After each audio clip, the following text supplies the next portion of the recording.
Just don't really wear armor. I choose. You set it to metal armor and they wear a tunic. Do I have to replace clothing? You don't have to. I mean, they will wear clothing under their armor. So, but do you have metal armor? I guess is the question. Is that metal armor accessible? Is it in a stockpile? Is it stuck at the bottom of a bin? Because if it's set for metal armor, they will use metal armor. You just have to make sure that metal armor is available in a stockpile.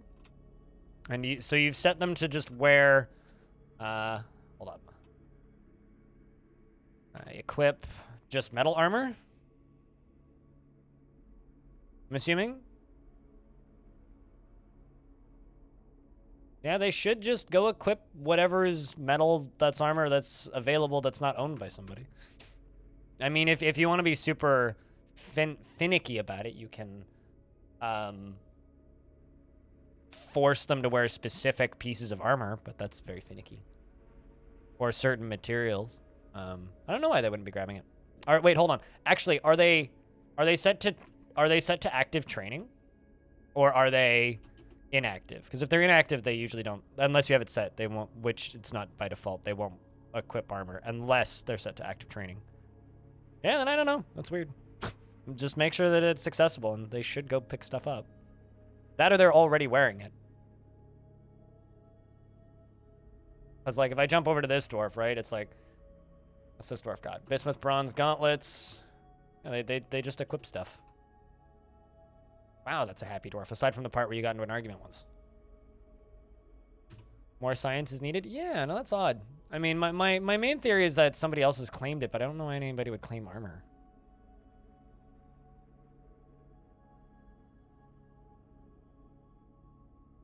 I usually just kind of let them build whatever. Like, or wear whatever. I generally don't care. My stairs. Guess right here.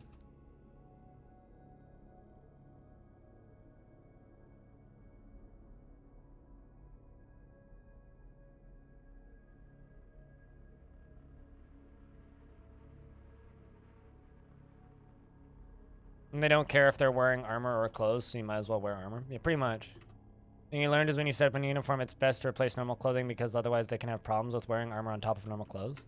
See, I've literally never done this, and I've never encountered problems with this. I've literally never set it to replace normal clothing, and I've never had a problem with them not equipping armor.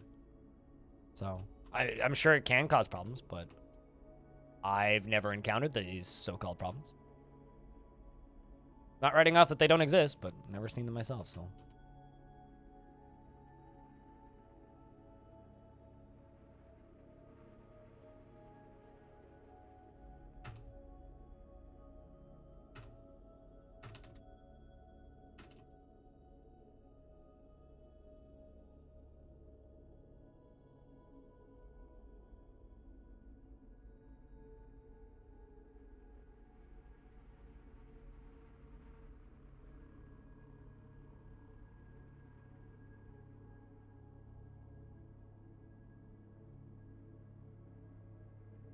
All right, let's just let them do that. That'll be our temple.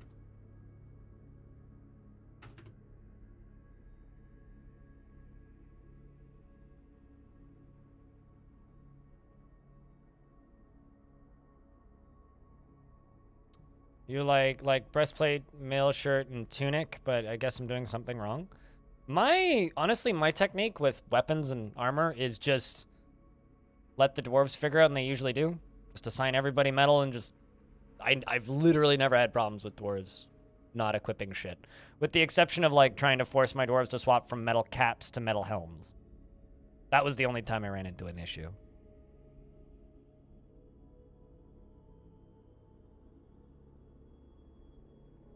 I mean, that's all I ever do is just give them a general uniform. And I never make custom uniforms. Sometimes I will change the material requirement on the uniform, but that's about it. Like, if I know I have enough steel for everybody, I will, like, make steel the priority. But generally, it's just generic uniform for everybody.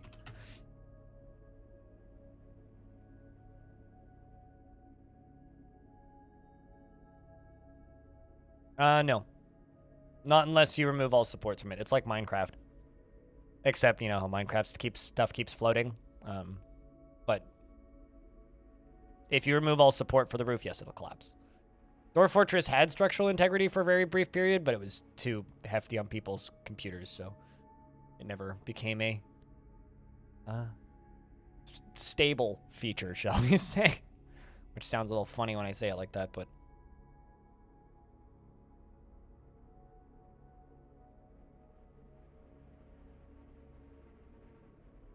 Although stuff can cave in while you're constructing it. So keep that in mind.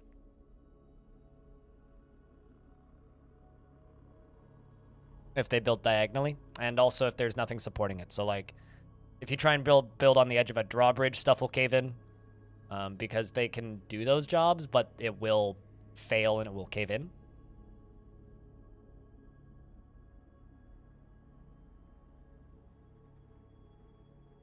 Stuff like that. Little fun little bits of surprise chaos can happen. You're not paying a ton of attention.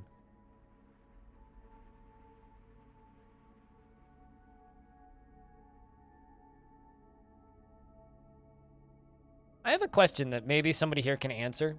Why is Gunfire Reborn called Gunfire Reborn? Was there a Gunfire before Gunfire Reborn? Or is Gunfire Reborn the first Gunfire game in the Gunfire universe? It genuinely bothers me that that game is not just called Gunfire and it's called Gunfire Reborn. It's like, what about the initial Born?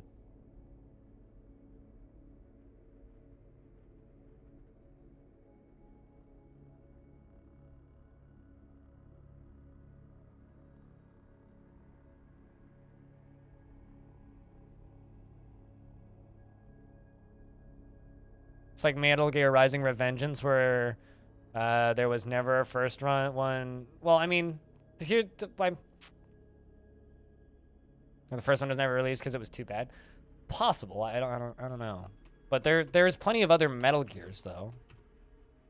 I guess it was just the only Metal Gear Rising game that actually got released, but I actually didn't know that. But I'm not a Metal Gear person, and I never played Metal Gear Rising Revengeance, so I know almost nothing about that game, aside from I've seen a few seconds of gameplay here and there. The only games from Platinum I've ever played are I guess, Clover, or God Hand and Bayonetta.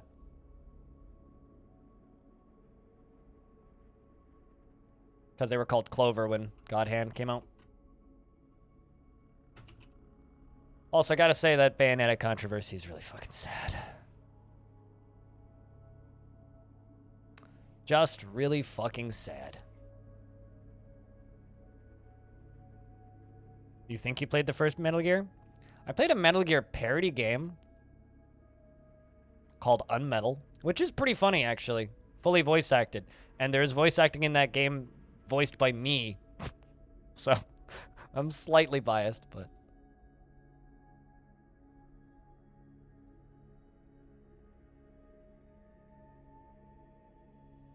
I mean, I'm not talking anything. I'm just blabbing. But the game that I'm referencing that I'm in is this. Unmetal. See? I'm in this video game. If you download the creator pack, this free DLC, and put in a cheat code.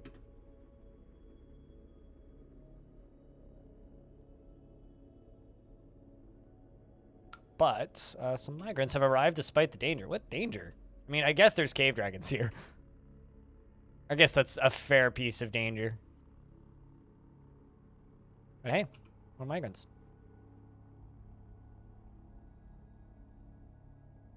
I think it's a different game that you're thinking about?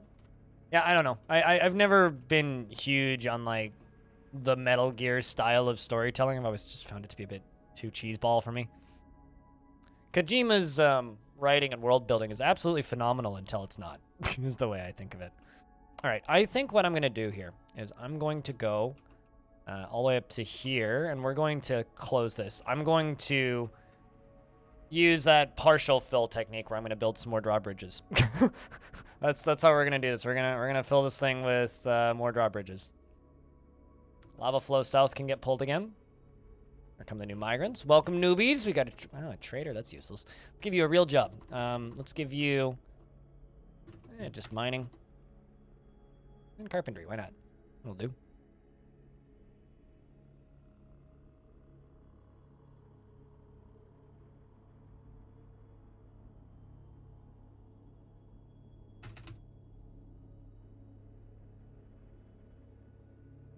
But yeah, I don't know. I'm just very hopeful that we'll actually get some sort of like, not rock solid, but like actual estimates sooner rather than later about when Dwarf Fortress will be out. Partially just because, I'll be honest, I'm getting kind of tired of telling people soon. Like, as much as I enjoy kind of just getting to meme on people all day and just be like, yeah, it'll be out soon. It'll be out soon. When it'll be out? Soon. Soon, obviously. Didn't you hear it? It'll be out soon. Come on. But I feel kind of mean at a point. You know what I mean? It's like, I wish I could, like, just give you a straight answer as to when it'll be out. But I don't know when it's going to be out. Bah! So what I'm going to do is I'm going to build drawbridges from here to here, across the front of this, across this, and up to here, right? Because I know for a fact we can fill about out to here with just this one lava flow. So my theory is, if we build these bridges in, then this will fill in, and it will fill up, and then we lower those drawbridges. My hope is that it will then fill the rest of it. Maybe tomorrow? That would infuriate people. I think saying when it's ready and soon already annoys people enough. And I don't really want people coming for me with pitchforks, man.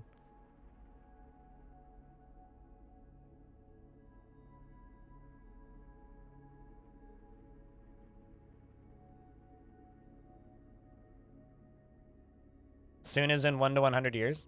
I mean, it'll be out in the next. It'll either be out this year or early next year, one of the two, and it'll be out sooner than you think. But like, at the same time, I do feel kind of bad, just constantly dashing people's hopes and dreams. The one that actually is kind of rough is when people are just like, I think I'm gonna die before this game comes out. It's like, man.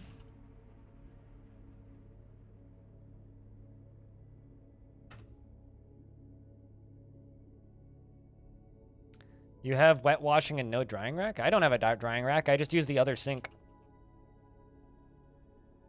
Main sink is for washing. Other sink is for drying. Put everything into other sink and it dry. It's pretty fantastic, actually. It's quite a good system.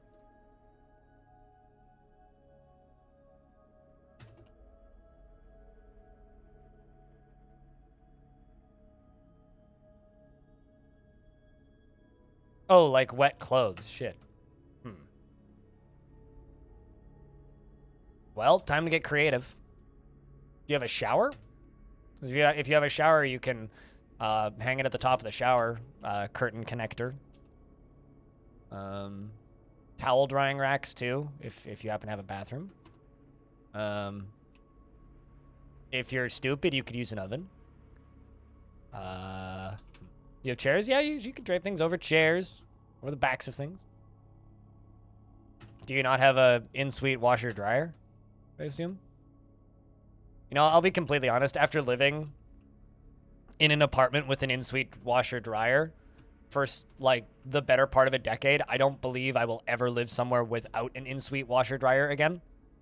It's just the most kind of first world problem thing ever, because I'm just like, yeah, I can't live without this unnecessary luxury ever again for the rest of my life.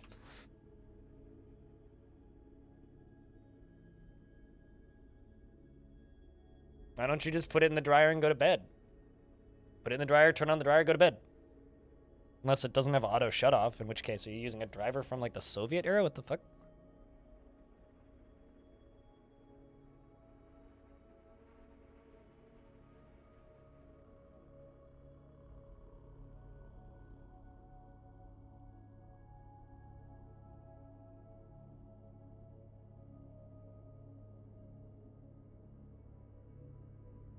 Power is so expensive, ATM? Yeah, true. How much have power prices gone up in Europe?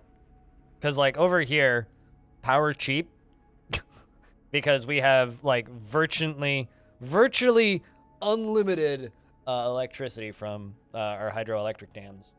So everything, power here is super fucking cheap. Like it's ridiculous. Like there are things that are expensive about Vancouver, but like our power is exceptionally cheap.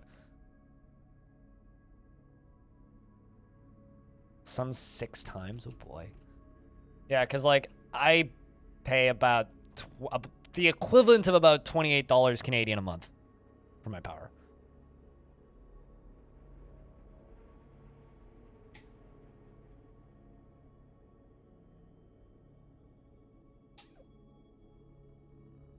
Only when the wind blows do you get cheap power because of windmills? Government had to cap the prices. They actually had to cap prices on food here.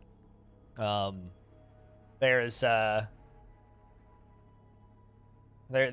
article going around about our provincial government like having to literally cap prices on certain foods. So not because of inflation, but because certain grocery store chains were artificially inflating the price of certain foods because a lot of stuff's going up. And so they're like, well, we'll just increase the cost of this to profit off of this inflation, which is illegal now. So they can't do that anymore, which is real nice. Just like chicken suddenly going to be affordable again. Like I haven't had chicken in like over almost a year just because like it's just unaffordable. Like, chicken shouldn't be cheap, but, like, a chicken breast should not be $25. And I saw a chicken breast for $25. Or, like, a whole chicken for $40. It's like, what the fuck? It's not a turkey. Excuse me? Whole uncooked chicken, and then you go to Walmart, and it's like $8 for a pre-cooked chicken. It's like, well, I guess that's still their loss leader. Holy moly indeed, yeah. Chicken prices are bonkers, but I also don't really eat chicken. It's actually it's been kind of funny actually with the me and my parents both feel this way. It's like we're basically my entire extended family's weekday vegan. Like we eat a lot of beans, we eat a lot of rice, we eat a lot of like noodles and pastas, but we don't eat a lot of meat, like in the entire extended family anymore. At least that I'm close to. I don't know about my dad's side of the family, probably not though. But like at least. Like, the parts of my family that I interact with a lot, we're all basically weekday vegans. And we'll eat meat, like, occasionally as a treat, but it's not generally something that is regularly consumed in our households. And it's been very funny watching the prices of meat just, like, skyrocket through the ceiling and be, like, absurdly expensive. And I'm like, buy a brick of tofu. It's like 3 servings worth of tofu is like $4. 1 serving worth of meat is like $25. Well, I guess I'll take my tofu. Buy uncooked beans, kilogram of beans, $6. There's my protein. Gas is even crazier. I am one of those assholes that thinks that gas should be artificially inflated in prices because people should be discouraged from using it. But that's just like a city thing. I don't think people should be discouraged from using gas if they live in the country. That just kind of doesn't make much sense to me.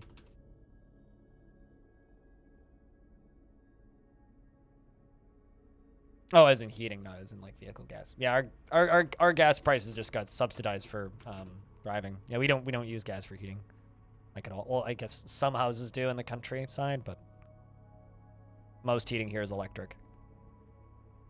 I actually forget sometimes that people use gases for heating.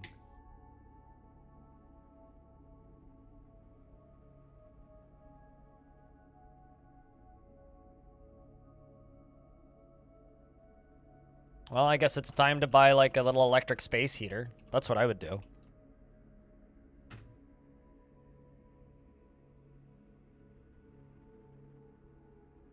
Although I'm a psychopath. I like cold.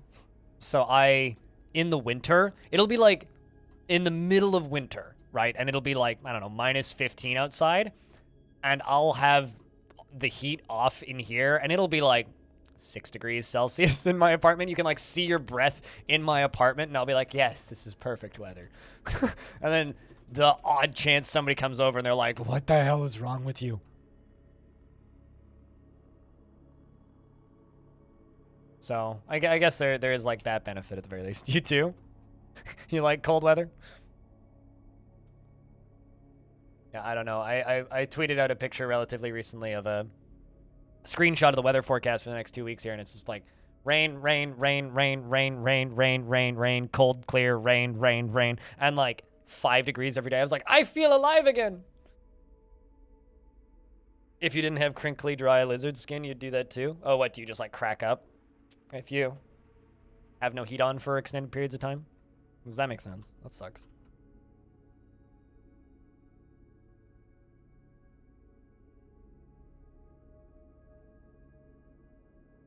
So what you're saying is you're a government, you're controlling the government because you're a lizard. Then. Seems like there's worse places you could be in life.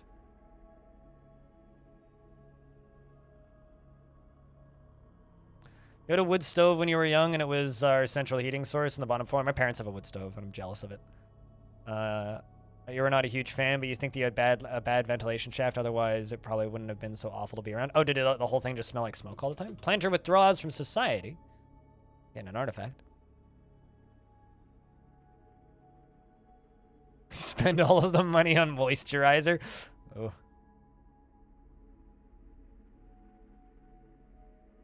Yeah, sounds like you had a bad ventilation. That sucks. Yeah, that's like unhealthy and dangerous because, if the entire room smells like smoke and it's all smoky and hard to breathe, then like, number one, you can poison yourself, and number two, you could burn your house down.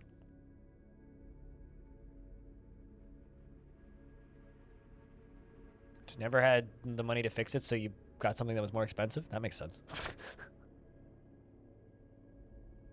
AC is significantly more expensive than, you know, just running.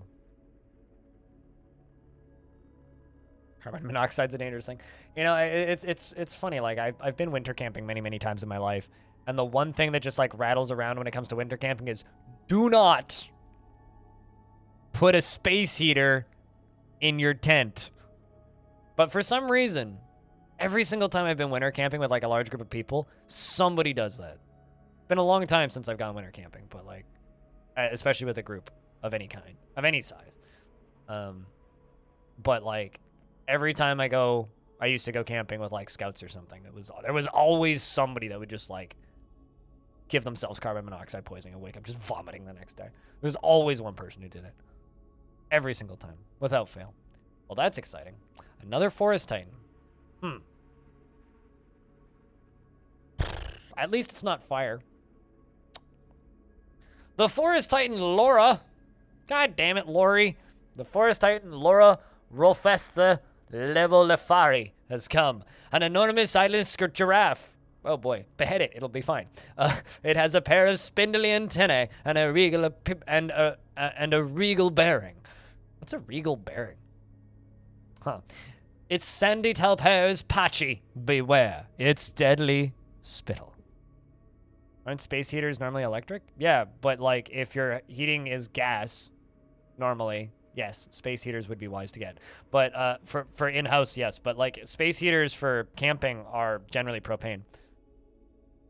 An enormous eyeless giraffe, yeah. I'm just gonna tell the dwarves to go kill it. Let's see if they get there in time. Yeah, propane space heaters. You attach it to a propane tank and it blasts gas everywhere. Because carbon monoxide poisoning from that will kill you. Oh god. Is it going for my elephants? Oh, maybe not.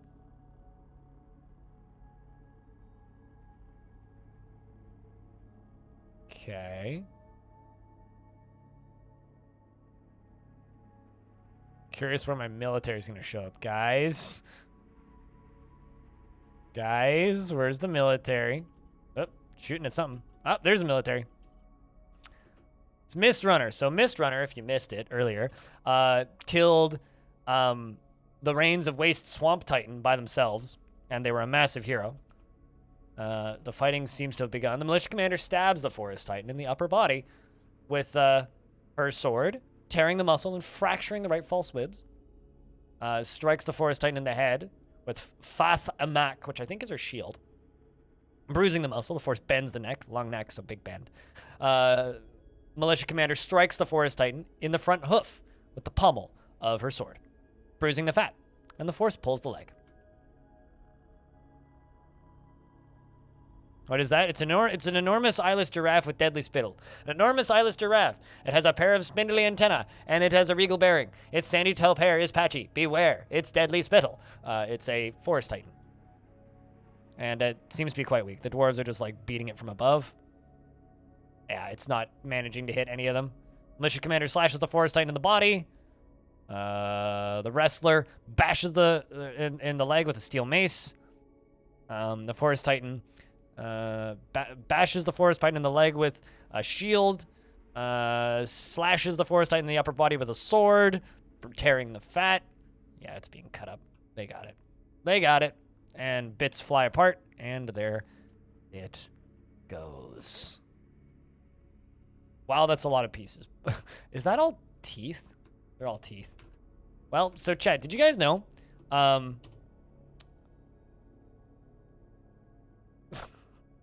Apparently giraffe have a lot of teeth. I mean, look at all these teeth. Look at them all. There's so many. Rest in pieces, Laura Beach Packs. Rest in pieces, Laura. Just in general.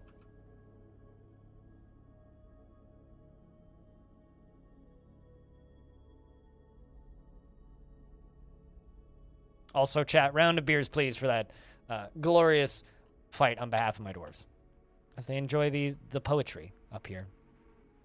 This tavern's quite active. I'm quite happy about that. But how's things, Wade Master? How's the beans?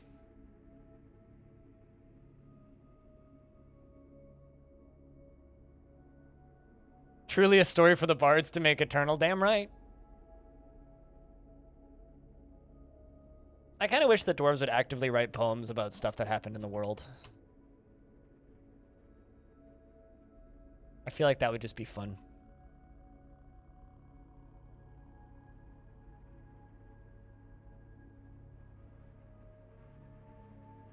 Let's see how this is doing down here.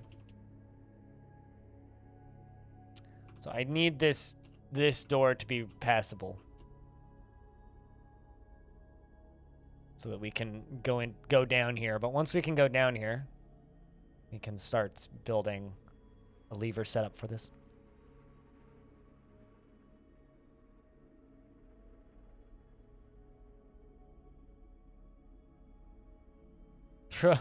Toss a coin at your enormous eyeless giraffe, oh valley of plenty. You know, honestly, toss a coin to your Witcher was the best part of that show. I never read the books and I never really played the games, but toss a coin to your Witcher, oh valley of plenty. Toss a coin to your streamer, oh valley of plenty. Toss a bit to your streamer? This doesn't quite work. Doesn't flow. You're getting better with the situation of heartbreak. You actually got a therapist to talk about the problems, and it's been helping you more than if you didn't have one. That's usually how therapy works. Having therapy helps more than not having therapy. But I'm glad it's helping.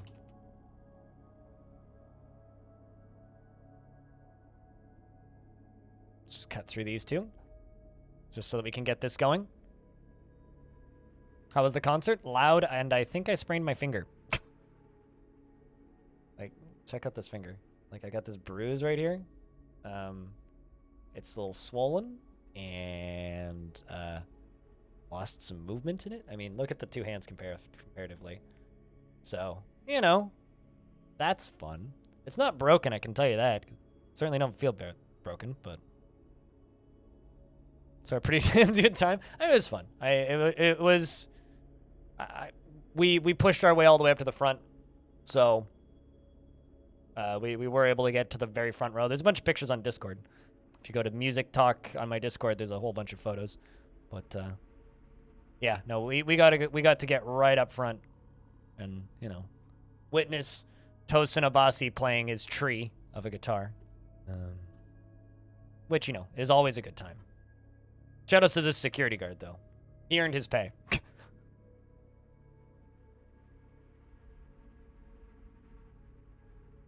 Yeah, if you've never heard Animals as Leaders, go look up some instrumental. Just go look up some Animals as Leaders, because Animals as Leaders is fantastic. Let's go listen to like Physical Education, and you'll know exactly what kind of music it is. It's kind of funny as my friend Kevin brought some of his friends, and one of them brought his one of his friends brought his girlfriend, and it was her first ever concert. And she doesn't listen to metal, but so we were like, all right, well, we got to get her to the front. We also got to like defend her. So got her to the front and then fended off the pit so that she could be at the front, which was fun. Been a while since I got to do something like that. Because the only thing more fun than pushing yourself to the front is pushing somebody's girlfriend to the front. Which, you're able to do.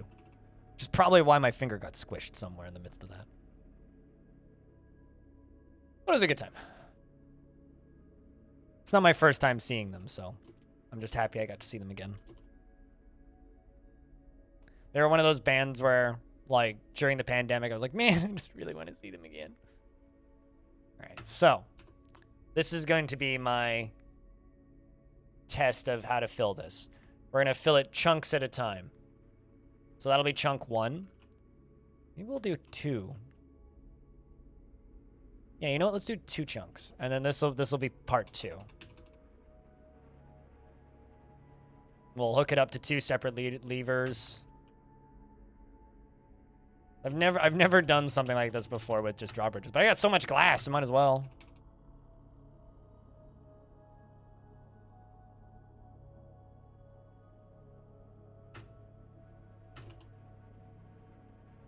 And also this morning I had almost no voice, but it's coming back. Turns out just if you lose your voice, just talking brings it back pretty quick.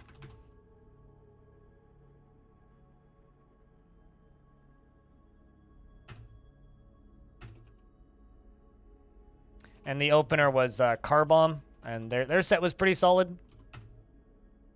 But not entirely the kind of music I sit down and listen to, though, so. I'm not the biggest mathcore junkie. By that I mean I'm not a mathcore junkie at all. I don't mind some mathcore now and again, but it's not really what I go for. Once tried to make a warrior poet who made poems about their own escapades. I think he froze when I... the number of adventurers I've lost because I accidentally froze them to death in a river is, like, kind of embarrassing.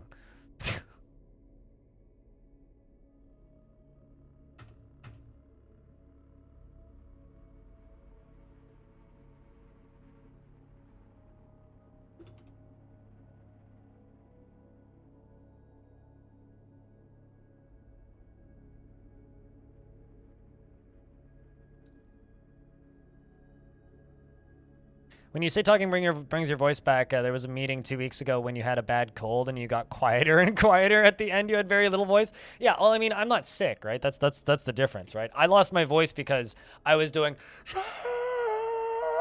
for like an hour straight yesterday. That's why I lost my voice. Not because I have a sore throat or something. So like if you have a sore throat and your throat isn't functioning, that's a thing. But like losing your voice due to screaming is actually like partially like dehydration and a few other things. Like there's like it remedies itself by using it. So if you lose your voice because you were shouting or screaming at something, it's completely unrelated. All right, so artifact getting made. Elkbird leather, gypsum gizzard stones, bloodthorn logs, rock salt gizzard stones, and cave spider silk cloth, 3 pieces of diorite. Best of luck there, Dwarf.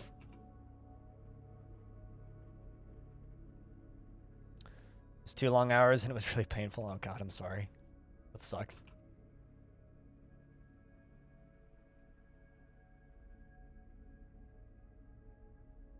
so many random constructing buildings going on.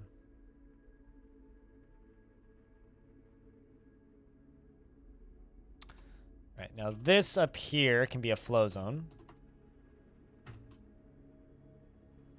What's the name of this temple down here? The Blunt Keys. Okay, we can just reassign it to the Blunt Keys. And I can remove that zone. So they're going to go up here to pray now. Which means I should also add this to the burrow in case we need a burrow. Not that corner, though. Also, chat. The actual chat itself has been kind of lurky today, so anything to kind of keep the chat moving is greatly appreciated. So if anybody has any questions or stories or just wants to talk about something completely unrelated, feel free to let me know. Because anything to keep the chat moving makes my job easier. It gives me things to talk about and stops me from getting stuck in a loop. Which I do, in fact, do. I do get stuck in a loop. I just start talking about the same thing over and over. But yeah, no, that sucks. I mean, like, slowly losing a voice due to a cold is the worst. But fortunately for me, I appear to be in the opposite situation because I don't have a cold and I'm not sick. I was just screaming a whole bunch yesterday. Beer doesn't start conversation. What starts conversation is conversation. So if I was asking for beer, I would ask for beer. And I'm just trying to, like, get interactions going in it. Because now is kind of the time of day where a lot of people from Europe go to bed. So I'm just looking for chat, not beer. Why are you sorry? Hi, tired. I'm blind. Actually, I should have said, hi, sorry. I'm blind. Also, you can't be sorry. You're not Canadian. Come on. The hell, man? How dare you steal my culture? Do you know if combat sounds will be in Dwarf Fortress Team release? I have no idea, actually. I know that they, like, in the last blog post, Tarn did mention, what was the audio thing? Fix some music bits and tore through the interface. I find, okay, volume sliders, 7, okay. All of the audio is in, including a 7-minute title track and an alert pops up for most important messages. Yeah, I don't know. I know that there's audio, ambient audio based on events, but I don't know if there's actual combat sounds. You apologize a lot too? I thought you guys just cursed at your government. I think that's also most countries right now, it feels like.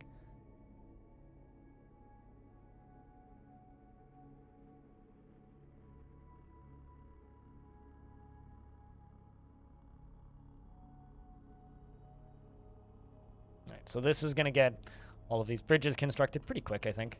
Guess I can also fix that.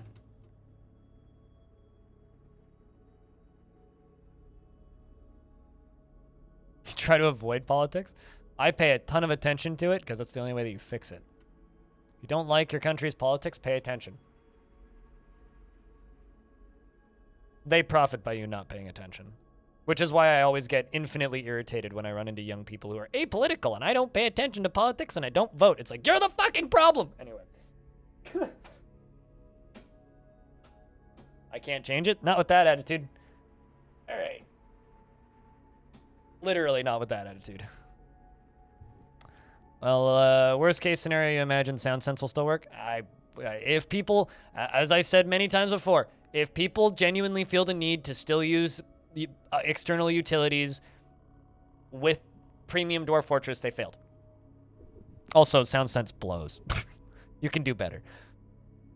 Kib, the planter, has created Suvasets Shoveth Ostus, a diorite hatch cover. Hey, I need those. That's useful. And claims it as an heirloom in the name of the in the name of the family ancestor Ashen something.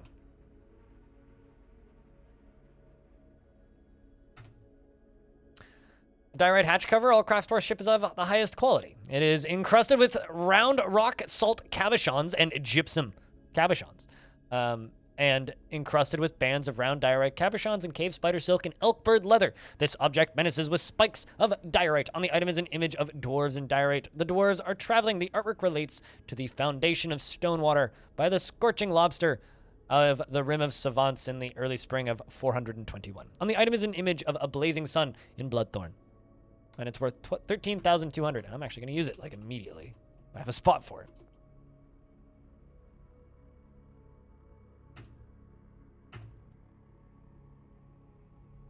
No, but I don't think DF needs any audio, and I'd rather have no audio than bad audio.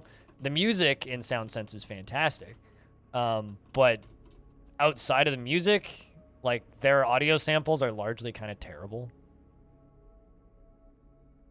For knowing when combat's happening, a fucking red C shows up when combat's happening.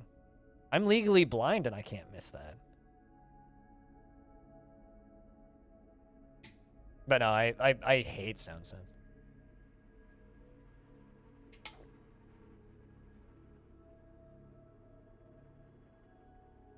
No, I don't have any interest in becoming a politician either.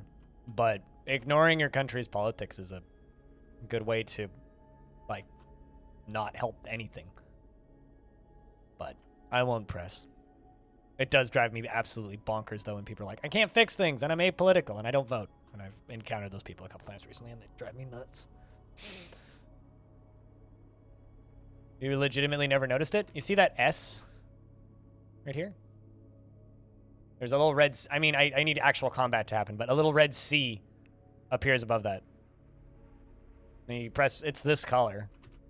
So the little S up there means that there's dwarves training, sparring, and pressing R clears it.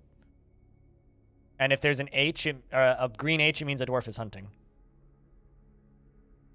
Investments are open, chat, if you want to invest your tickets.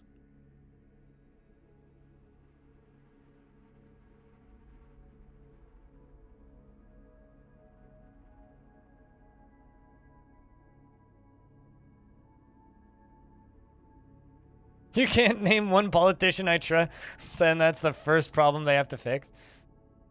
Well.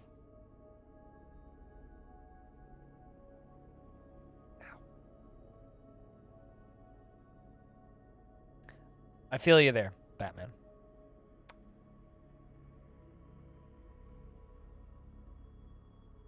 So we are constructing these drawbridges. We're going to see if we can use this to 50-50 up this whole setup. And if we can, be pretty dandy.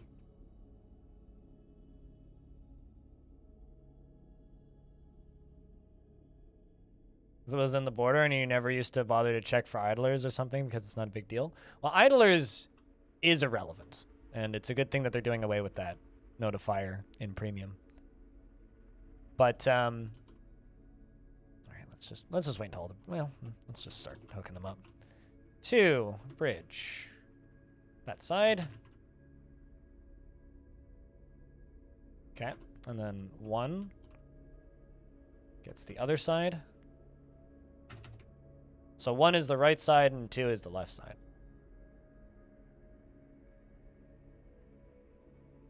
Because this will give me a smaller chunks of this to fill. Because I know if I just turn on that 1 lava flow, it does fill all the way out to here eventually, but it doesn't go beyond that. So if I give it like a staggered fill-up process, this should be better. But yeah, if combat pops up, I will point it out. Kodiak. But yeah, I don't know. My problem with SoundSense is I hate the samples that they have. If somebody had like a better sample pack for it, I wouldn't mind it.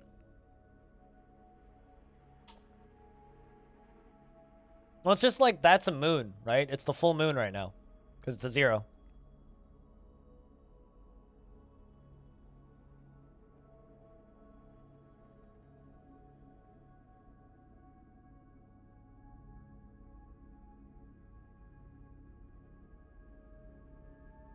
All right, we're doing that. We're doing that.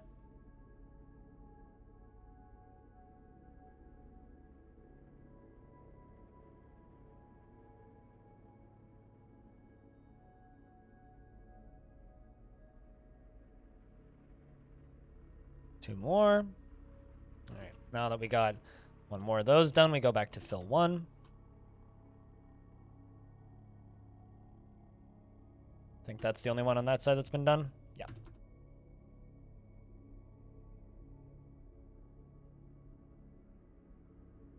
But yeah, being able to section this off into 3 chunks, I think will help.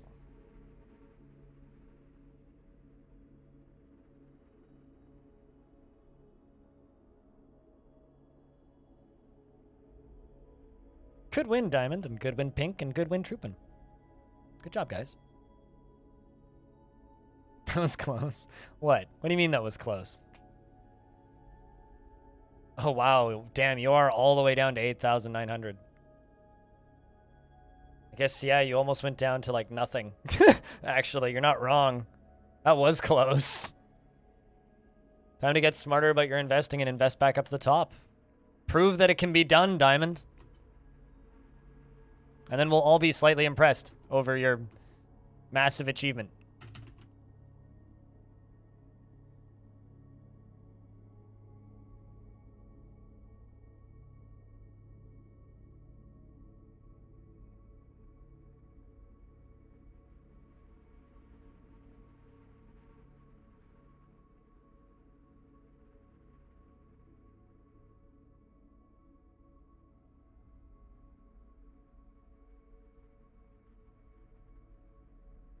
Okay, so they are currently working on that top one.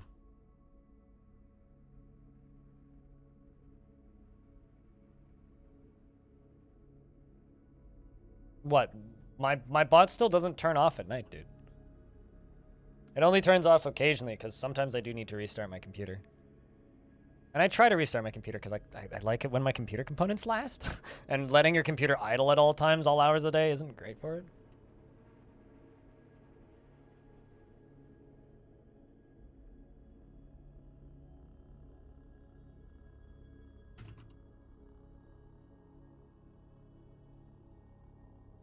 Turn. Oh, your bot back on. Gotcha. Well, that's cheating, but you're welcome to invest offline.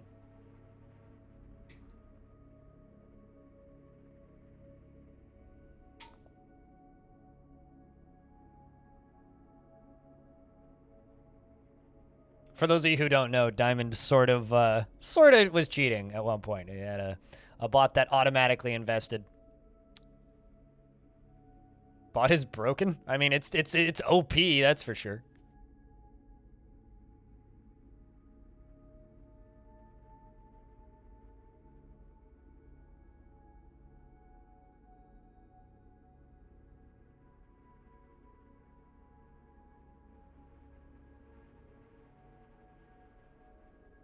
Oh, cool. It's time to pay my internet bill. Thanks, internet company. All right, there's another bridge ready.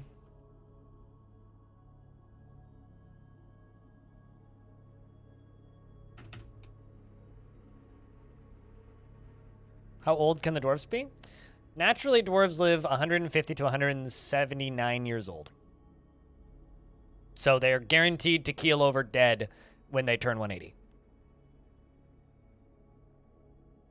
And they can die randomly with increasing odds every year on the 1st of spring. So if, like, spring rolls around and it says it's the 1st of spring and then suddenly a bunch of dwarves are found dead, they all died of natural causes.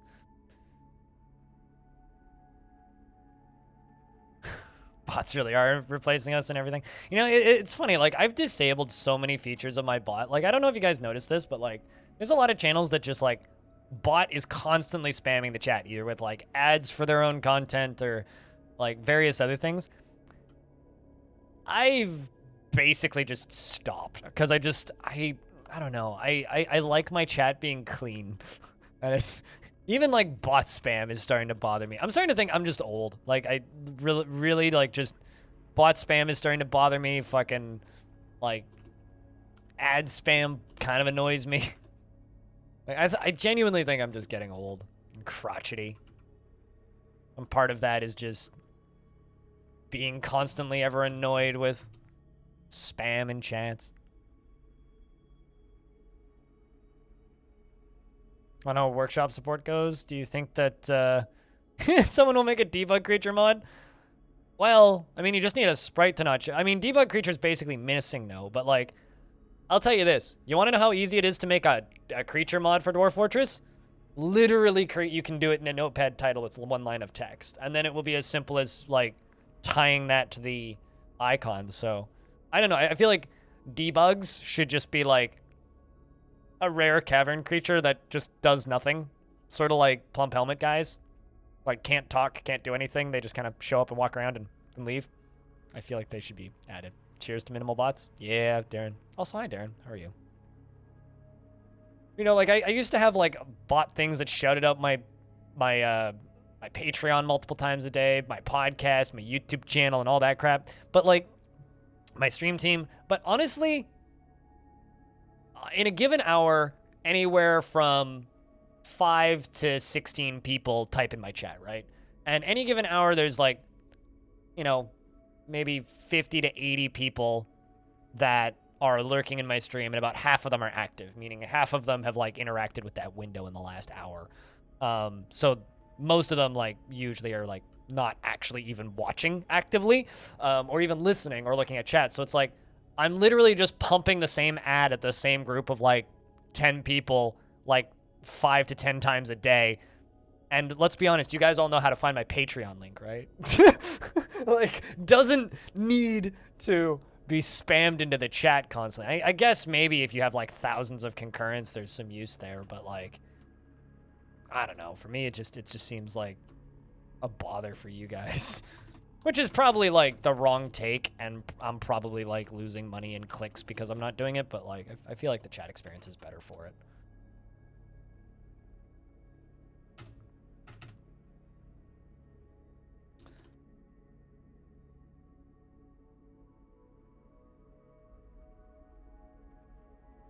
I feel like so much stuff in Twitch chat and Twitch in general recently have just been anti-viewer experience, pro-profit, which is fair. The site needs to make money, streamers need to make money, profit needs to profit, blah, blah, blah. But, like, man, it's a bummer, you know?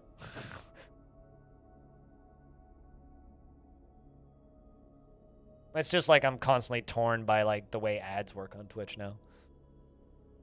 Like, I miss the days of just, like, pre-rolls were basically optional, and you never really... ad blocking on Twitch was easy. Although I will say they rebranded Turbo recently, which is weird. Where they instead of just saying buy Twitch Turbo, it now says watch ad free. Like they've rebranded Turbo in a way to make it clearer what it is. To the point where like I wonder if more people are going to go the Turbo route going forward.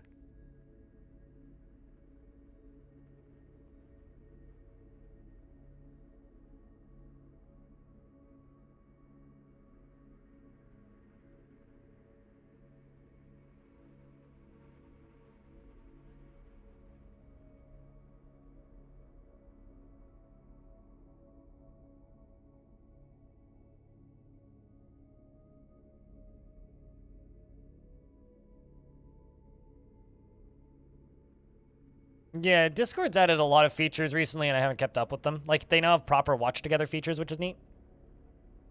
I actually had somebody ask if Debug Creature, if the little blue guy in my thumbnails was actually a character in Dwarf Fort, or if it was like a stream mascot. I'm like, well, neither. It's like they're missing no.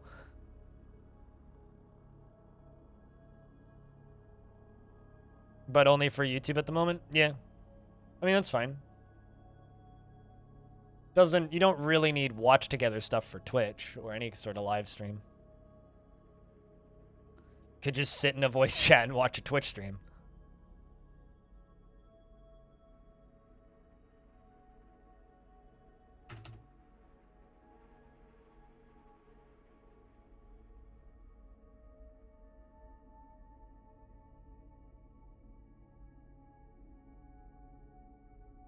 All right.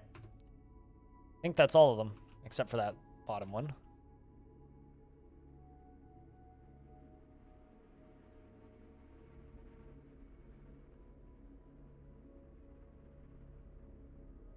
I'm assuming you're working on that last one?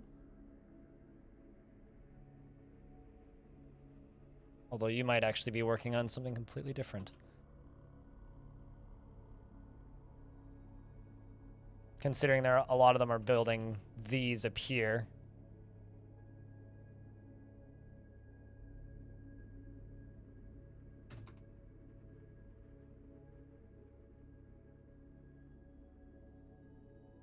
Ads are annoying, but you can live with it. Yeah, I still value the audience experience though. Like honestly, like people unsubscribed from and stopped using cable television because of the obnoxious amounts of ads. And I don't want the same to happen to Twitch, you know? I don't want you guys to have to move to other platforms because ads are annoying. And I will do my best to just keep the advertising, like, if it's something that has to become part of the stream, which it probably will eventually. I think Twitch is going to make it unavoidable, which is fair. I mean, it is their business model. I think that we're just going to hit a point where ads are unavoidable on Twitch, and that'll just be the reality, and I'll deal with that when I get there. But for right now, it's just like, I'm pretty content just overvaluing the audience experience and just doing my damnedest to not worry about it right now.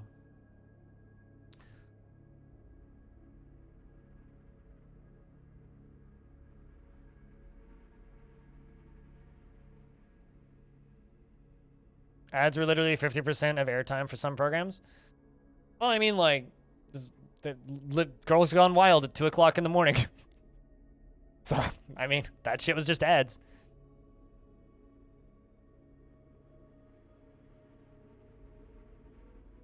If you were made of gold, you would subscribe one day. When you're done with your education, you can support your streamers. You know what's kind of funny? Is when you've been streaming long enough, people who watched you initially start graduating and start supporting you very heavily. It's like, one of the people who supports this channel more than anybody else is Stoned Hobo, right? He top tier sub and top tier patron, and throws bits and gift subs on a pretty frequent basis, right? And has helped like split costs for Airbnbs and stuff at TwitchCon in the past, right? And he, when he first started watching the stream, he barely supported the stream at all. Then like he would tip occasionally and like subscribed when he could, but like was in school. And now that he's graduated, it's like, yeah, he helps the stream a lot. There's been quite a few people like that over the years, where it's like suddenly after years, boom, a lot of people just start heavily supporting the stream.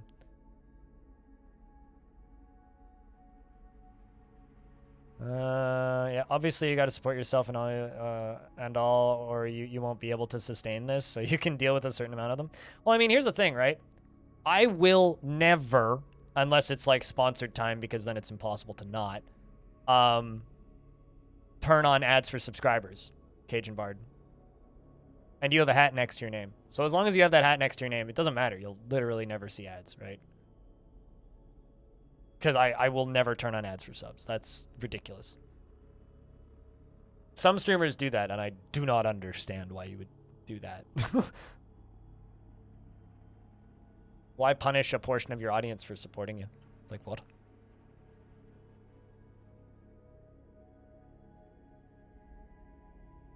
Oh man, that shit was formative. What? Girls Gone Wild?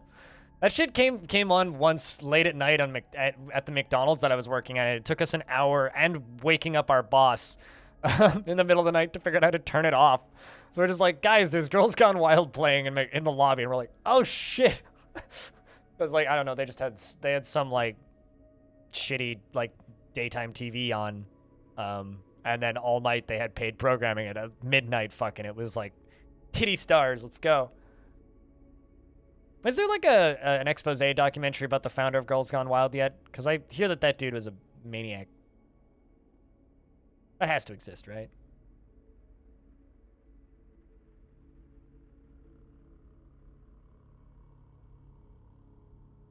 So we're just investments to you? I mean, you guys are my financial support. Without you guys, I wouldn't be able to do this. So, are you just an investment? No. But you guys support me financially, which is what keeps me here.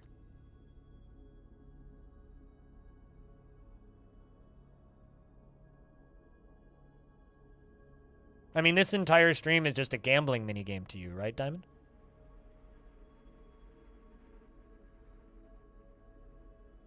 That's probably what I'll end up doing at a point.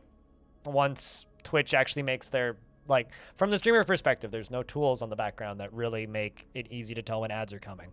And once Twitch has a better variety of ads, and once when they turn on 55% ad split, I'll probably do that. But I don't have the 55% ad split yet. And the deals that they offer me are laughably horrendous. So, because I think that their incentive thing is kind of gross. But I will probably do something similar to that the 3 minutes of ads an hour once they turn on 55% for all Twitch partners, which is coming soon.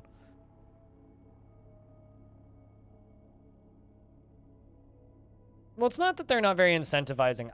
I don't like being... One of my least favorite things that Twitch has done in the past few years is when Twitch turned on regional pricing, which, by the way, is one of the best features Twitch has ever implemented. For a while there, and this is now over, for a good long while there, they had a thing where if you streamed your average number of hours that same month, you would... They would pay the difference. Twitch would pay the difference. And I'll be honest, the amount of stress that I got over those few months, because it was like, oh God, I have to stream another 20 hours in 2 days to get this $150 from Twitch. The amount of stress those first few months when that was still like a huge like portion of my income was so fucking far away from worth it. It wasn't even funny. And I just don't want to intentionally do that to myself by saying, okay, I have to stream 160 hours this month or whatever they're requiring.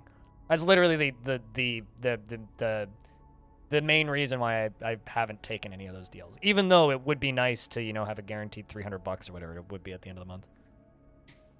Like, that would be nice. But like, the deal they offered me last month was $45 fucking dollars because I think their algorithm broke. The month before was $295, but that's for 6 minutes of ads an hour, and it's like, ah, God, that's a lot of ads.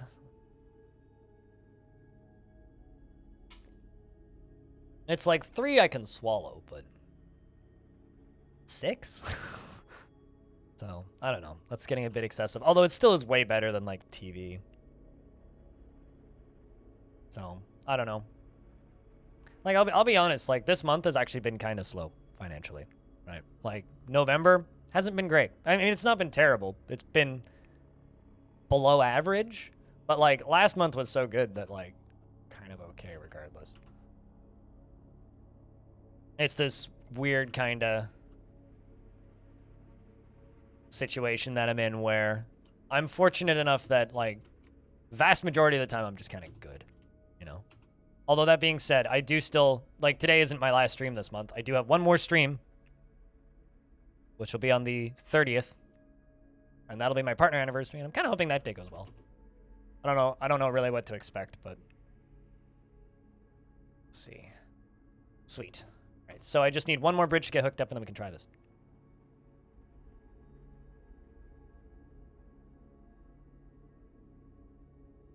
I mean, to be fair, I do stream about 42 hours a week, generally.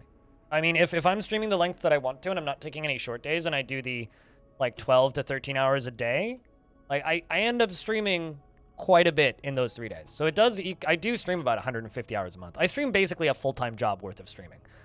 And then I also do YouTube, and I also do editing, and I also edit a podcast, and I also do the DF News stuff. So it's like, yeah, I end up having about 50, 60-hour work weeks as is.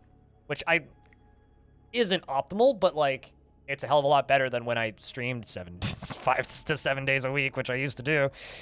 So then I'd stream, like, 8 hours a day-ish, and then I'd also do all the YouTube stuff. Yeah, it just didn't work. It wasn't sustainable.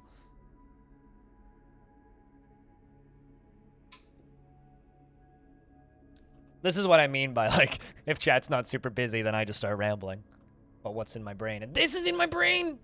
But, yeah, I don't know. For me, I like being as crowdfunded as possible because it gives me the most freedom. You know, it's like half my team, it seems like, not half my team, I think it's 2 members of my team, FG and Kiri, both have talent agencies that manage them, right? So basically that means this talent agency sets them up with paid sponsorships that they wouldn't be able to normally get. And there's quite a few different talent agencies. There's very few in Canada, though. There's a lot in the U.S. There's a few in Europe, based out of Europe. And these talent agencies, they get you brand deals. And that's anything from, like, I don't know, being paid to talk about a meal replacement supplement to play this Ubisoft game. And it's just like, on one hand, like, there is part of me that would really like something like that. Like, I would love something like that because Like, as an example, Kiri got an all-expenses-paid trip to PAX West, from Europe, to go stream from PAX West. And her brand agency got her that through Intel. Intel paid her entire flights and everything, and hotel, to go to PAX West.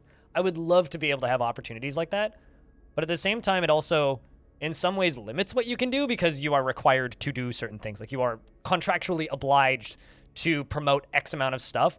And it's like, there's, some of you might know this guy, some of you might not. There's a longtime games journalist and I guess now almost content creator because he's funded through Patreon these days, Jeff Gerstmann, who I've listened to previously on the Giant Bombcast and stuff at GameSpot, and I've listened to him talk about games since like 2006. I would say it's about as long as I've had internet. I've listened to Jeff Gerstmann in some form talking about video games as part of some website. Initially it was GameSpot, and eventually it became Giant Bomb, and now it's just him on his own stuff. And I fund him on Patreon to get all of his podcasts because I love listening to his podcasts, and I like listening to him, the way he talks about video games. And he has this interesting line that he draws where he says, if you accept payment to play games for money, you're a influencer. If you don't, you're a journalist. And you can't really do both. It's like you can accept money to promote things that aren't games related, like hardware related or food stuff related, or like, you know, Mountain Dew or any of that. But the second you're getting paid by Ubisoft to do a thing, you're an influencer because you're influencing the industry to do a thing. And it's a really good point, and I completely agree. Because I don't like being an influencer. I like trying to be a journalist. Even if, like, I'm maybe not the best journalist, but I would always, like, if I have something to strive for, that's what I want to be, even if I'm not entirely successful at that. Like, that's the part of this industry that I'm not a fan of. I much prefer I'm here to entertain you and show you interesting games that deserve the exposure. I don't like you guys paying me to play video games for a living so that I can charge the companies that make the games to play them for you. That feels weird. And that feels like a negative feedback loop that has no positive outcome. And it's something that I feel weird about. Like, really weird about, and I do not like. It's a part of this industry that just makes me feel kind of icky, if that makes any sense.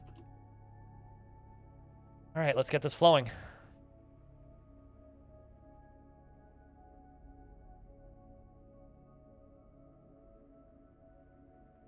But, you know, it also, going that route and, like, trying to avoid paid time for games and trying to avoid the influencer status and lean more in the other direction is financially detrimental, right? Like, it being an influencer is significantly more profitable than being somebody who talks about video games.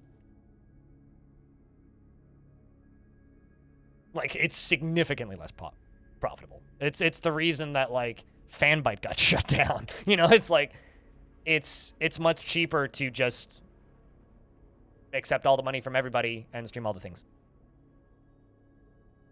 And, you know, like, I do accept money from publishers to do things. Like, you know, I get paid not a small sum of money to stream for Hyperstrange every Monday, and I sometimes wonder how long that gig's going to go on for, and I hope it goes on for a long time because it's like a fifth of my income right now. I mean, I make more on that than I do on YouTube every month. But it's like, at the same time, I sometimes, like, almost feel bad because they're not, like, the biggest publisher in the world, and I know that they don't have a huge marketing budget, but, like, I don't know.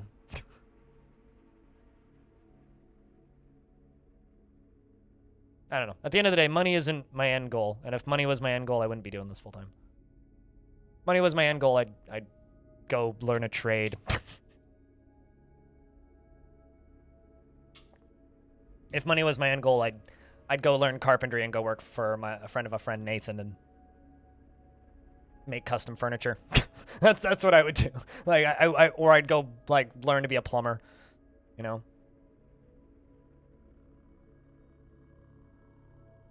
All right.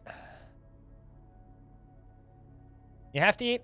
Debatable. You don't have to eat. The problem is if you don't eat, then you won't be able to eat anymore, and eating is pretty good, so. You don't have to. It's just optimal to continue eating, I will say. Like, it's recommended that you eat.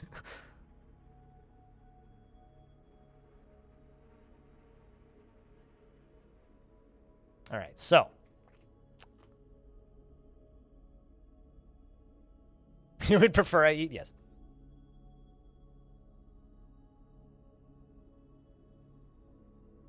I don't even know why I'm talking about half this stuff at this point. I'm just kind of like on a ramble fest. But let's hope that this works. I really, really hope that this fills up this time. I'll be kind of bummed if it doesn't.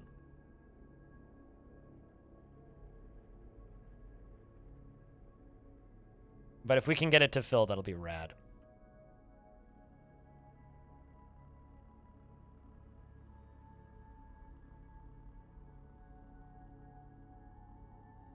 Here comes the lava. Do-do-do-do.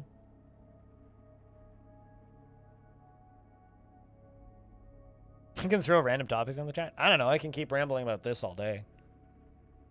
But this, you know, when like when you're done work or you're done school and you hang out with a friend and you complain about work or talk about work, that's basically what I'm doing right now. I'm just talking about my job, which is just a very easy subject for most people.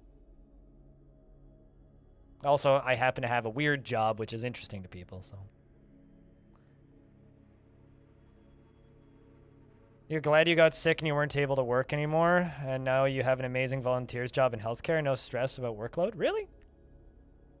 Can I ask what you got sick with? I'm just kind of curious. Like, I'm assuming it put you into some sort of long-term disability, but.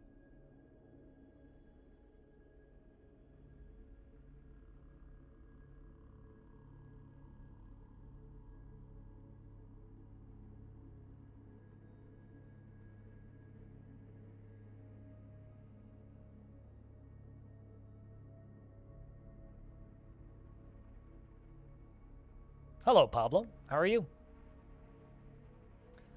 I mean, I will say that, like, there are elements of, like, my bodily malfunctions, I guess, or my disabilities that are, like, beneficial to me in the long run, just because of, like, government assistance and shit. But I will say that, like, I just wish my body worked properly. It's really frustrating living with a partially functioning body. Especially because I have, like, the direct comparison of what life was like before.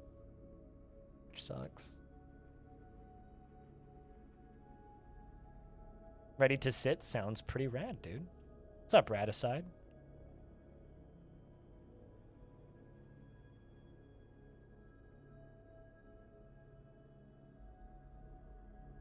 What's the dancing for? Something happened that I missed?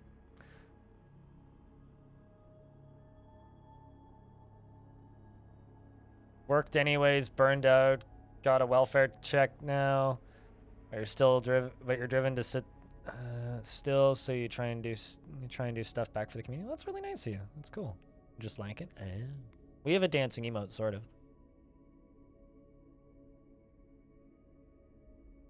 This guy kind of dances.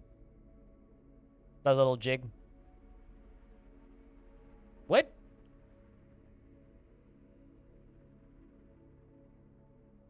The fuck?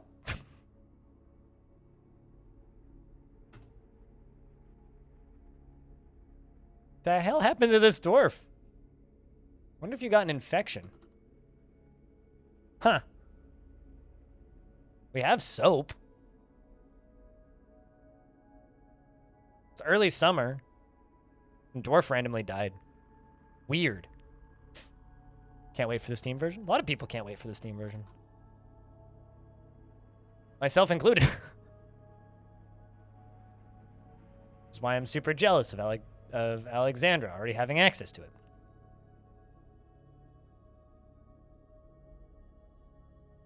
That's fantastic. I'm happy for you.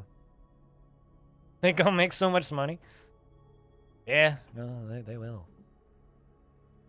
You can wait, but you don't want to? Yeah, same. I also can wait, but I also don't want to. I would much prefer just, like, have it out now so that, you know, because This is going to be me being selfish for a second. I'm also going to make a lot of money when it releases. Because I stream this game for a living.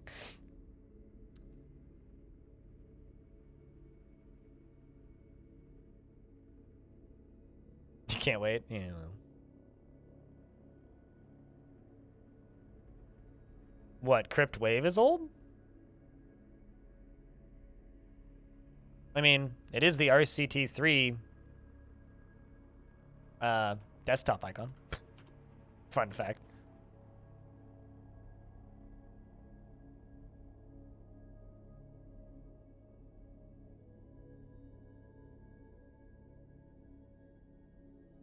You still have that game installed? Hell yeah.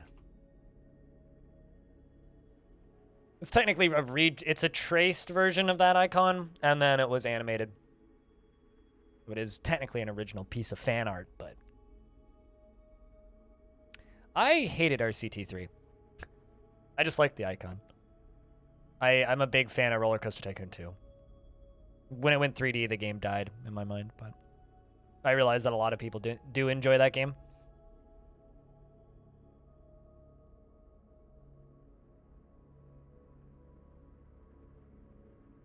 All right, so this is now flooding out on this side a little bit, which is good. Do I have any thoughts on D&D ever played? I don't like D&D, but it's yeah, I don't know. I don't like D&D. I just find it really boring. I've played it multiple occasions with multiple groups over the years, on and off, and I don't believe I've ever actually had a good experience playing D&D. Turns take too long. The rule set itself is dull beyond all reason. Oh, jeez. I just realized I screwed up. What? Jeez. All right. I need someone to, well, fuck. It'll still help, actually. We'll see. We'll give this a test run regardless. I enjoyed Planet Coaster more than RCT3. I mean, I have 1,000 hours on the dot with Planet Coaster, but I will admit that I let it idle for 4 to get the 1,000-hour mark.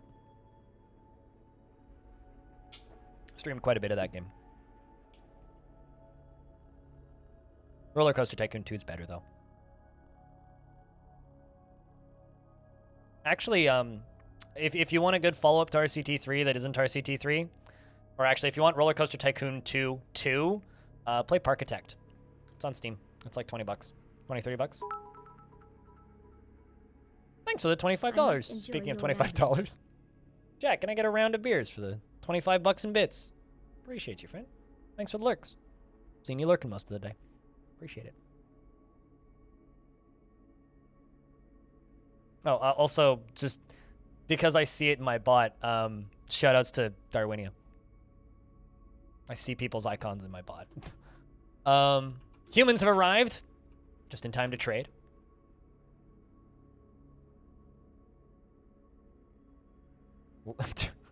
Turkey lurkey? I mean, it's not, like, what's it called? Thanksgiving anymore. You're not supposed to be lurky turkey. You're supposed to be wakey bakey. I don't actually know where I'm going with this. All right, so lava's now flowing. Even though I put one of the drawbridges in backwards, I'm hoping this will still work. Because they do act as walls.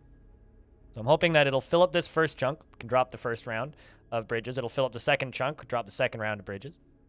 And then it'll fill the whole thing. Wake and cake, there you go, exactly. American Thanksgiving coming up, though? Yeah, it's fake Thanksgiving, though. They got the date wrong. It's not my fault. Just because America gets the date wrong doesn't mean everybody else has to agree with them. Come on. Thanksgiving's over. Sheesh. Thanksgiving was like a month ago.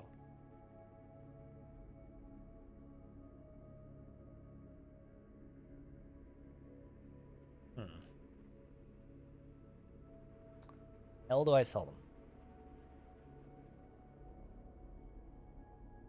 Stew glass disc. Make 100 glass discs. Just get that up and rolling. Do I use DF hack? Nope, this is completely vanilla. No DF hack, no DF therapist.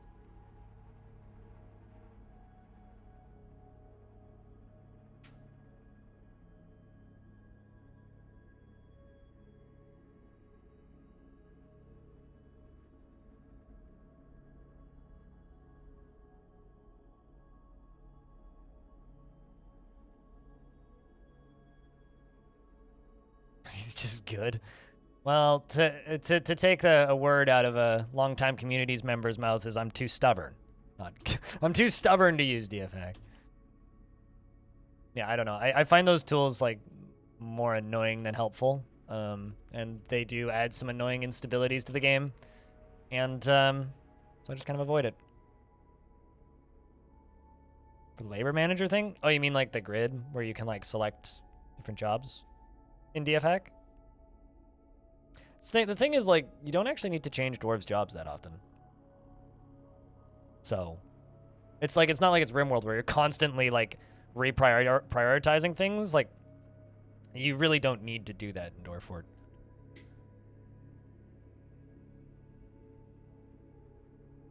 But if it helps you manage the game better, like by all means, have fun. You do you. It's just not a thing I use. Uh-oh. So got a mandate. What's the mandate? Doors. Okay, rock door. Yeah, go manage your work orders and get that stuff going, and we'll bring it back to trade. Although RimWorld Hot Potato's coming up, which means I will be screaming about a lot of RimWorld streams in a couple weeks. Hopefully we can do $100,000 this year. Fingers crossed. I'm actually recording a special episode of the podcast tomorrow with a representative from MSF because we've raised so much money for them. Speaking of dates being wrong, you still think it's bizarre that the seasons are flipped in the southern hemisphere? Imagine Christmas in the summer. Yeah. Like the two there's two different streams from Brazil that I watch from time to time. Both of them are very happy that it's getting back to summertime finally, and the cold winter of like, I don't know, perfectly reasonable temperatures is coming to an end. They're like, yay, winter's finally over. And I'm like, what? Right. Having a bar. You know, imagine owning a barbecue. Fun. I'm not allowed to own a barbecue in my building because it's a fire hazard. I mean, I work with, like, there's two guys on my stream team, Bloody Drongo and Arch Plays Stuff, and they're in New Zealand and Australia, so it's the same thing there, too. They complain our summer is winter light. You know, okay, so there's a very large, there's been a very large recent influx of immigration from various Central African countries to where I live. Like just around here, because like there was a whole bunch of government grants recently that made immigrating here from what's the word I'm looking for? That made immigrating to British Columbia, Canada, very easy if you were in one of several refugee-heavy countries in Central Africa. So there's a lot of people here from Africa living here now, and it's like summertime, and they're wearing jackets, and I'm just like. It's 25 degrees outside, and you see like a person with like a hoodie, an overcoat, a toque, and gloves on, and you're just like, "Oh boy, you're gonna have a rough winter. you're gonna have a rough winter." Fun is your favorite pastime? Same. Welcome to the channel. Hello. And I'm trying to figure out how to say that. It's like Antishas, or it's like. My brain just wants to say the first like 3 letters of your name is just Ent, but I don't know how to pronounce the rest of that. NT just works fine. Oh, okay, I can do that. Although I confuse people with my name sometimes too. Yeah, I think that this is gonna work. I think fingers crossed, because like it is filling pretty efficiently now. Like this extra side reservoir seems to be helping quite a bit too. Considering it's still filling, that's also a really good sign.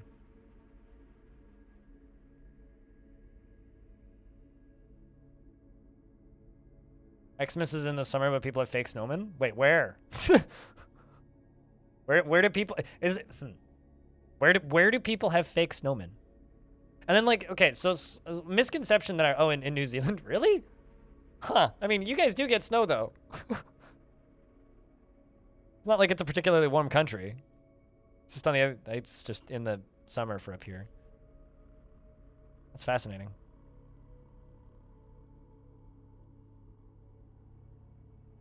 You were on Vancouver at Vancouver Island up until about a year ago? My grandmother lived on Vancouver Island up until about 6 weeks ago. And my older sister lives on Vancouver Island. I love going to Victoria for weekend beer escapades. Cold here is pleasant compared to the islands? I'm trying to think. Vancouver Island's not that cold though. Like Vancouver in general is pretty mild. Like we don't, yeah, we get 2 seasons. We have warm and rain. We don't really have like cold ass winters.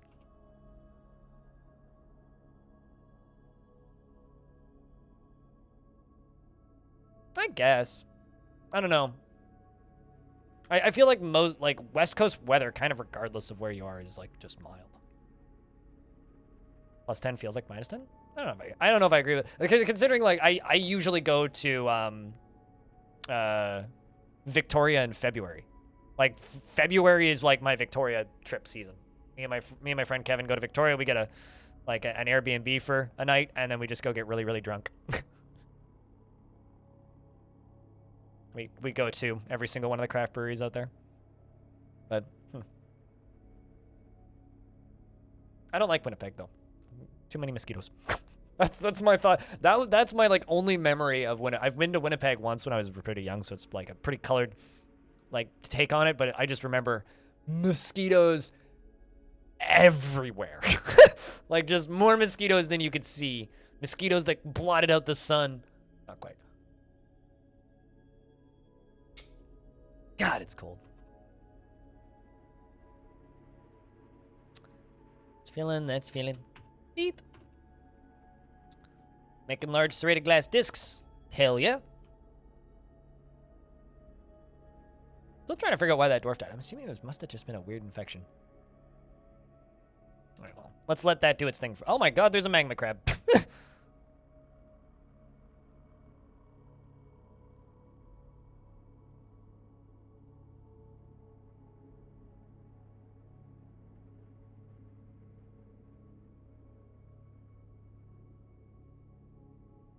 Are the worst invention?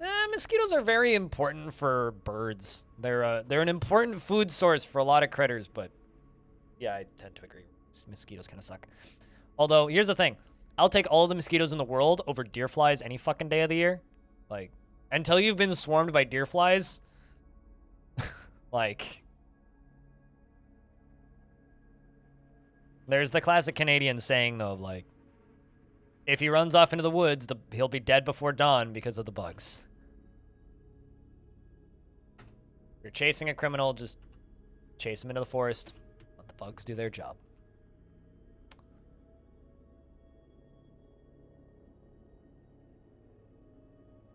All right. The other thing I need to do is I need to build a library.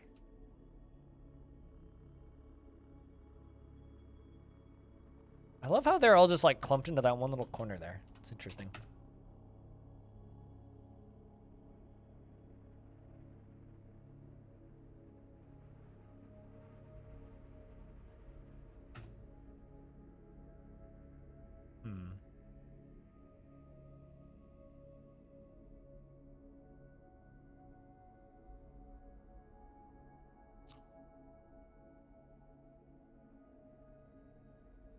But yeah, no, I really, really like Vancouver Island. It's a really, really, really nice part of town.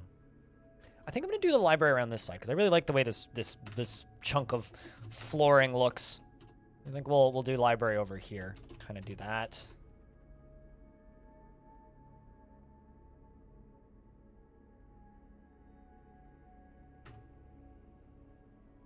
We'll see you on Sunday potentially, Shenryon, which is when I'll be on next. But you have a good night's sleep. Thank you much for hanging out. Thanks for swinging by and enjoying some dwarves.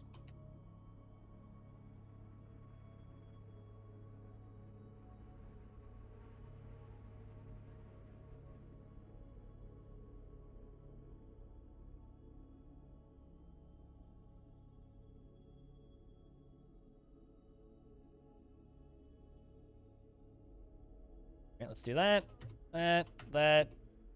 And we'll do it here too. That'll be a nice little library, I think. We'll give her 2 doors, one up here, One down there. We'll make furniture for it after we're done trading. Made plenty of discs. Let's get those traded.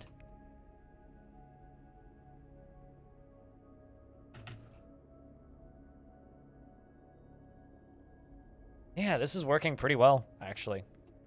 Look at that. It's filled up quite quick.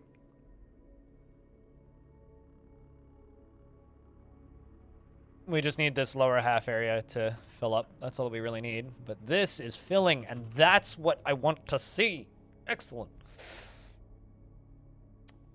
Quite proud of this, actually. I haven't played Dwarf Fortress since 2013 or so. You've been waiting for the Steam release. It's fun to watch, though, as it seldom is as seldom as that it's streamed. Well, I mean, I'm like the channel that streams Dwarf Fortress at this point. Like, there really isn't that many of us, but I am here 3 days a week. And I stream about 14 hours when I do stream. The rest of the time stuff goes up on YouTube, but just ask Chad about how many hours I stream Dwarf Fortress. I mean, I have a single fort that I've been running for, like, concurrently for over a year now. Over 2 years, actually. Because I started it in August 2020. A single fort. I also stream Caves of Cud. Although I stream Caves of Cud around major updates. So when there's major updates, I stream Caves of Cud. Or when I really feel like it.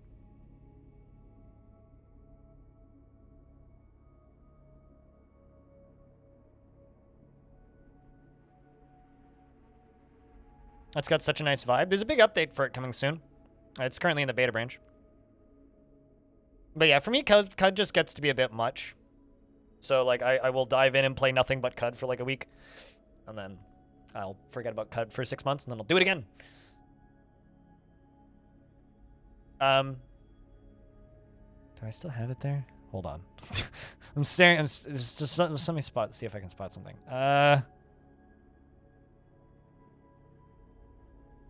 Boom. No, I've never played Brogue. Never heard of it. I definitely don't have it pinned on my desktop or anything.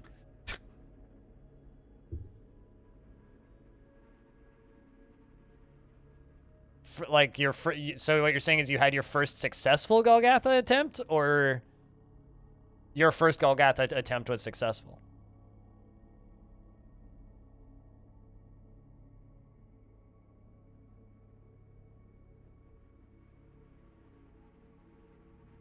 Hungry Head has given birth to triplets. That's terrifying.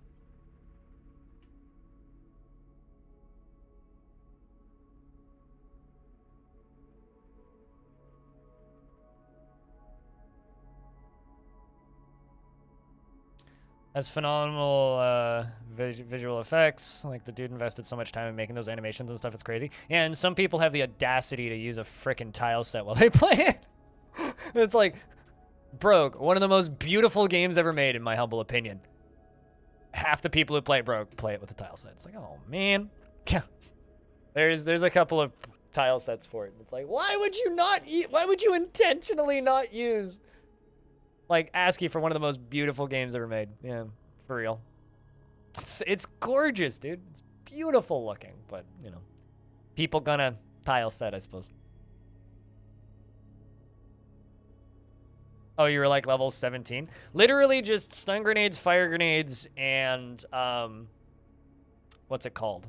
Stun grenades, fire grenades, and sprint button is how you get through Golgotha. I don't generally fight anything. I usually just, like, stun, run, throw fire grenade behind me, stun, run, throw fire grenade, stun, run, throw fire grenade, stun, run, throw fire grenade, stun, run, throw fire grenade, rinse, repeat.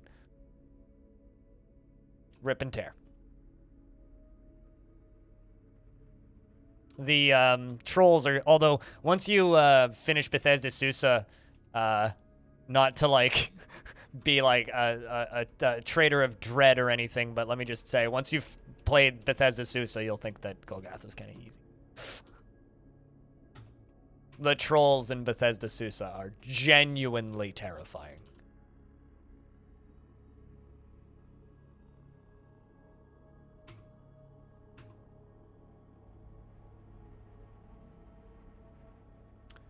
extra elephants. Excellent.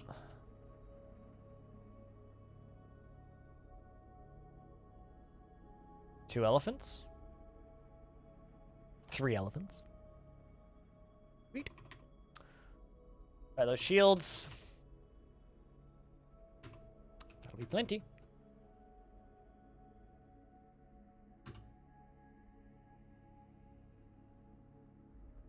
One elephant. Ah.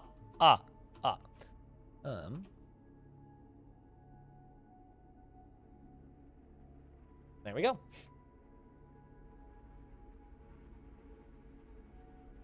You're working on an ASCII game, but you actually spend too long on the... What kind of game you working on? Right aside.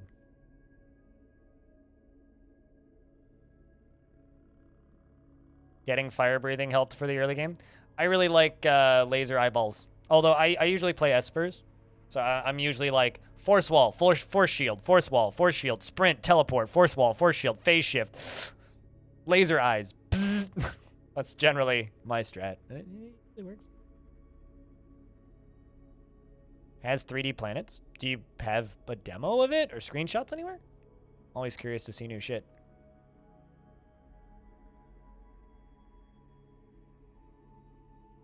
And when you say 3D planets, do you mean like 3-dimensional visuals or like... Oh, sweet. YouTube.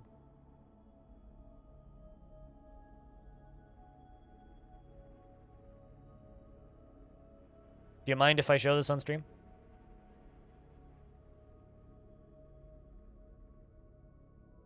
Because I gotta say, this looks kind of rad.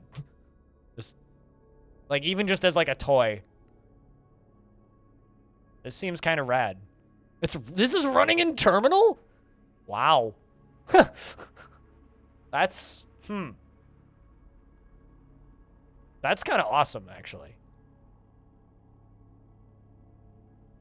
Wow. Huh.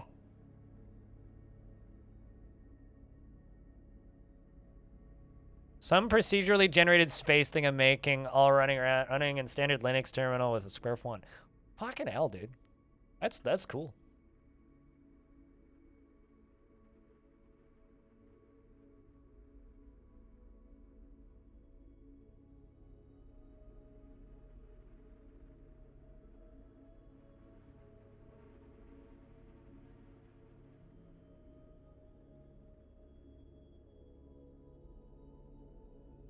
You know what? Visually, it kind of reminds me of Norman's Sky. I think it was called Norman's Sky.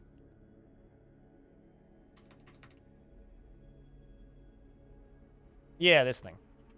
It's like a No Man's Sky demake, where you just fly from one planet to another. But there's no actual gameplay outside of that. Yeah. This thing. Anybody who wants it.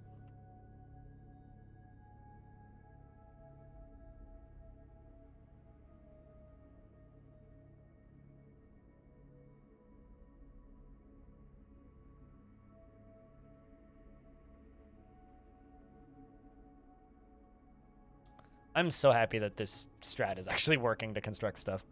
All right, let's start making furniture for the temple. So, throne, gas, game.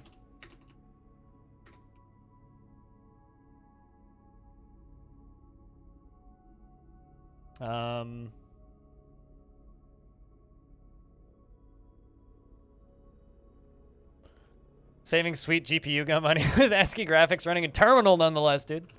Yeah, I don't know. Like, I'm really curious to see whatever that project turns into.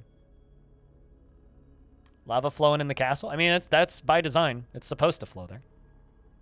I'm filling this because this is how we're going to defend the fortress. But one thing at a time. Speaking of, actually.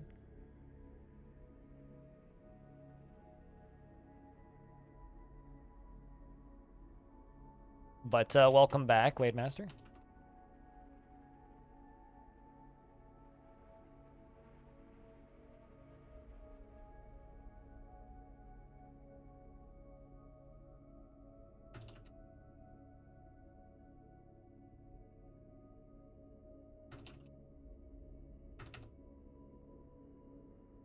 think I'm gonna need to cancel that last one because on the corner, otherwise it's gonna cancel itself anyway. Get rid of that. Let's deconstruct these.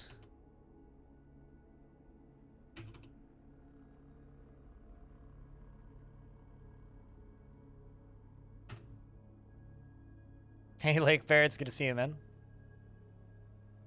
Hope you've been good.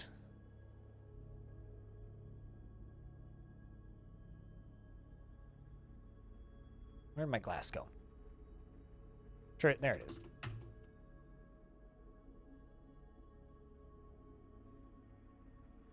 You get distracted by other projects, so you never finish anything? Well, you should, like, package them up and at least make them available, you know? Helps for when you do finally finish something, because then if there's people that follow your work for your unfinished things, then when you finish something, more people are likely to find it.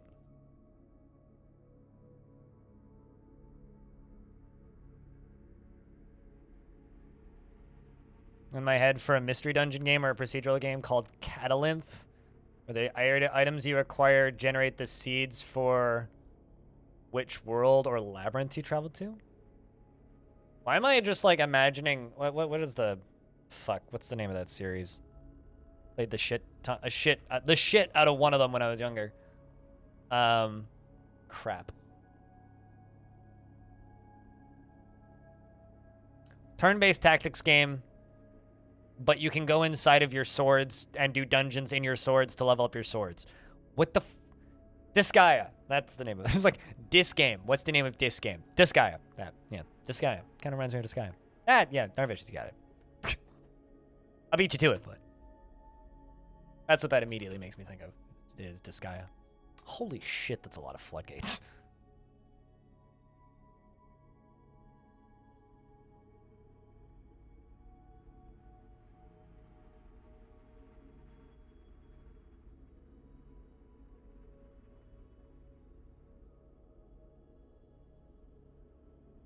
That's kind of neat, though. Collecting items to, like, generate yourself a new world. I don't know. I like ASCII, you know? And I like weird games. I mean, a game that I've gotten weirdly obsessed with as of late is Path of Acra, which isn't ASCII, but, like, very much is, like, super simple graphics. Very basic pixel art. Kind of roguelike-y thing.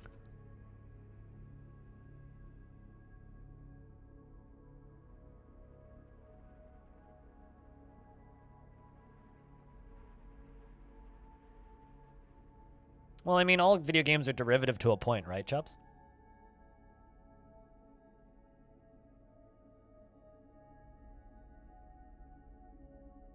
Doesn't matter, like, how creative and unique your idea is, all video games are derivative. Somebody's already done something similar, regardless of how good your idea is.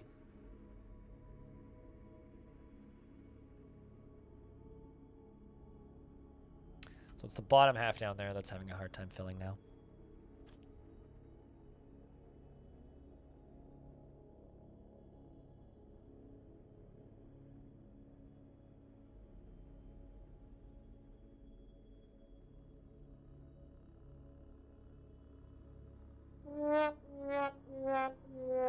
You know, this is kind of incredible.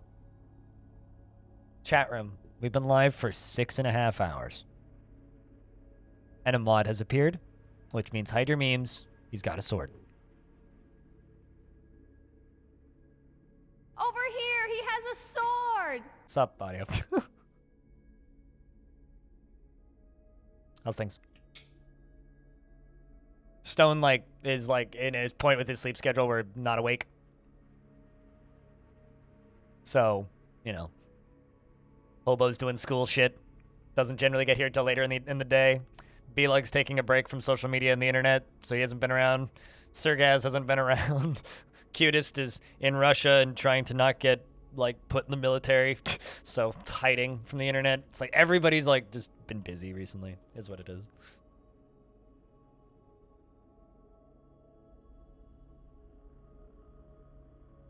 You had a small collection for games you hope someone does eventually?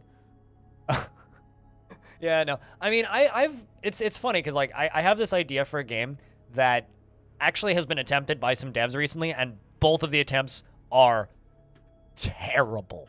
But there's an idea for a game that I've had for ages, which is I want a procedurally generated turn-based city builder where like you could designate like, oh, okay, we're gonna, downscale this part of town and turn this highway into a park, but it's gonna take 8 months and it's gonna take X amount of budget and it's gonna piss these people off, and the goal of the game is to get elected for another term.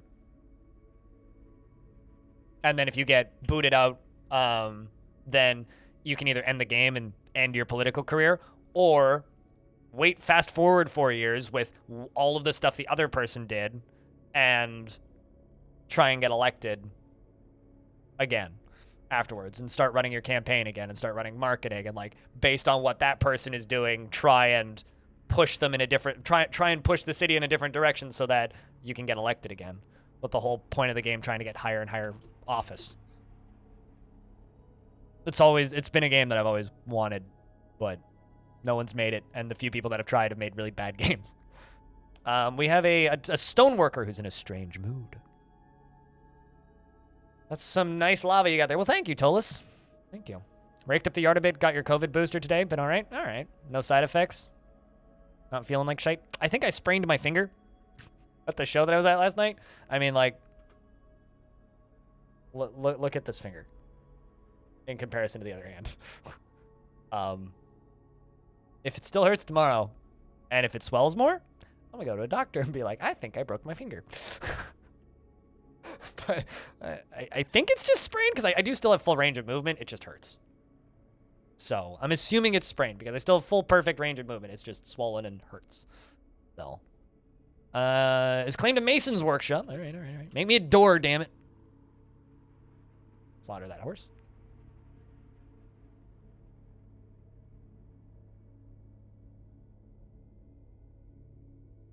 Thanks, telepathic developers. I'm curious, what's an idea that you wanted in a video game and then somebody made it? I mean, I've just been sitting here going, someone please make a new thief, someone please make a new thief, someone please make a new thief. Now Gloomwood's kind of out.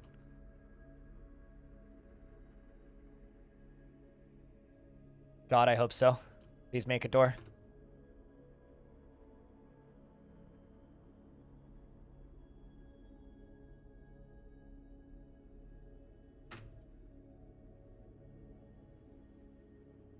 What's up, Virtual Spaceman?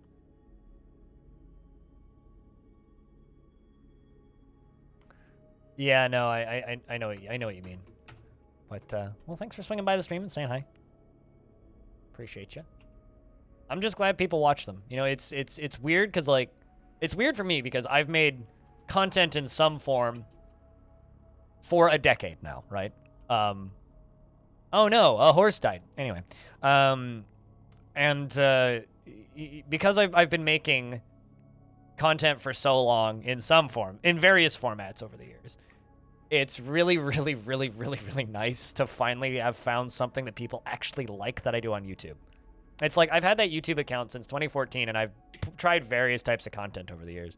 I've tried highlight reels. I've tried like stuff that's very focused on just stream. I've tried uploading VODs.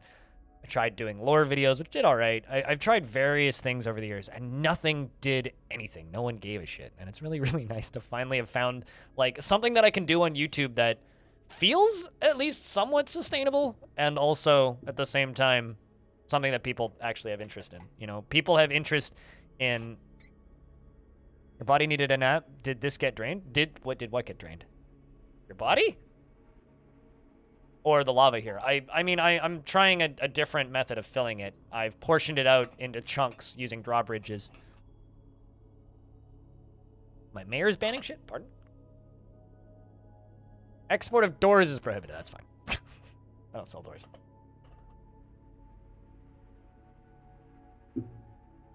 Yeah, no, it's not that it got drained. It's just it was too big to fill. So I've portioned it out into chunks. Although I put one of the bridges in backwards, so it is leaking. But this does appear to be working. The effect is being had. So just kind of waiting for this to all be like 2 or 3 out of 7 deep, and then we'll drop those drawbridges and let it slide over that way. And then if it fills up to there, then we can drop those, and then hopefully it'll just fill up the rest. But so far, this seems to be working quite well, actually. Quite happy. Are you headed to bed, Diamond? But yeah, I mean, the reason I say that, like, the DF stuff feels sustainable is, like, you know, at PAX this year, I've basically confirmed that, like, those live streams that I do with Zach and Tarn, those Bay 12 talks, those are just going to kind of continue indefinitely. Like, those aren't going to go anywhere. Like, those aren't going to stop when Premium releases. That's me being annoyed as hell that DF Talk went away and really, really missing DF Talk, their old podcast. So this is just me kind of going, well, if you guys don't want to, like, or if like Rainseeker and Captain Tastic are too busy with life to, like, you know, make a thing, I'm going to just do it for them. Which is quite literally what those interviews are in my mind. Is just, it's me going, I want more DF Talk, so I made more DF Talk. And, you know, I know for a fact that there's a lot of really interesting stuff that gets talked about on the future of the Fortress stuff that, let's be honest, not a lot of people really pay attention to. Bye, humans. Outside of, like, outside of, like, the most, like, hardcore and dedicated Dwarf Fortress followers, like people who, like, have been playing the game for ages and also read the forums. And a lot of people just don't read forums these days. And, like, yeah, they get reposted to Reddit and stuff, but a lot of people just completely ignore it. So I can put more eyes at that very easily with those videos, and people enjoy those as well. So,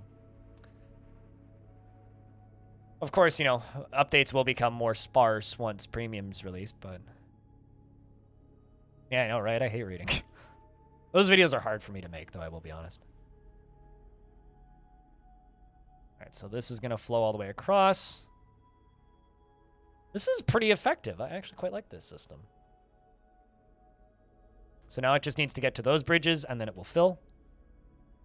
Then we'll let it fill a little bit. And then we'll do it again. Let it flow to the rest of the side. Does Liquid kill FPS? Nope. Maybe in 2012 with a potato computer. God, I'm so sad. We saw a, oh shit, an Axeman. Actual real-life visitor? Weird. You know, we should allow visitors. Let's do that. Why not? Oh, I do allow visitors. Why are you hanging out over there like a weirdo then? Come into the fort, man. Anybody can visit. Door's open. Yeah, you have to walk over a mysterious big old pool of lava, but, like... But no. Honestly, Dwarf Fortress runs quite well. The thing that really hurts Dwarf Fortress's frames right now is having too many living entities. So if you have, like, 500 entities on your map, yeah, your game's gonna run like shit. But, as long as you are, not allowing stupidly large numbers of living entities on your map, like, you're generally fine. Andesite, rough pineapple opals, raw green glass, bloodthorn logs, crundle bone, 2 rough pineapple opals, and bloodthorn logs. Hopefully they make me a door.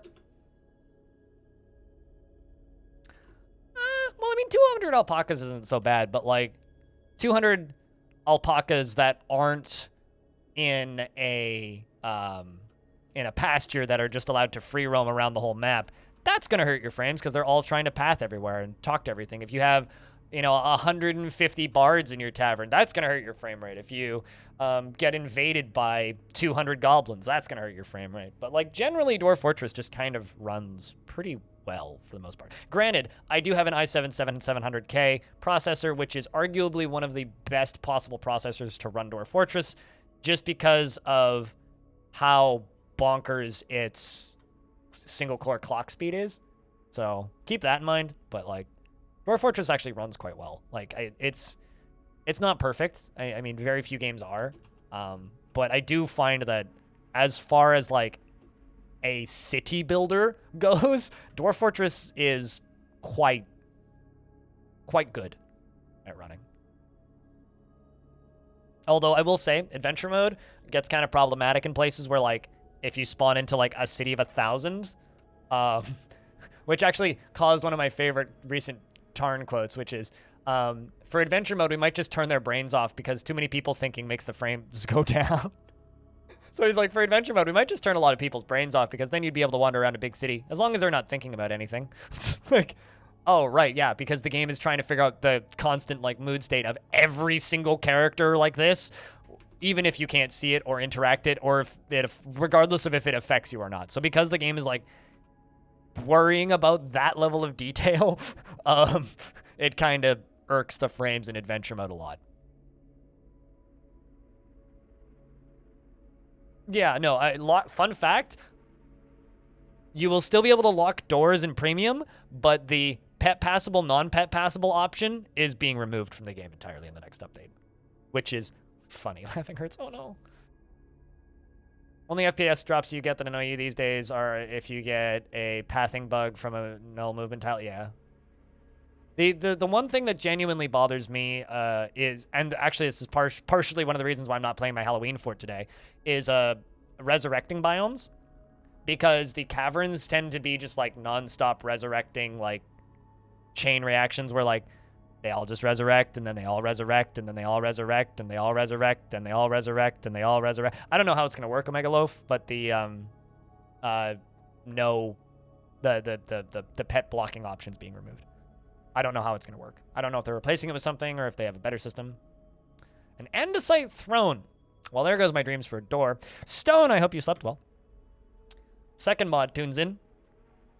Audio tuned in like 10 minutes ago, and second mod tunes in just now. It's like, man. Burr has created Sarek Noram, an andesite throne, and claims it as a family heirloom. This is an andesite throne. Our ship is of the highest quality. It is encrusted with point-cut green glass gems, and this object is adorned with hanging rings of pineapple opal and bloodthorn. And the object menaces with spikes of pineapple opal, and on the item is an image of goblins and dwarves in andesite. The goblins are fighting with the dwarves. The artwork relates to the attack of the large slaying of the Rim of Savants at Tool Islands, by the lies of Perplexing in the mid-spring of Kok Nagzok, the assaults of shoving.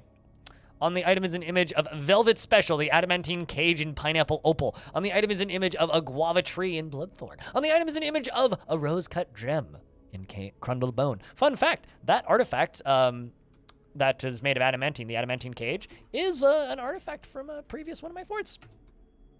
Self-referential. Let's go.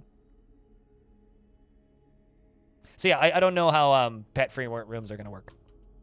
Maybe we'll just have to be very creative with our pastures. I don't know. But that particular feature is, we need little kitty doors. Yeah, pretty much. We need little kitty doors that let cats through but not lava through, or enemies. Yeah, no, totally. Like when you get mass cancellation reports and stuff, it's like, where is that coming from? Invisible spot in the middle of nowhere that you can't see. Cool. But yeah, no, I mean, there's a lot of things that used to cause frame rate problems that people assume still do that don't at this point. Lava-proof kitty doors? Damn right!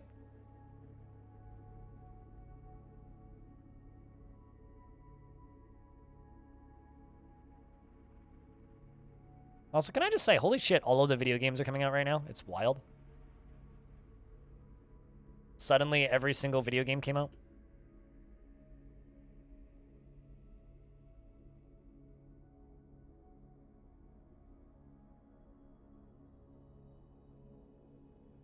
But yeah, also, like, Premium supposedly has quite a few different FPS fixes that make the frame rate quite a bit better as well.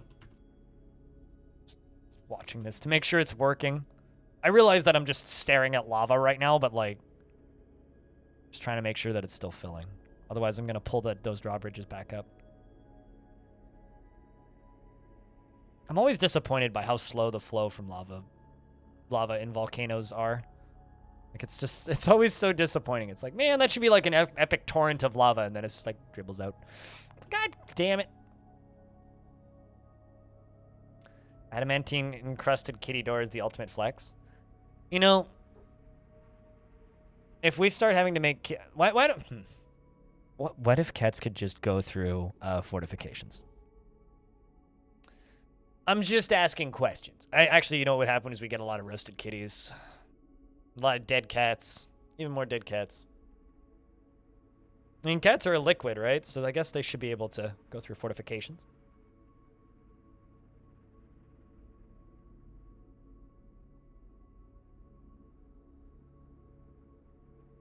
Although, genuinely, this is just a me thing. And I hope it happens at some point. I'm genuinely irked and bothered by the fact that dwarves don't smoke. Or maybe I say this because, like, I smoke weed, but, like, it's weird to me that the dwarves don't smoke. Like, like, for some people, it's weird that dwarves don't have cannons. It's weird that there's no explosions. It's weird that there's no guns. For me, it's weird that they don't smoke. Like, that's where I draw the line. It's like, dwarves should smoke.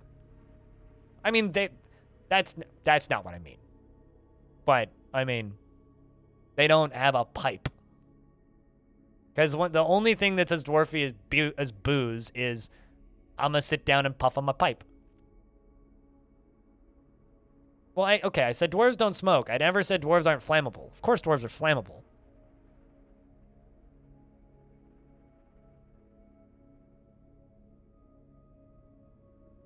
If a lower goblin torso hewn by a masterwork steel pick can pass through a fortification, a cat should be able to. Yes, I agree. Would be really unpleasant? Not for the person smoking. I mean, ask Gimli about smoking underground, okay? Would they need to grow their own tobacco? I doubt it would be called tobacco, but, like, they already can grow hemp. I'm just saying. But yeah, it would give you a whole nother line of things to craft, right? You could make glass pipes, you could make ceramic pipes, you could make wood pipes, you could probably make rock pipes. So it'd be a whole, like, crafting option.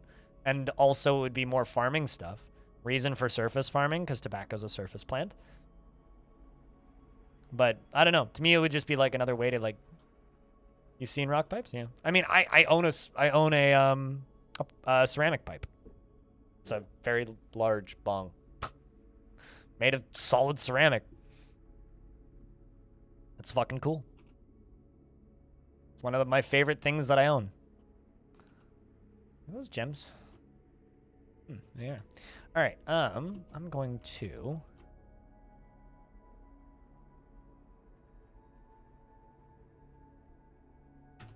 put some pineapple opals in the corner of this. Increase the value of this room just a little bit. Let's up the gaudiness level slightly. Prefer vapes? You're a modern man? I mean, I use a dry herb vape, and I go through my bong with it. I almost never actually smoke. I smoked yesterday because a friend had handed me a joint, but... Like, I smoke a joint maybe once every couple of months, but I vape almost daily.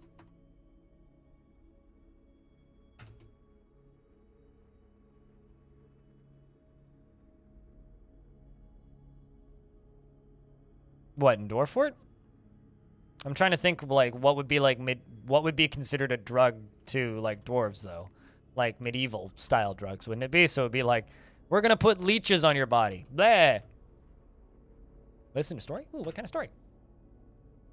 The dwarf Daedalus became the militia commander of the Scorching Lobster in 243.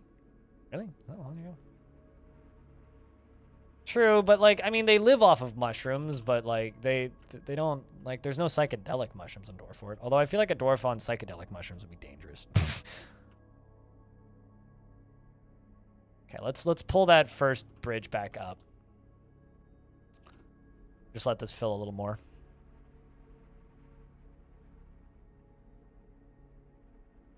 If this ain't working, I think we're gonna wait until it's 4 of 5. What happens if they snort Gnome Blight? Well, good luck getting Gnome Blight.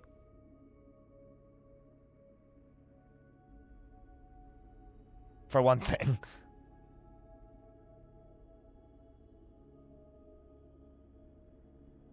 Some species of frogs. Oh, true, yeah. There's poisonous frogs. And toads. Toad secretions and whatnot. They could snort dried elf ears?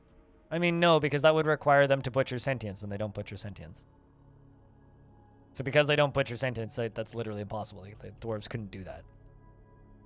No matter no matter how much you meme about it, like they can't butcher sentience.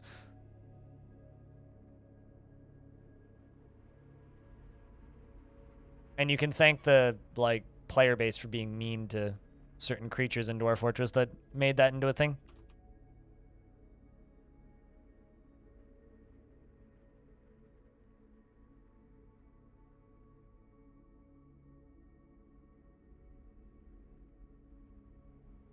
Oh, totally. I mean, like,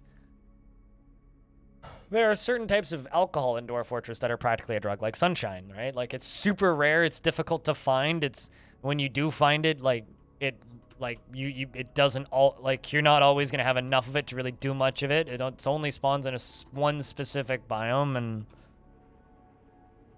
like, Dwarf Fortress kind of has super rare beverages like that already. Kind of rules are that? I mean, it's just how Dwarf Fortress works. Dwarves can't butcher intelligent creatures. It's not rules, it's literally like the way the game works. You can mod the game to make it work, but that's still not a default option. And will never be a default option. So, like, you can snort and laugh all you want, but you're, like, quite literally as wrong as you possibly can be by doing that. It just means you don't know very much about the game or the way the creators want the game to be presented and played. You know, the reason Dwarf Fortress doesn't have guns in it is because Zach and Tarn don't like guns. The reason you can't butcher sentience is because it brings out the worst in certain portions of the community. I mean, there already is coffee. There's coffee plants. Some dwarves like to eat coffee plants. Which I think is kind of funny, because they like to eat the plant. They don't like to eat the coffee bean. But God, I would love to have tea. There's a mod that has a drink type that's called tea. Play RimWorld to do evil? That's part of the reason I stopped playing RimWorld. Is I got tired of the way that community acts around that video game.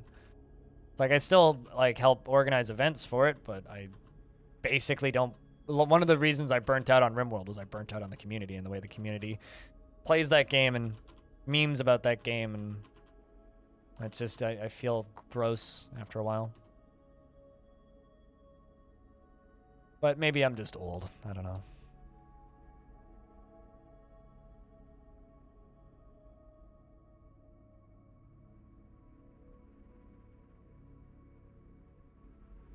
You should see the psychedelic potions in Brogue. Makes the entire like map flash rainbows, and every single time you move, every single enemy becomes a different enemy. Like you can't, like it ruins your senses entirely. It's kind of rad. It turns all the items into flowers and the enemies into fair maidens and unicorns. It seems pretty tame for a trip, but still interesting. There needs to be like a 1% chance that instead of turning everything into fair maidens and flowers, there should be a chance that it just like turns everything into vomit, blood, and weird eyeballs and like MC Escher paintings. How was my concert, old streamer, Clown? I think I sprained a finger. I mean, look at this finger. In comparison to this one. I think I sprained a finger. But it was good. It was good. My finger hurts, but show was good. It was a good concert. We drank good drinks before the show, and we went to the show, and the show was great.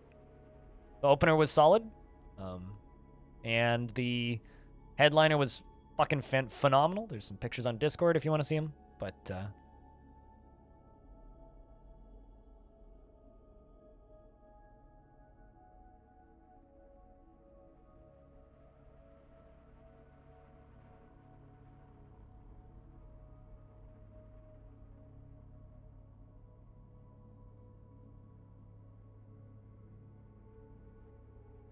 mosh pits are tough. Well, one of the people that I was hanging out with, who's a friend of a friend, brought his girlfriend. And so we were like, well, we're going to get Annie to the front because she'd never been to a metal show before. So recently I haven't gone through mosh pits. So that was my first time defending in a mosh pit in a very long time. Like it was my first time playing goalie, basically, the edge of the pit since before the pandemic, so I have bruises all the way down my back. So I'm not surprised I got like a random injury, but I'll be fine. As chat was saying earlier, it's just battle scars. You'll be fine. Which is true. I will be fine. I saw a cave dragon today, and then it wandered off the edge of the map, and it doesn't come back, and I'm sad, and I want it to come back. Although I do have a bunch of hungry heads in cages now because I set up cages all over that cavern layer now, hoping that it'll come back. My first time ever seeing a cave dragon, so hopefully it'll come back. I want to catch it. But currently, I'm just giving these dwarves a bit of a break and seeing if I can fill this up with just the without pumps and just the lava from the volcano. Cave dragon, cave dragon, cave dragon. Yeah, pretty much. Where'd you go, cave dragon? But yeah, concert was fantastic. It was really, really nice to see animals as leaders again. I might just like turn this whole thing off and flip this bridge around because I think that this would work perfectly if this bridge was flipped. The fact that this is leaking is like really breaking this whole thing, but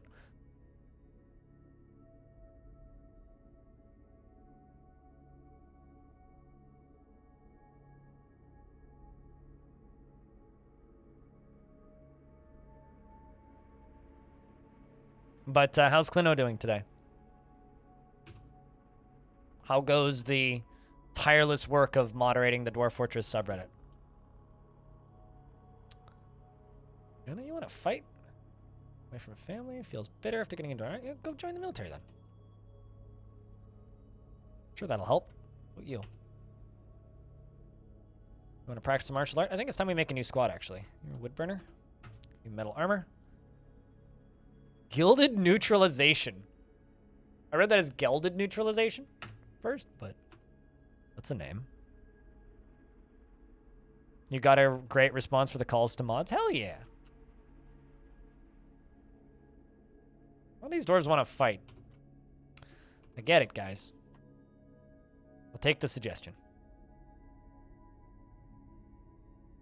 So I gather you're not going to have any trouble then filling out the list of new mods, I assume? Because that sounds good. I'm glad to hear that. I was a little worried when you started like saying that you were searching for mods. It's like, oh god. All right, from the west.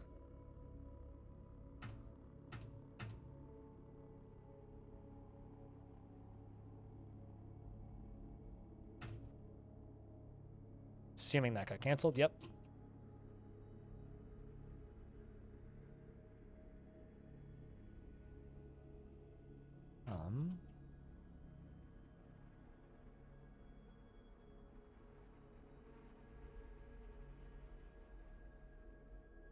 Do 2 downstairs. Oh shit! I didn't even put 2 and 2 together about the fact that this one was like underneath this. All right, well, I guess I gotta go around and remove some of these. Cut back more of this. Otherwise, this is gonna be kind of a problem. There's still more applicants I'm probably inviting, but it takes a while to vet people, and you've had a number of applicants that have been known for years in the Bay 12 forum and so on. Oh, that's good. Better hit the sack. It's been a long week. You have a good one, Feels Batman. We'll be on Sunday. I'm doing a bonus stream on Sunday because it's my 4-year Twitch partner anniversary, so we'll be playing some Roller Coaster Tycoon 2. So keep an eye out on Sunday. There will be a stream that day.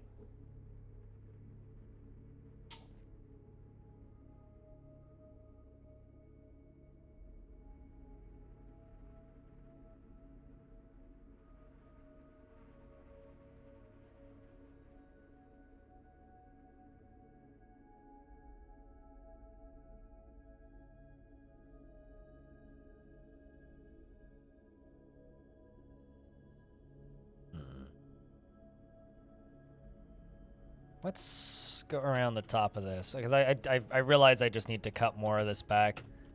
We're just going to channel out a good chunk of this. I need to be able to get to that lower layer.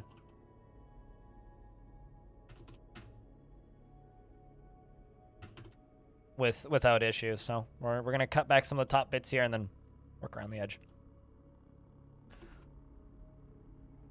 Okay, we got that done. Can also go down here and we can go to the lava trap floodgates.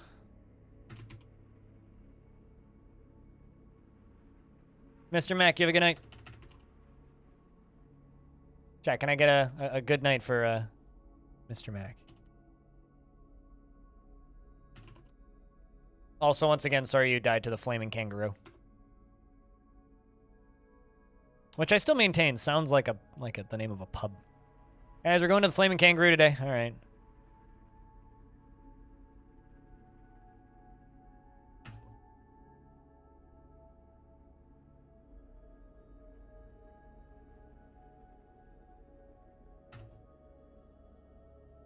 Best badass death ever.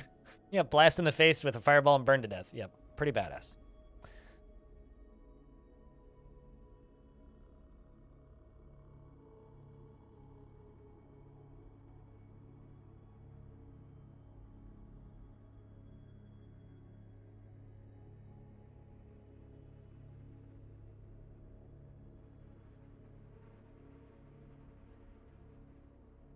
Which tile set am I using? Exclamation point tile set if you want it.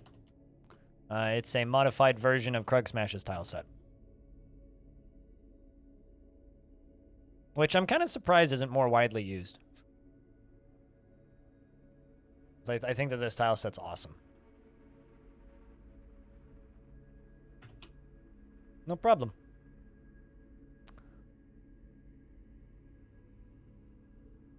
There we go. They cut all this back.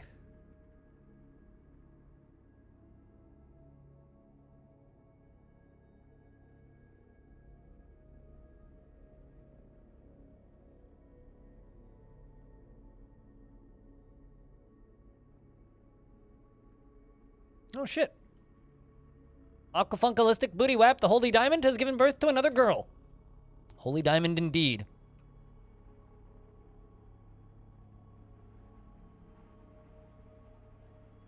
Just want to say congratulations to Aqua for another happy child.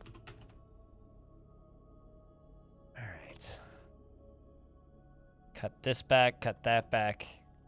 How's our booze supply doing? $7.99. Good amount of booze. Great amount of booze, even.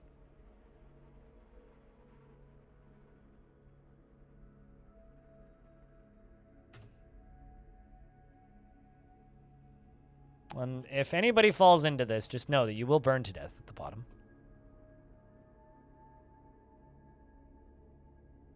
Or just go splat on the way down.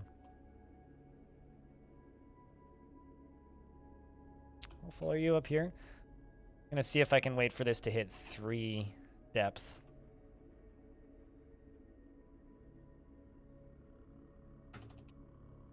God, it's really difficult for me to contain my anticipation for premium at this point.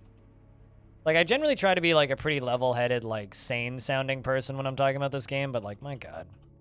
It's been difficult recently.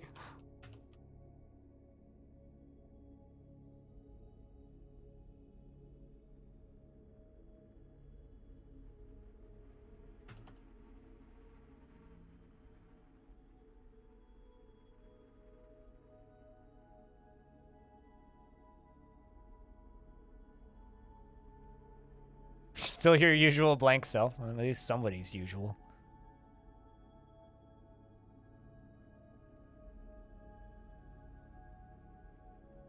All right, let's get all those done, followed by all those.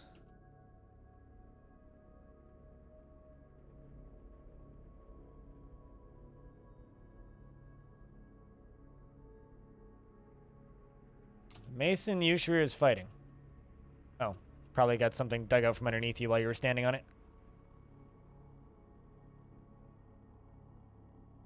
You know, it's kind of funny. We were talking about FPS lag. One of the only construction activities that gives me any sort of lag in DF is channeling for some reason.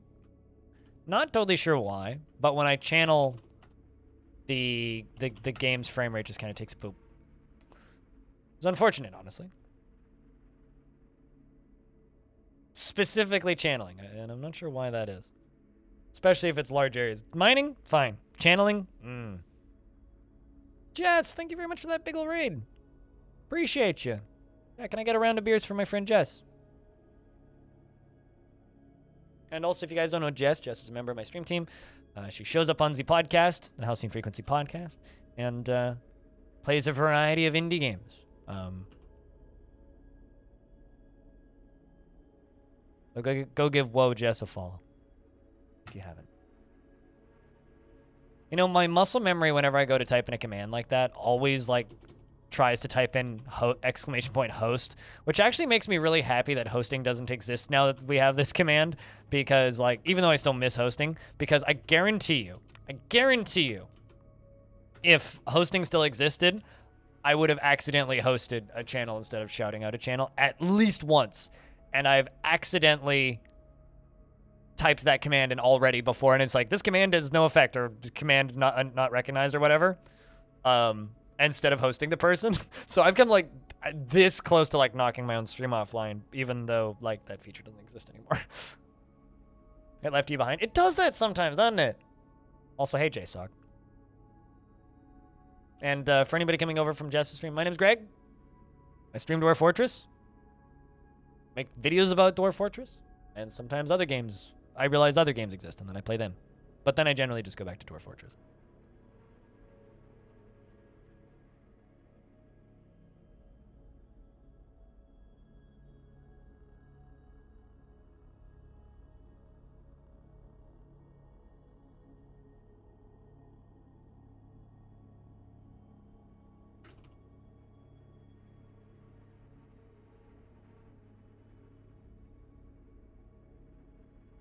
Also, hey, Alistair. Hello. I hope the internet's been behaving itself today, by the way. I've been having a pretty good stream, yeah. It's been a little chill, but no complaints. I'm trying to make this big old hole filled with lava. I saw a very rare creature, which was rare enough that I screenshotted it and posted it on Twitter, because I saw a cave dragon, which is a creature that I've never actually seen in Dwarf Fortress before, and I've got thousands and upon thousands of hours in this game. So I was pretty stoked to see one, even though it like I didn't get the chance to catch it. It just kind of wandered off the map pretty quickly, but I saw a cave dragon, which is badass because I've never seen one before. So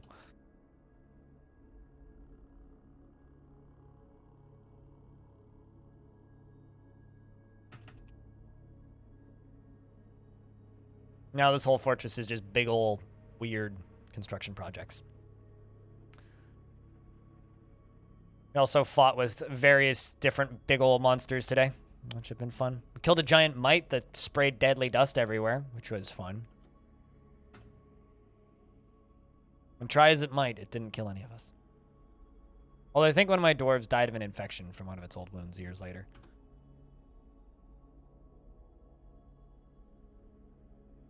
That and like Kid Fox has been super teasy about stuff related to premium DF. Actually, Clino, I got a genuine question. You have access to the Steam version. Does that mean that it's updated to the playable stuff now? Because I remember like ages ago you said that you had the access to it, but like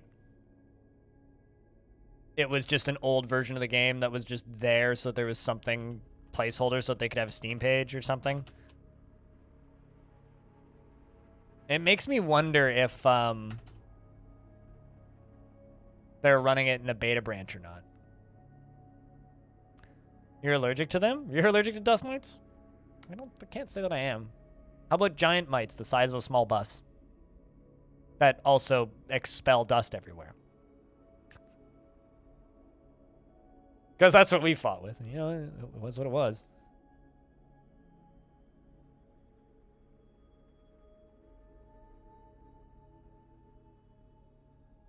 Oh, being caught by the... Oh, I see. Wait, hold on. You got left behind by your own raid? Oy vey. The dust in this instance seemed to just make the dwarves very drowsy and then randomly start bleeding. So, you know, it was pretty tame as far as dust is concerned.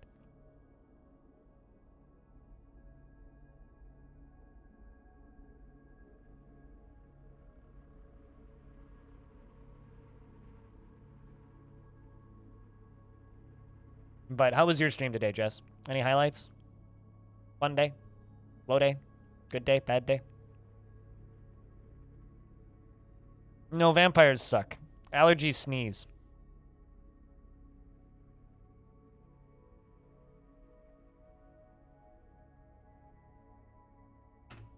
So if anything, I would almost say that allergies do the opposite of suck.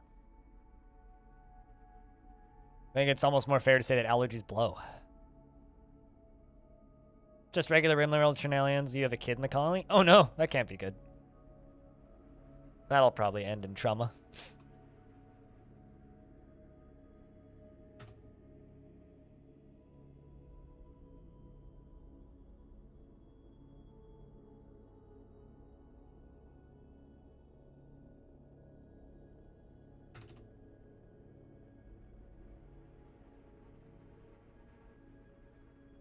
You found a cool mod that makes it less likely for kids stuff to end in tragedy? That's not possible. It's RimWorld.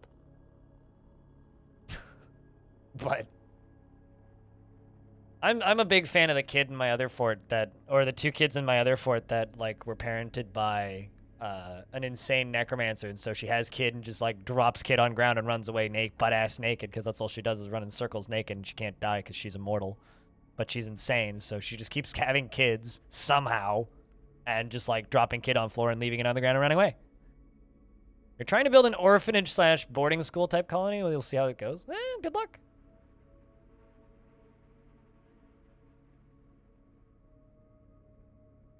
Oh, it makes it so that the invaders don't go after the. Oh, that's neat. Okay, that's useful. Oh my god, this still exists. Never didn't exist, dude.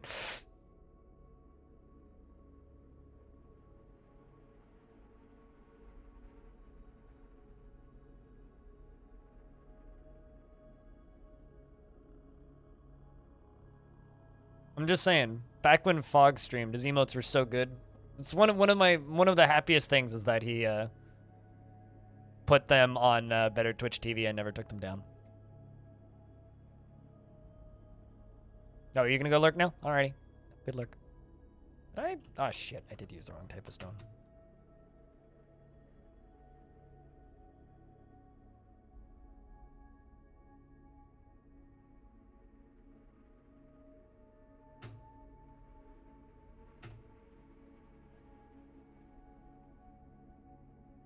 He'll be around if you need. We're fine. How often do I actually need mods? Like, genuine question. How often do I actually need mods in my channel?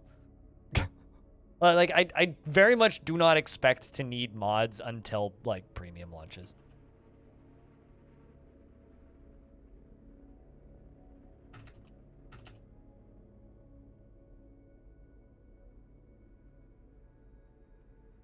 You kind of do the work yourself. It's like, yeah, if there's a problem person, I just ban them.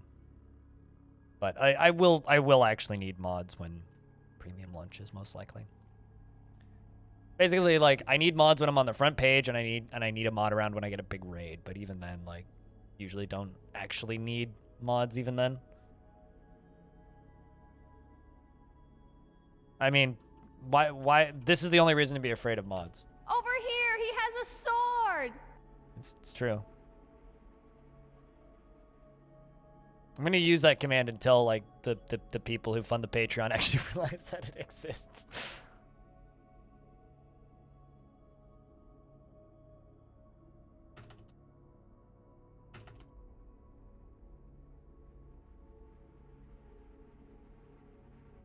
Did I see your reply above? No, I don't think I did.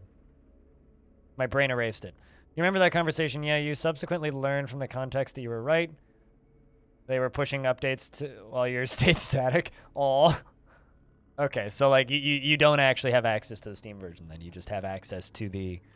I still think that you should do the just let it run 24/7 and rack up like a couple thousand hours so that you can have a day 1 review that's like, it's okay. Modding the forums is a lot of work though. I still think that you should do that.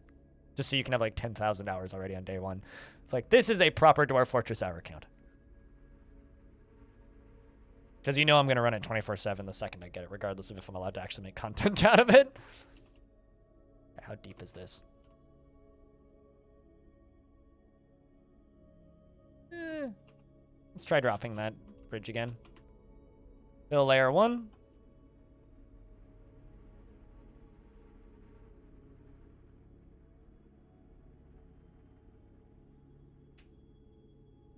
I do still love that, like, somebody somewhere is trying to scam people with Dwarf Fortress keys that aren't real. It's the fact that somebody has already done that. Like, they wouldn't have to put out the, if you receive a Dwarf Fortress beta key, it's not real. They wouldn't have to do that unless someone had tried to scam somebody already with it.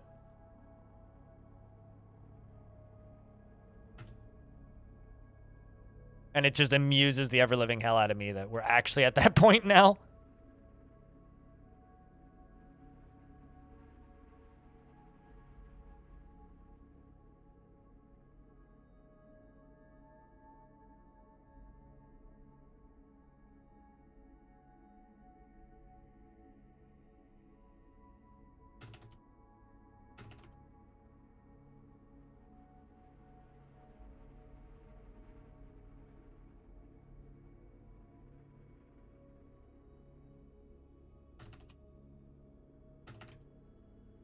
There we go. Don't you dare fall, dwarf, otherwise you will not get back up. The fall will probably kill you, but the fire at the bottom will finish you.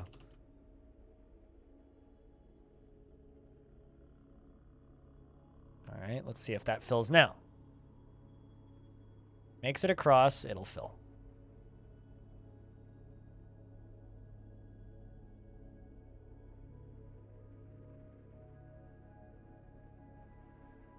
It does kind of bother me that lava's not more of a threat. Like, it's kind of sad. Lava is so unthreatening in Dwarf Fort, but, like, it's basically mandatory if you plan on fighting the undead with it. You can't use water to fight the undead. Gotta use lava. The undead ain't gonna burn themselves, after all.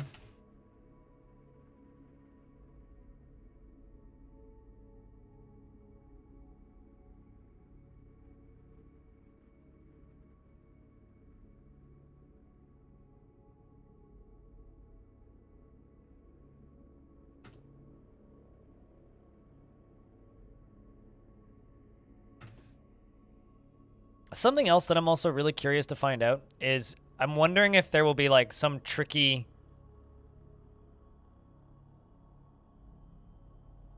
I'm waiting for someone to figure out some tricky way when premium releases to make adventure mode work, even if it still has the old UI. Curious if that's going to be completely locked out or if that's something that we'll be able to turn on and make work.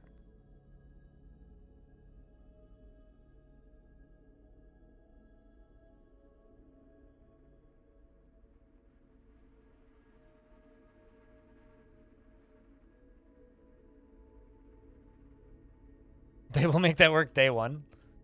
I mean, like, you know, considering, like, there already is arena mode that's locked by default. Jailbreak adventure mode. Right, dwarves are here to trade.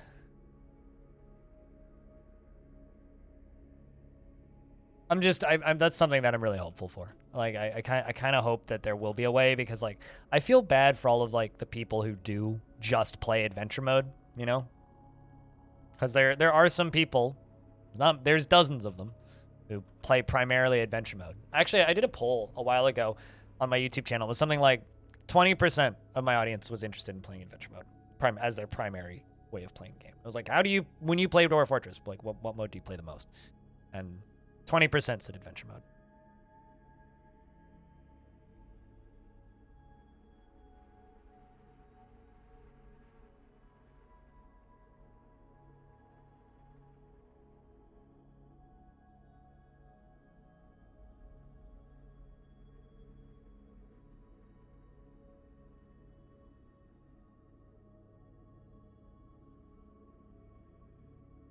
Also, I have a question. I keep seeing this pop up on various Discords.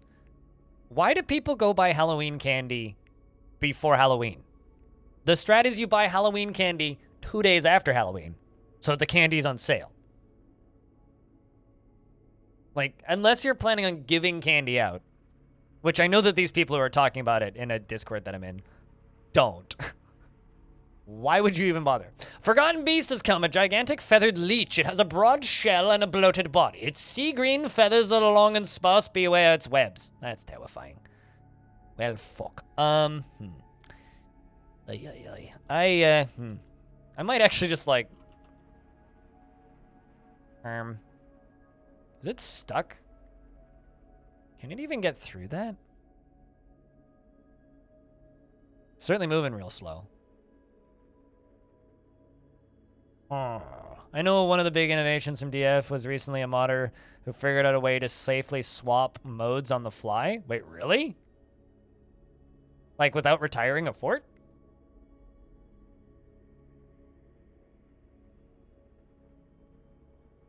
Yeah, okay, it can definitely get there.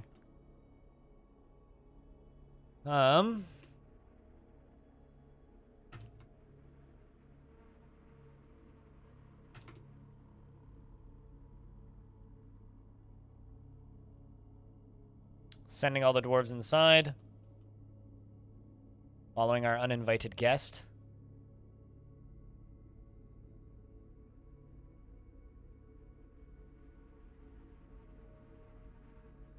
Lycott says, I'm your liaison from the Mountain Homes. Let's discuss your situation.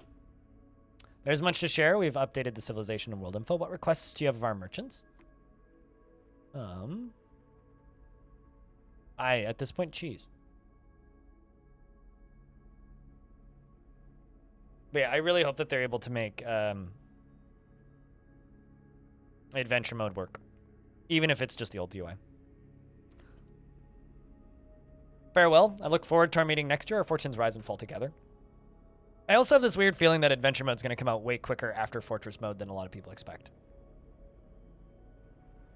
Like, I do think that that release is going to happen suddenly and quickly. Actually, you know what? Let's put them all right there. Let's not actually stay... This cat's following them. That's not good.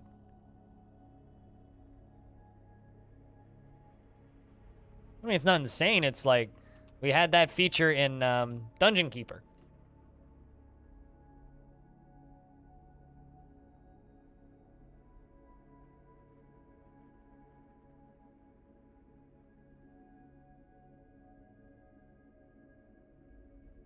So been working on the...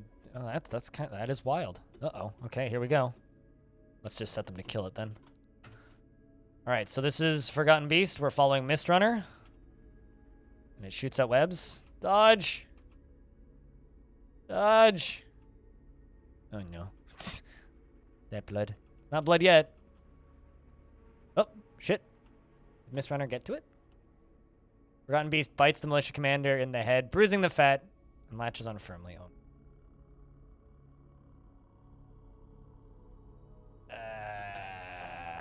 It's not a good sign.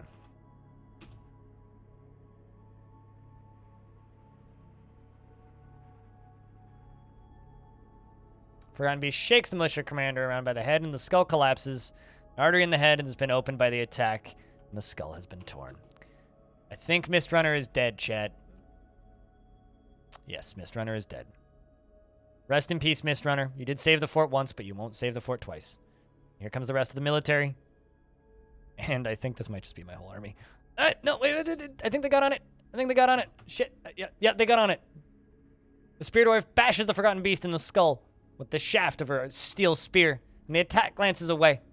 The Spear Dwarf stabs the beast in the shell with her steel spear, tearing it. I am uneasy. I am not uneasy, says the dwarf. Another dwarf dies. Another dwarf dies. Oh, God. Did my entire squad just die? Yes. No. All but 4 died. How many did we lose?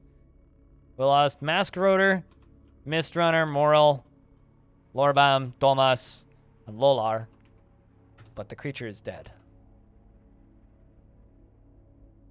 Yes, the creature is dead.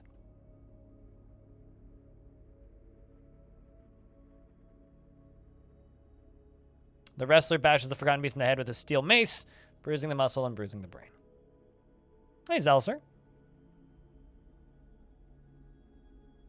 You left your computer while you were watching probably Jess, I would assume.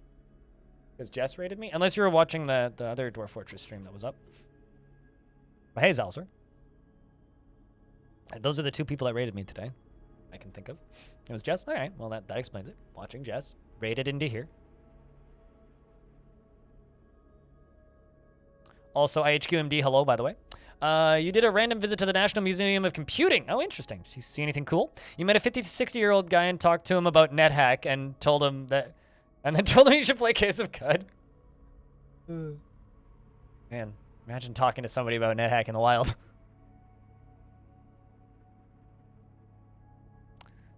These dwarves, they deserve a hero's burial.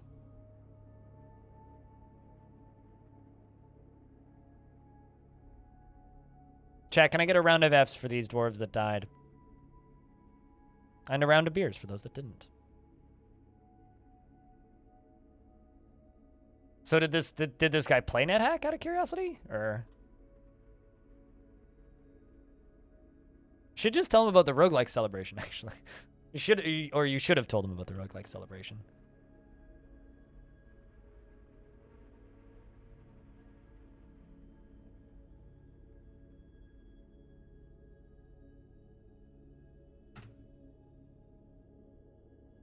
Oh, 6 dwarves just died in the military fighting a Forgotten Beast. That's what the Fs were for.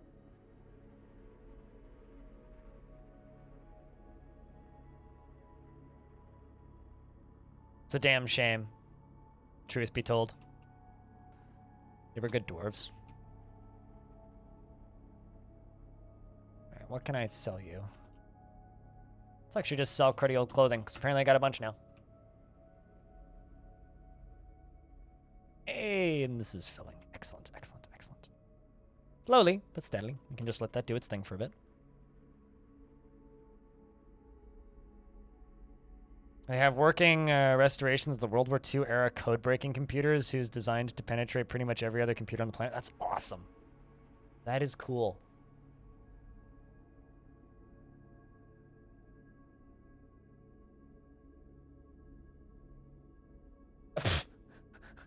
So yesterday I received an email from Brave that says that I'm no longer a Brave creator because my region isn't supported. Today I receive an email from Brave saying, you are still in fact a Brave creator. Apologies for that. It was sent to the wrong like address, basically. Like, apologies, you are still in fact a Brave creator. Thank you.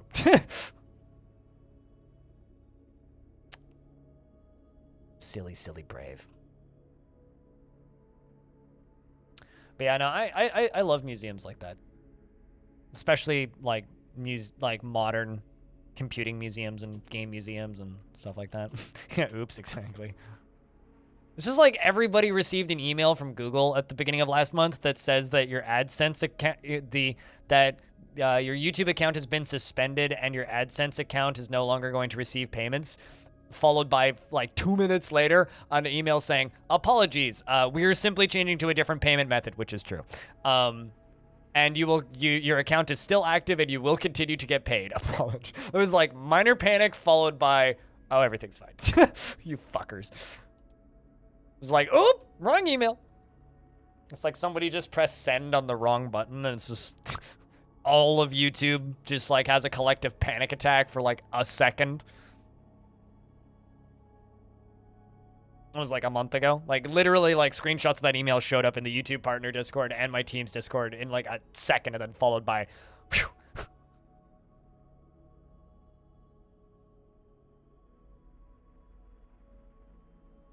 This is kind of funny to me. But that's just the way the tech industry goes sometimes. Somebody clicks the wrong email and then bang, everybody panics. And then it's just, holy shit, everything sucks. We're all going to die. We're all going to go bankrupt. Ah.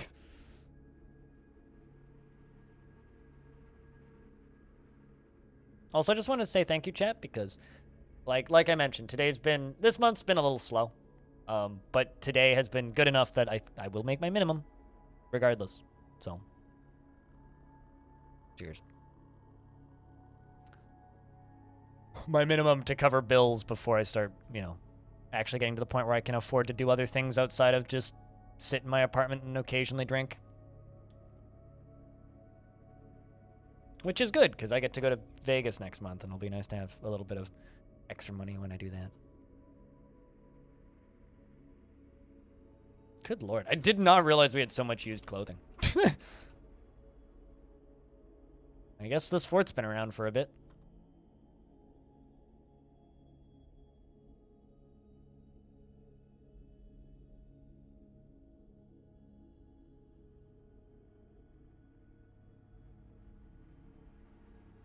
60s and 70s mainframes, microcomputers, and they loaded up one to demonstrate of punched paper tape.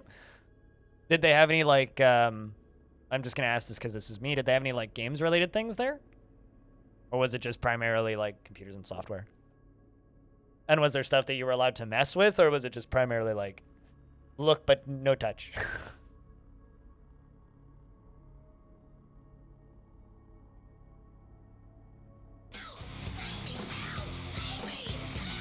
Also, chat room, can I get a round of beers?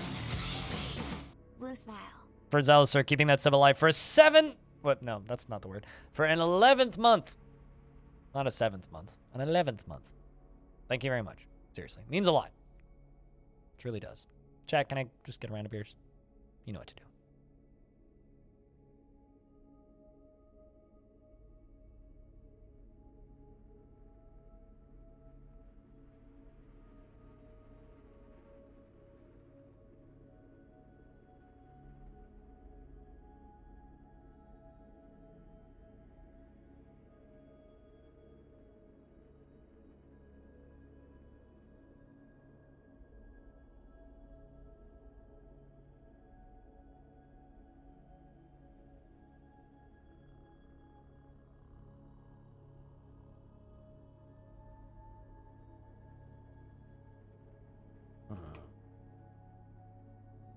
That is a lot of cruddy old clothing. All right, well. Let's buy silver. Actually start making something with all this metal that I bought soon.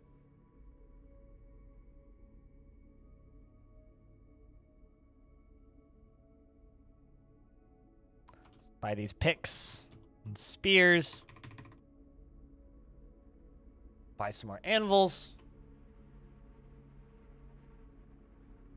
Also, thank you very much for being the first notification of money in the last hour. Sir. I have hiccups, apparently. Help.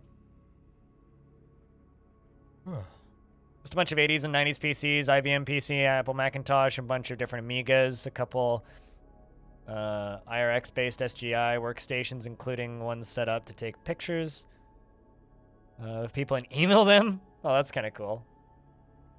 And a random Super Nintendo? I mean... Did they have any Atari PCs? If they had a Super Nintendo? God, come on. This is really starting to irk me. This should be filling. Like, it's just that bottom corner. Like, top side's doing just fine. 1 to 2. You're mostly 2. It's just this bottom side down here.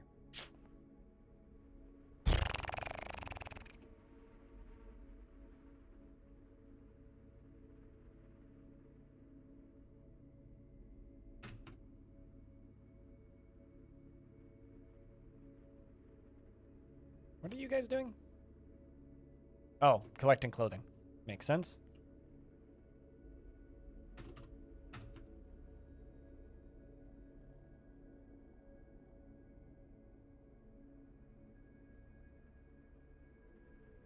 $400 and $800 as far as you saw? Oh, neat. Sounds like a neat trip. Kind of jealous, to be honest. Actually, what it really does, it just makes me want to go to the aquarium again. It's not a museum, but I just very much enjoy going to the aquarium, and I haven't done that in ages.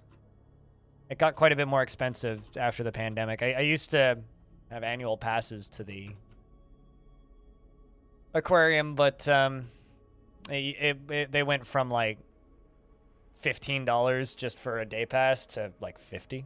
So quite the increase in costs, but they did that because like they were suddenly very limited on the amount of people they could have in there at a time due to pandemic restrictions, and then they haven't lowered their prices since, which kind of makes sense because like they always had trouble maintaining funding. Like their profits used to never be the ticket sales; it used to always just be donations.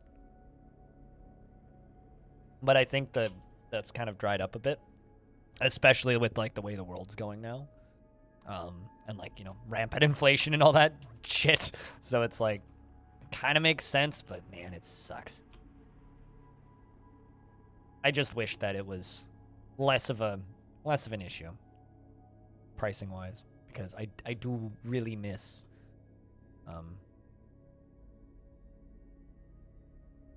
Being able to go to the aquarium more often.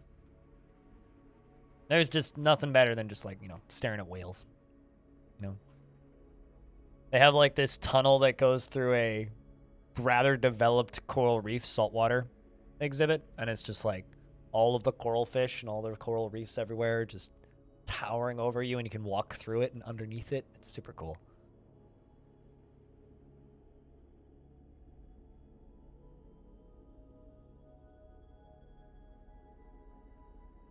We don't really have a zoo here, but we do have a, you know, absolutely phenomenal aquarium. But even though they don't have their some of their whales anymore because they had to get rid of them. And the beluga died of old age, unfortunately.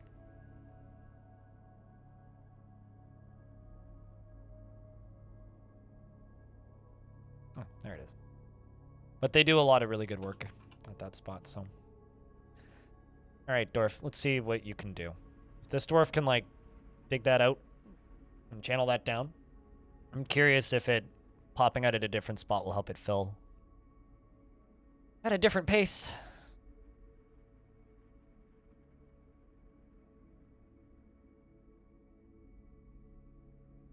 The first computer that I remember using actually was a black and white Apple II, like the all-in-one little computer.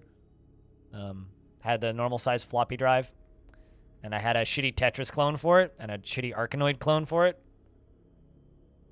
Played quite a bit of Tetris on that thing. Also, actually had a little game in it, which is one of the first roguelikes I ever played, which I talk about on stream relatively frequently.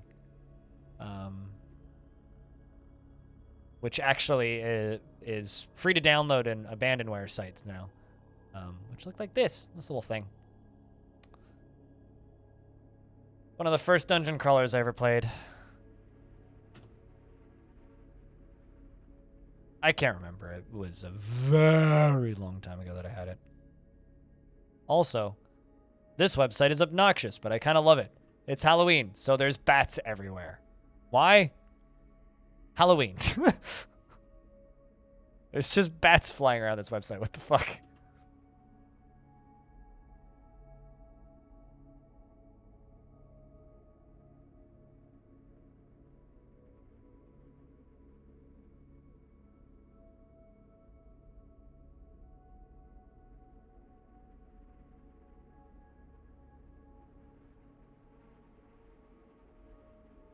Oh, also, Clino, if you're still lurking, did you notice this?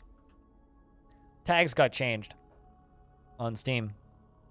They added psychological horror, indie, economy, medieval, and turn-based combat, and removed violent, resource management, open world, sandbox, and management, which I think is strange.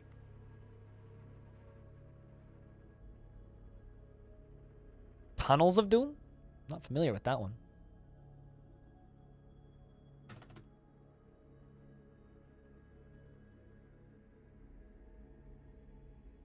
Glad this dwarf claimed that job again.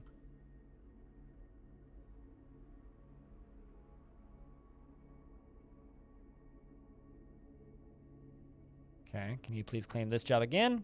There you go.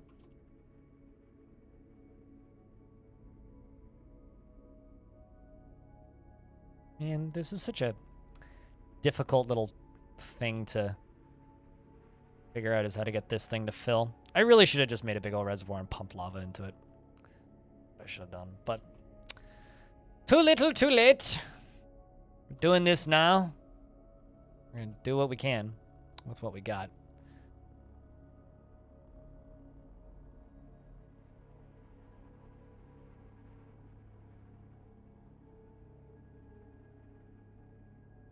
Let's see if this helps. Having the lava flow from the middle as well as the bottom. Dispersing it a little better.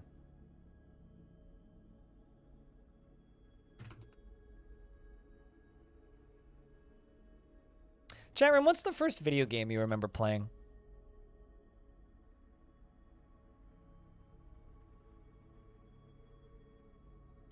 For me, the first game I ever remember playing, ooh, Bloodthorn axles are cool. The first game I remember playing is a little game called Demon Attack. Oops, actually, no, I don't want to do vertical. I just want to do gearbox there.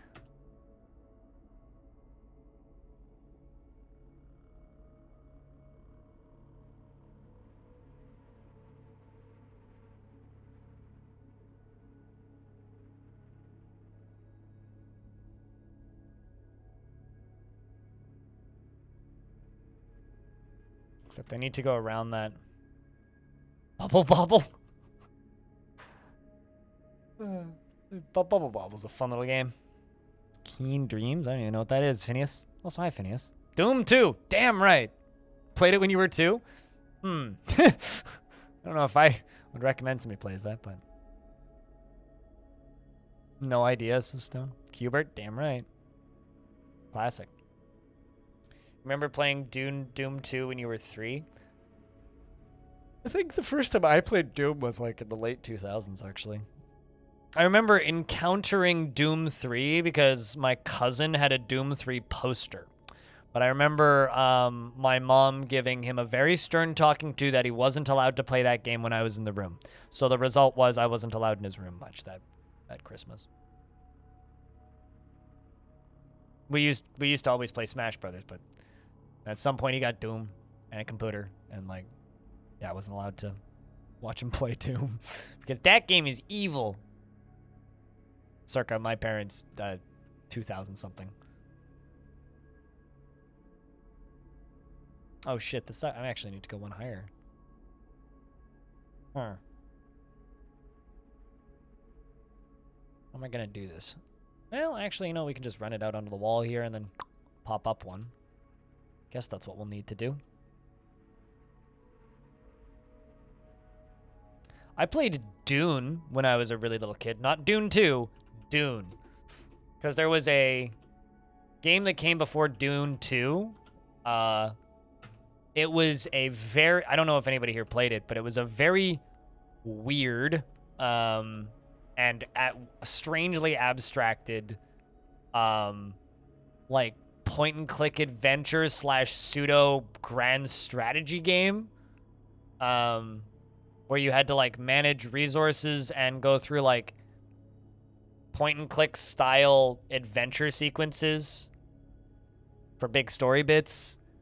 And like, it was very dense, and I never really figured out how to play it because I didn't have the manual.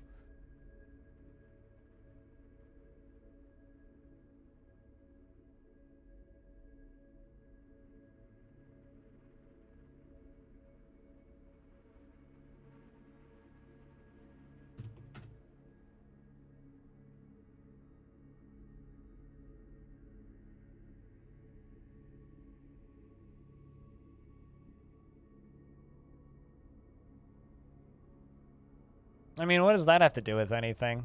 Are you stupid? It was violent and evil, so thus I wasn't allowed to play it. I think it was less of it being like satanic and more just my parents didn't want me to have nightmares kind of thing. My parents were very careful with that kind of thing, which, it's fine.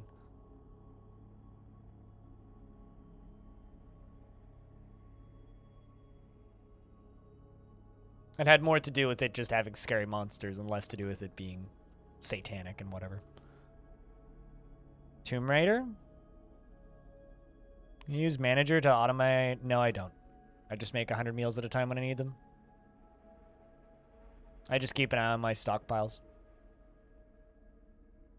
I don't automate anything, actually. I think that my brain is sick, and my brain just doesn't understand if-then statements or anything of that sort. To the point where, like, I look at that stuff and I'm like, none of this makes any sense whatsoever. So I just don't bother, really.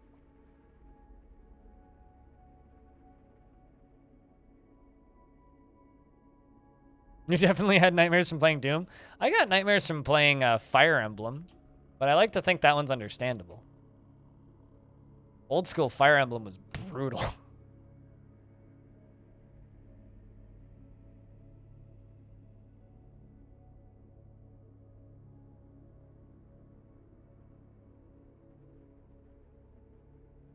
Like, absolutely brutal.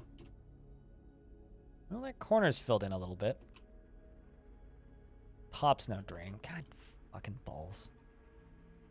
All right, let's pop up. Let's pop up this again and see if... The problem is that I put that one drawbridge in upside down. So what I think we need to do actually is just like seal off this whole thing and shut it down for a little bit, stop it draining, and try again once we fix that drawbridge. It's a bummer, but it's what it is.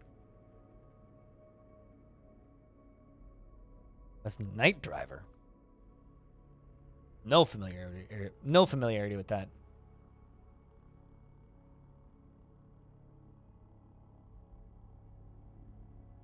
You remember being scared by horror and violent movies? Movies, yes, yeah. I remember getting completely obliterated because I saw a couple seconds of The Hills Have Eyes, which is kind of a funny movie now. But when I was a little kid, I saw, like, even the cover of The Hills Have Eyes gave me nightmares. The fucking cover of that movie scared me as a little kid, so...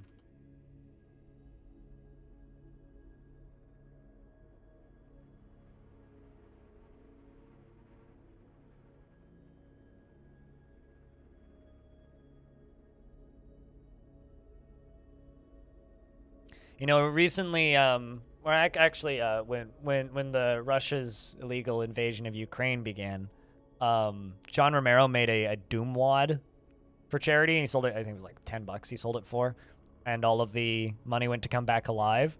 But when he did that,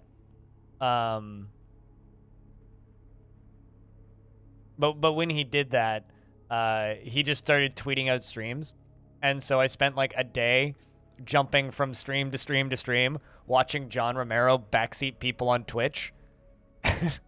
There's something about that that's just like kind of special, because how often do you get to see John Romero just chilling in random Twitch streams, just telling people where secrets are in his game? It's just like, oh yeah, there's a secret behind that wall. The secret is jump over that. There's a secret. Jump. You'll get more ammo if you jump. Just go. No, turn around. There's a secret. There's something about that that's just had a special. It's one of the first times I've ever seen somebody do that. Do I make rooms for all the dwarves or dormitories? These are my bedrooms. Yes, I make bedrooms for all the dwarves. But I usually also have a dormitory for overflow if I have overflow. We don't have overflow right now. We have more than enough beds. Every single dwarf gets a bedroom. Try and make them as big as possible, too, so that they're happy. Happy dwarf's a good dwarf.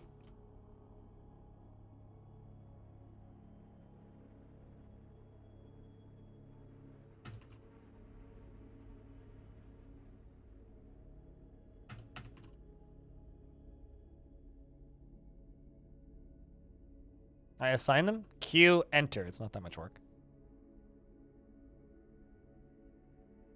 I mean, building these towers is way more work than building bedrooms, so... Yeah, I build bedrooms.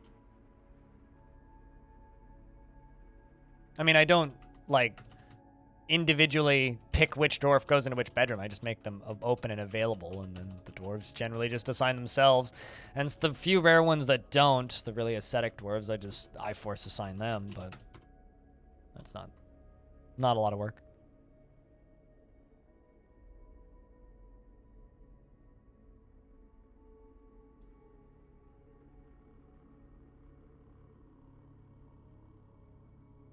Most of the other games you played were on the Atari 2600 last game?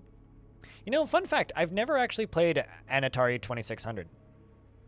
I saw one in a museum once, and I've seen them used, but I've never actually played a game on an Atari 2600. I've played Atari 2600 games, like in emulators and those various combo packs that have been released over the years, but I've never actually used an Atari 2600.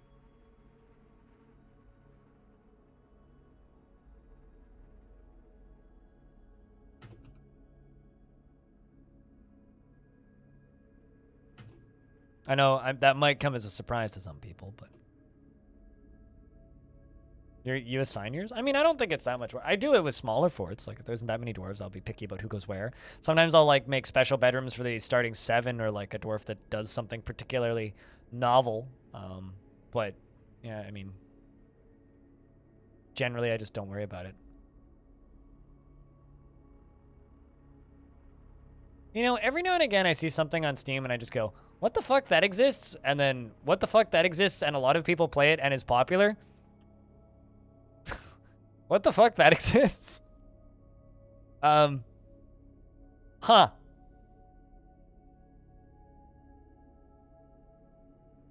Wow.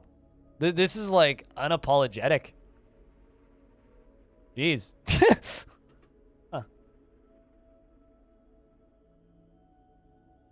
Apparently Stumble Guys exists.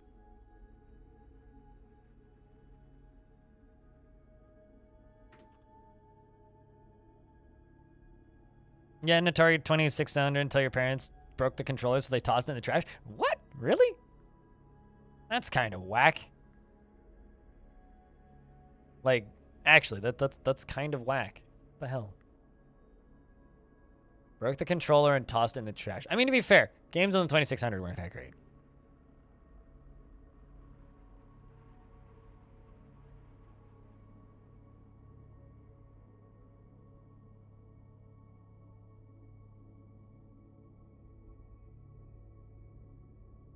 What kind of blocks was that? How the heck did I end up with quartzite twice? Selected andesite.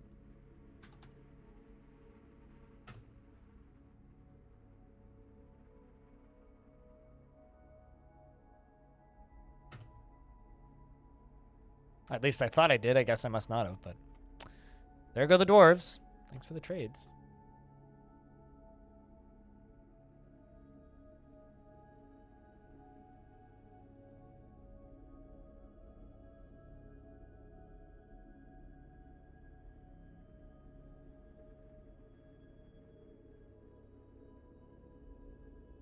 Or Pac-Man and Pitfall? I mean, Pitfall was a fine game for its time, and Pac-Man wasn't a very good version of Pac-Man based on footage of it I've seen, but still Pac-Man. Pac-Man's good. That was caravans? Yep. That was a dwarven caravan. They were here to trade. They're leaving because we've traded with them.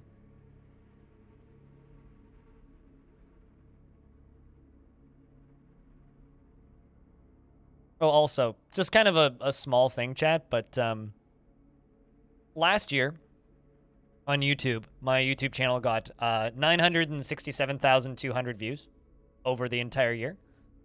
So far this year, my YouTube channel has had 1 million. Just over 1 million, actually. 1,037,268 views.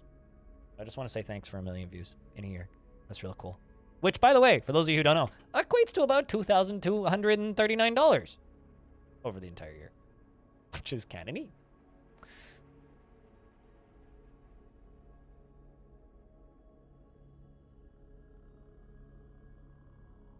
Not even the Pac and Atari game Combat? Combat?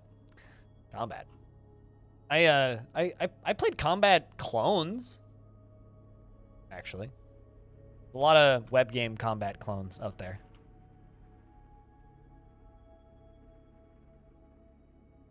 That's all starting to dry up. So what we're going to do,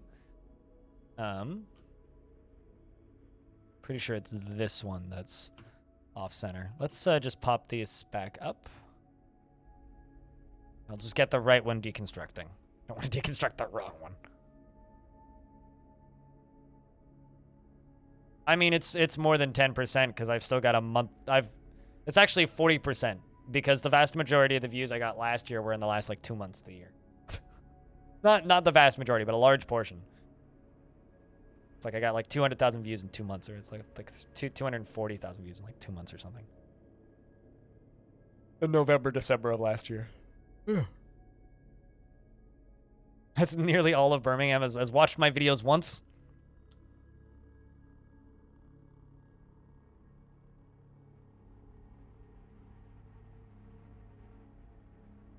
With 80 games and a clone cartridge? You think you can find it at your parents' place? Do you know what it was called?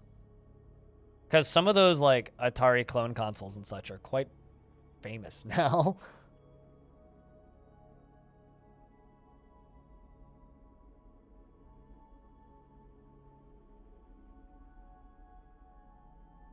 River Raid, yeah. I think wasn't River Raid a like arcade game? I seem to recall playing that. Okay, let's just get that set to deconstruct. Pop that lever down. Assuming it'll continue to be set to deconstruct afterwards. Well, at this pace, I should finish that by the end of next... I should pass that by the end of next month.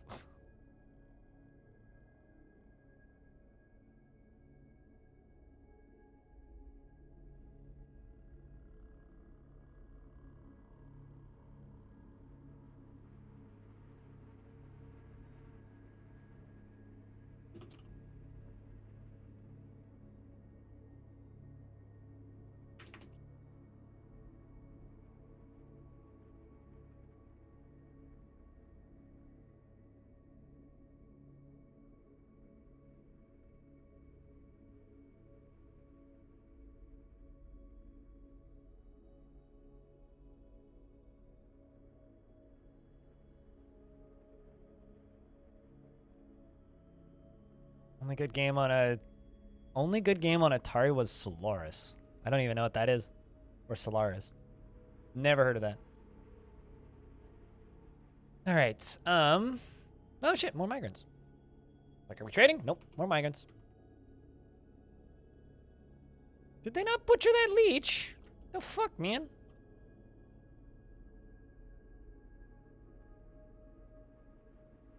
I'm a little offended by this.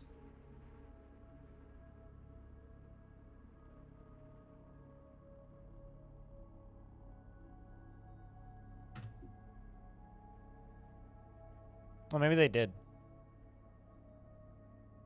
Stray puppy skull. Uh-huh.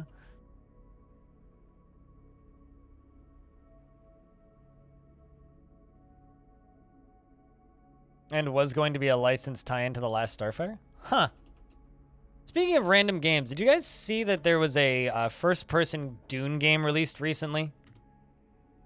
On Steam? It's like a ship combat thing.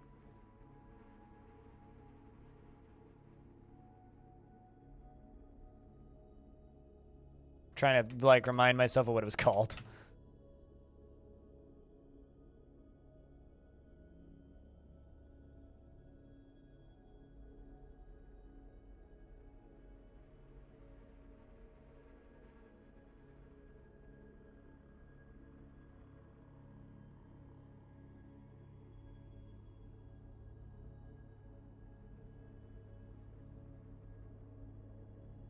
Yeah, there it is. Hold on.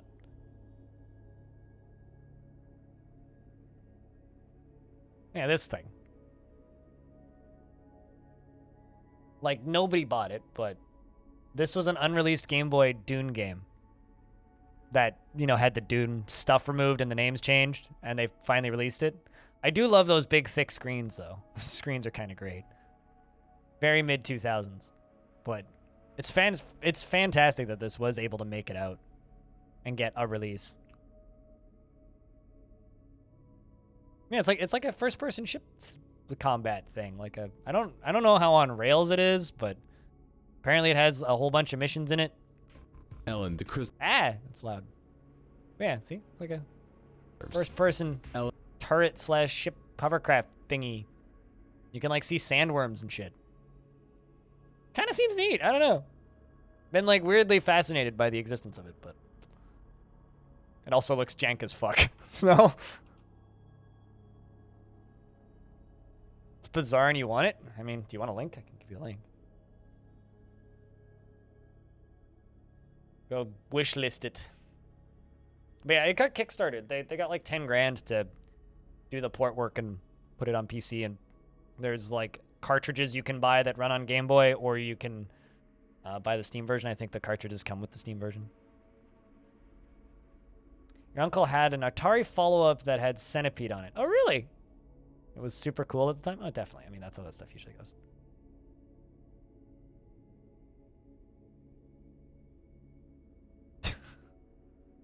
I don't know. I haven't played it in that jammer. I've just seen the trailer. And I'm not sure who the protagonist is. Or who the protagonist? Who the protagonist is, or who the protagonist is. Okay, so I need a mason to get down here and... God, I got so many stoneworkers and masons. It's ridiculous in this fort. Okay, someone should go destroy building. So we're going to rebuild this bridge properly, not backwards, because I built this one backwards. And hopefully, once we build it the right way and attach it, that my plan will finally work. Because my plan is to let it fill until it overflows, and then dump it.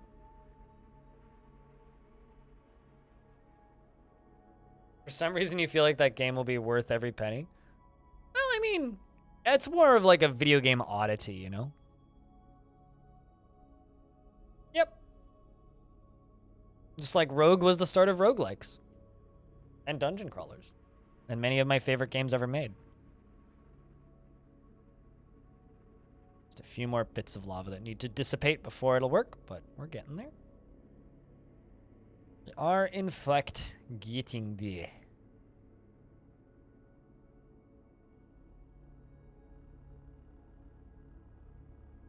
Also, chat, can I get a round of beers? Because Darren used to be rich. Congrats. You used to be rich. You're not anymore. How does that make you feel?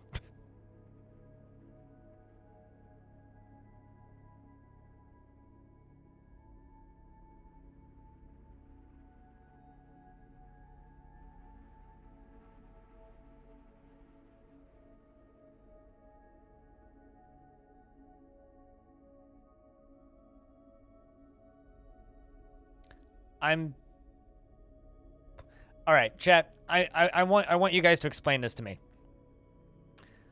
Come see my hole. The metaverse, NFTs, virtual reality, augmented reality, Web3. Come see my hole is none of these things. Come see my hole. You stand next to a hole in the ground. What?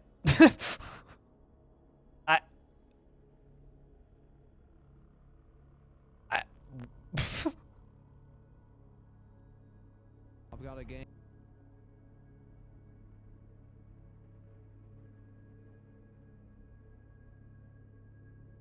Just staring at this trailer and I'm even more confused.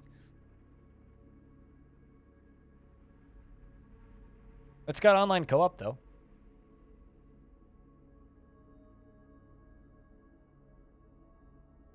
I'm very confused. Sounds like a porno. It's not though. Maybe it's a twist on the Junji Ito thing? Not familiar.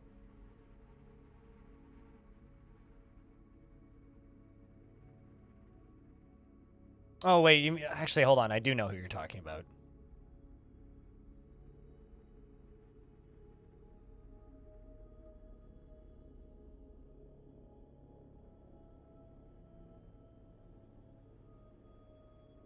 That's the thing it might be referring to? Huh. Well, I mean, it's a game about standing next to a big hole. Just reminds me of a an Onion sketch of should America continue throwing money into a really big hole? The answer is yes, but it's besides the point. They're just throwing like truckloads of money into a hole that just says the military industrial complex on the side of it. It's like, great.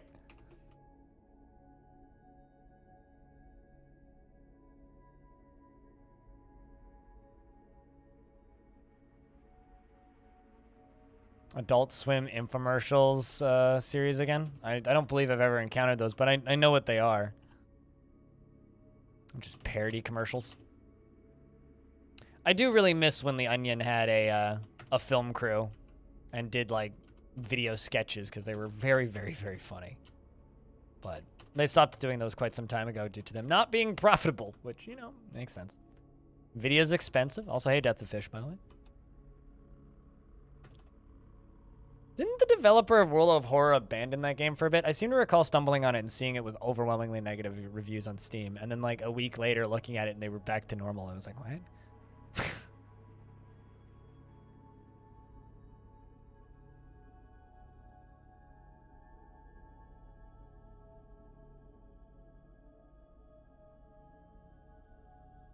War is a racket?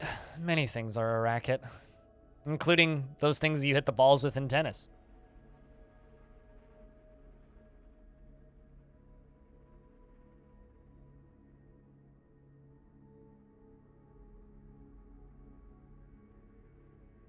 Doesn't seem abandoned? Well, maybe it's not now, but there's some weird drama with that for a bit. I actually own World of Horror. I've just never played it. It's one of those games that I picked up on sale and then kind of forgot existed.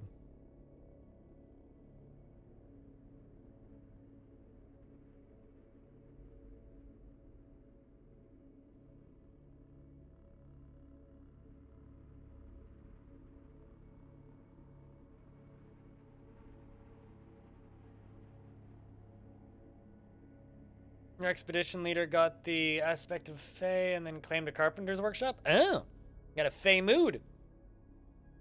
Watch and see what they do. As long as they're moving around, they're good. Getting an artifact.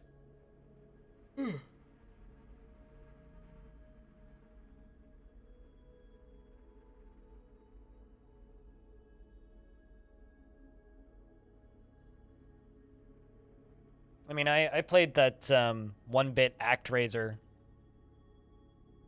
styled game recently, which was really neat. I've got a thing for 1-bit games. I don't know what it is. It's like if you make a game and it's 1-bit, I'm interested.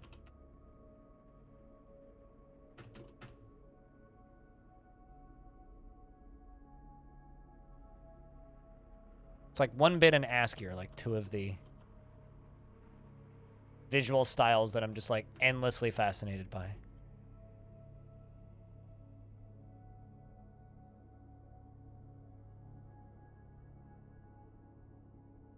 He's screaming for metal bars? Well, you should give him metal bars then, or he'll go insane trying to find them.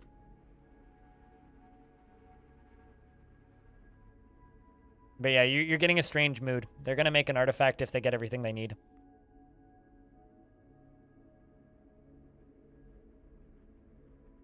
Why is this? Stone?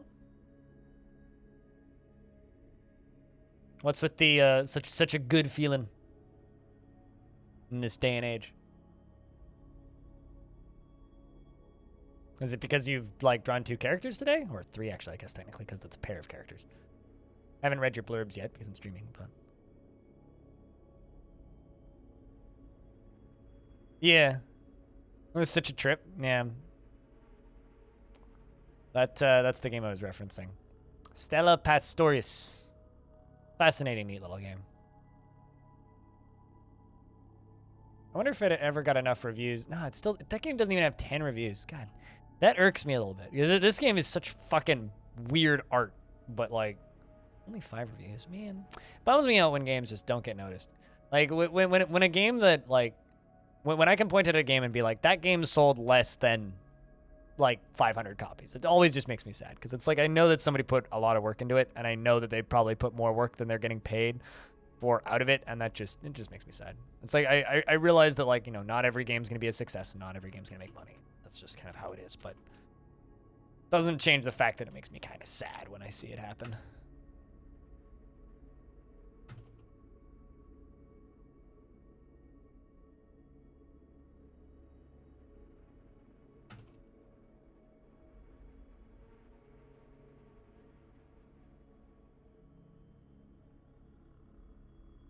Yeah, I'm just feeling like you. Well, that's good.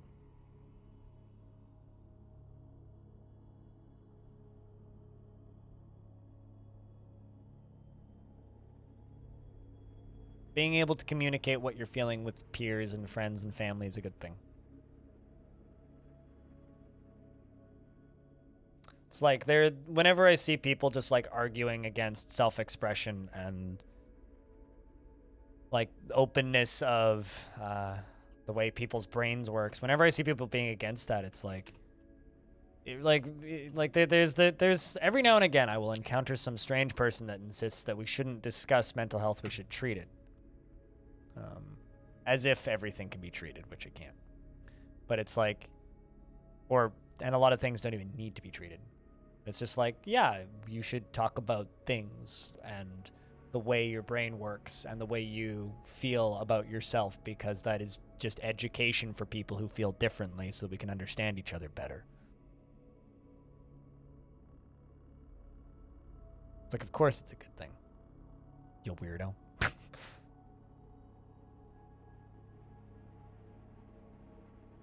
Yeah, Stella Pastoris is the name of that game.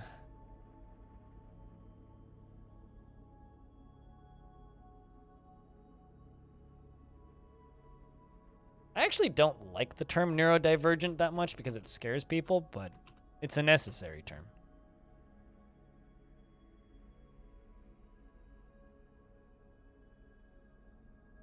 Also, to me, it sounds like some sci-fi thing. Like, it sounds like something that should be in, like, a cyberpunk film. But, I don't know. I also just don't like labels. I'd rather just be more specific.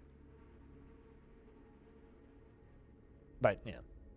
Just because the word creeps me out doesn't mean it's a bad word. Lots of words creep me out.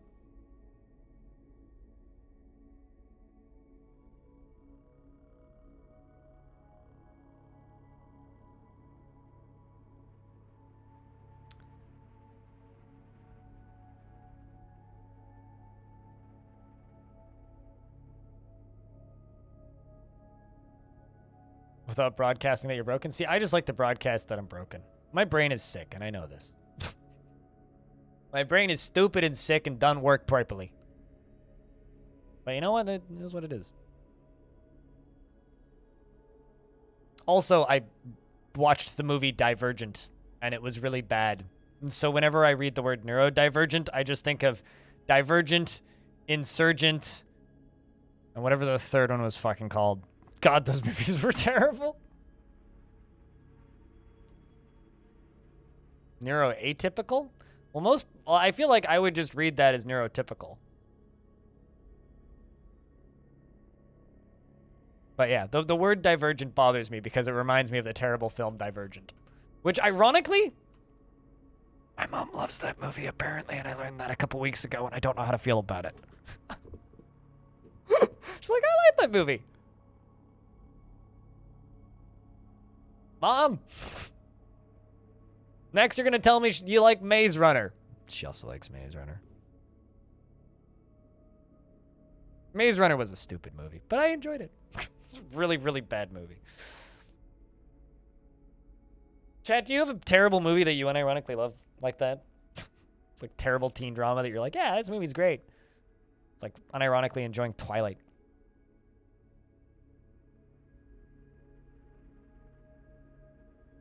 You've seen the explanation of how Divergent being the most condensed form of that genre effectively killed it? Wait, what? No, I haven't.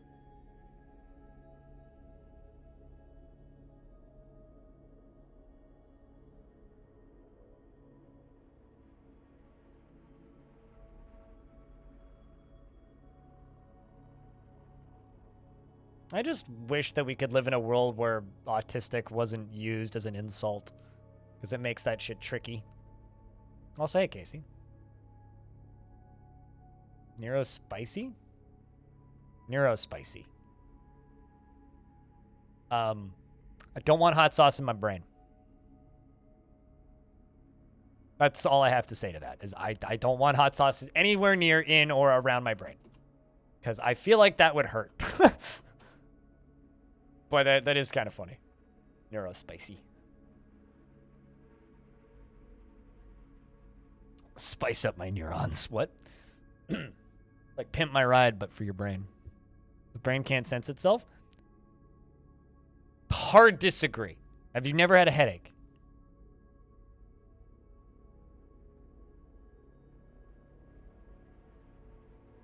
My brain feels itself all the time, and I wish it would fucking stop. People immediately jump to the conclusion of cognitive deficiency when it doesn't generally mean that. Usually it means cognitive efficiency in just ways that are not typical. You're just me? Damn right, dude. I wish that we could live in a world where we didn't need labels, but unfortunately we need labels because people want to know how much things cost.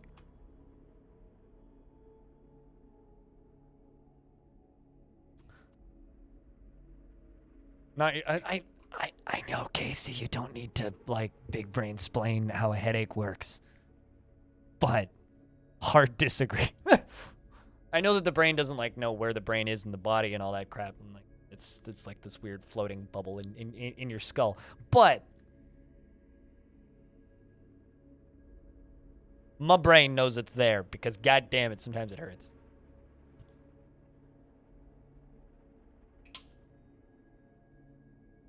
The brain is a miraculous thing. It's also the only part of my body that decides it wants to die sometimes. Although I guess technically my pancreas just kind of decided to fuck off one day, but not quite the same thing. If we must have labels, do they need to be on the back of the damn shirt's collar? And can they be somewhere that doesn't itch? Actually, I have a set of shirts that have the label like down here, like on the inside of the, really can't see this because this is black, but like on the inside of the bottom of the shirt, much better place for a label, not at the back. Also, chat, I got a serious question. You know clothing that says hand wash only? Have you ever actually hand wash only clothing? Because I have a lot of clothing that's like hand wash only, cold water only. Never hand washed any of it, and it seems fine. It's like, don't tell me how to live my life, shirt. Bleh. Basically. All right, let's hook up those two. And then we're good to go. And then we can hook up more floodgates.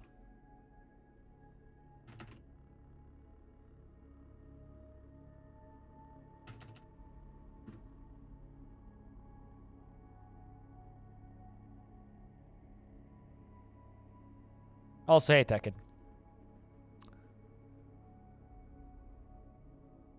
It's probably the industry's cold temperature. I don't think mine has a hot setting. Mine just has a temperature gauge. You can just beep, beep, beep, beep, beep, beep, beep, turn it up, beep, beep, beep, beep, beep, beep, beep, turn it down. But how's things, Tekken? How's the stream been?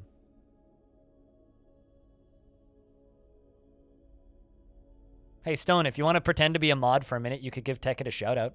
Type in /shoutout and then Tekken. You could do a thing.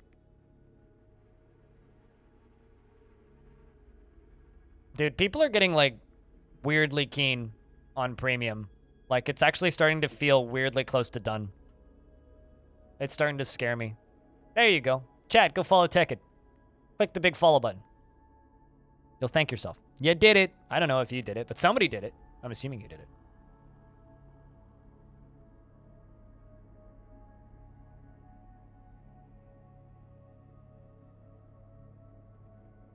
You're just a guy with bad laundry advice and bad how to run military and Dwarf Fortress advice. By the way, Tekken makes some of the best Dwarf Fortress tutorials on YouTube, so you should go dig up his old crotchety YouTube channel that hasn't been uploaded to in like 8 months and go watch his tutorials if you need DF tutorials. Joke's on you, I already followed Tekken. Damn right, well you should follow him again. Nah.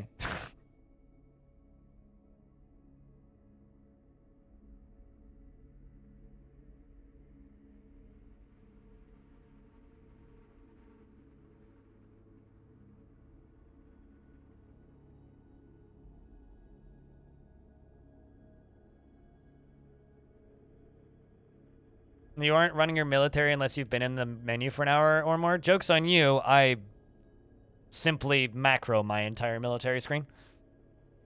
Also, hey Neil, how's thing?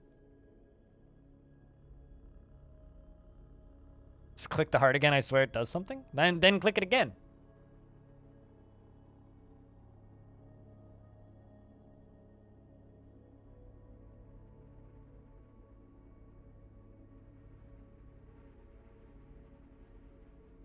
All right, we're trying to link building to trigger, but game's saving, so. You can only follow Tekken again if you first unfollow Tekken. Well,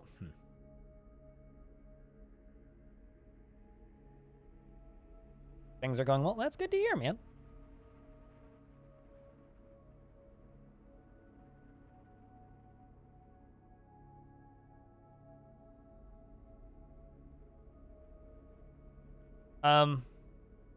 Cyrilac, I have a question, because you just posted this picture on Discord. What is that? All I see is black fluff. A two-headed bison? I beg your pardon?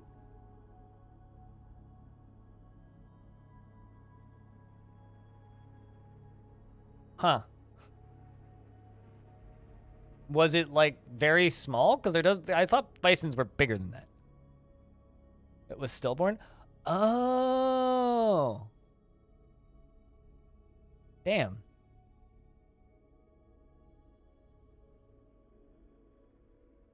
That's interesting. Neat. You have a cool job. Just want to say that again.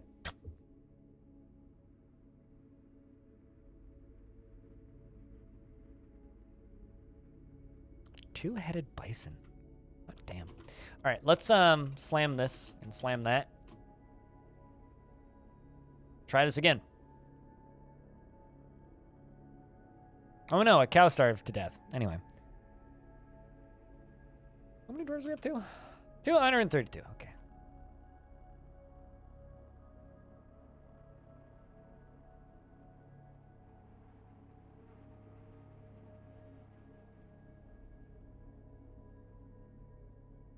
Really need to repopulate my military. Okay, 2 dwarves come down. Pull them 2 levers.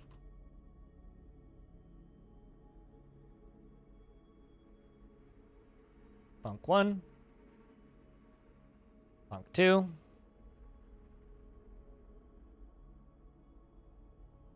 This time it's not backwards, or none of them are backwards instead of one of them being backwards. And let's see if attempt like 4 or maybe 5 even to fill this thing will work.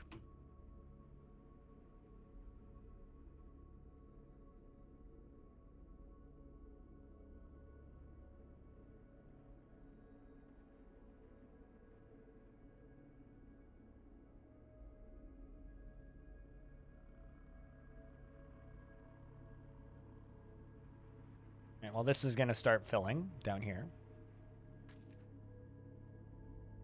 Bedtime. You have a good night, Chups. Thanks for hanging. Thanks for chilling.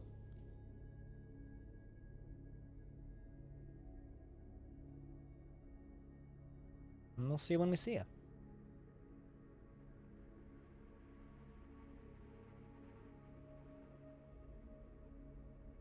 Oh my god. I think that video is going back into the algorithm.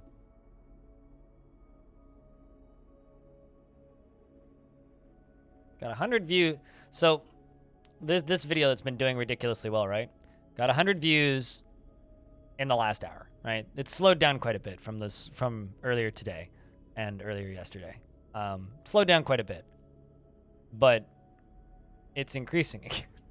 This video is doing weirdly well. It's currently like the first thing that pops up when you type in just Dwarf Fortress on YouTube. Like, I opened up a incognito tab. Also, this video's gotten me 67 subscribers. Look at that. But I opened up an incognito tab and searched for it on Google. And also on a different computer at my parents' house. And it's the first video that comes up, just period, for Dwarf Fortress, which is kind of, I think, the first time that's happened to me in a very long time. Like a very, very, very long time. So that video's doing weirdly well.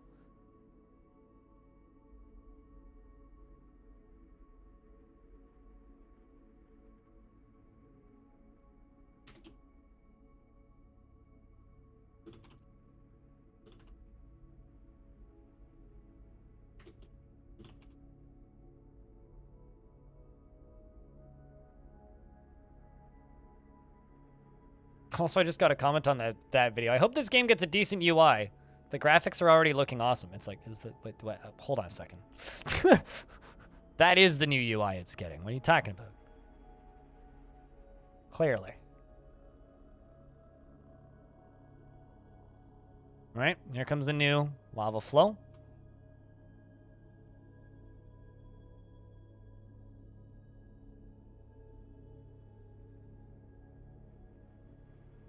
So that's going to dump lava over here, top, as well as down on the bottom.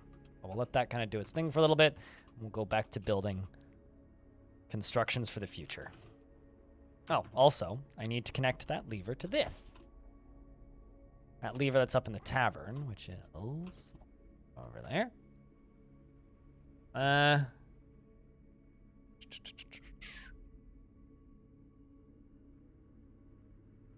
a gear assembly.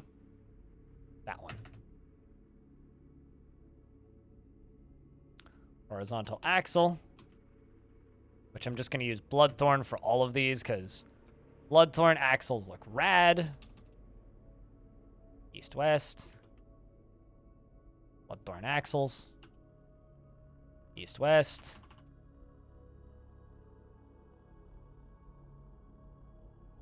Bloodthorn axles. And Gabbro mechanisms.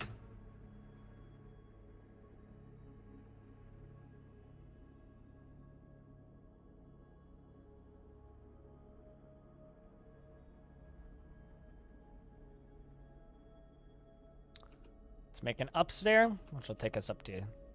Ooh. Not where I want to be. I want to be over here, actually. Like right there. So we will make a little stair up out of green glass.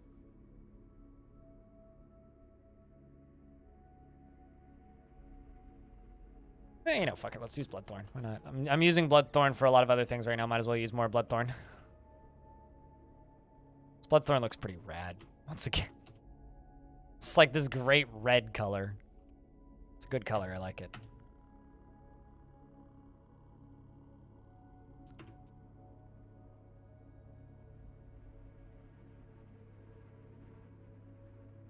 Go to a mining demonstration. Also, we haven't been attacked again. We only got attacked that one time. That's kind of interesting, actually.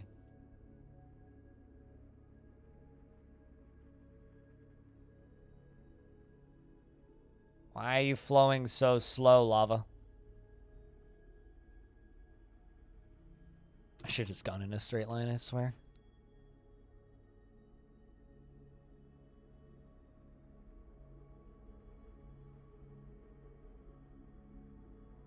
I really hope that this thing works. I really, really, really do. Chad, I'm trying to figure out what we should do for an evening game today.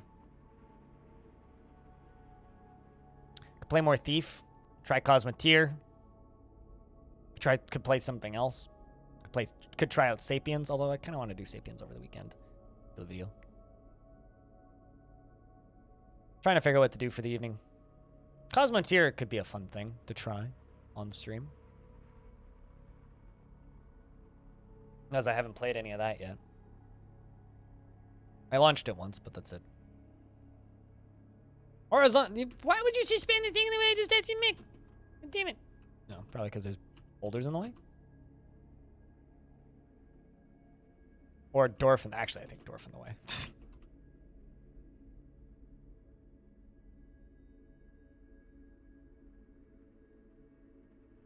Yeah, I mean, they all look fun.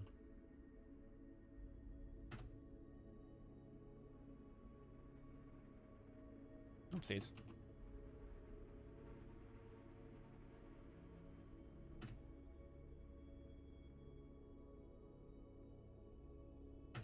That much is a given.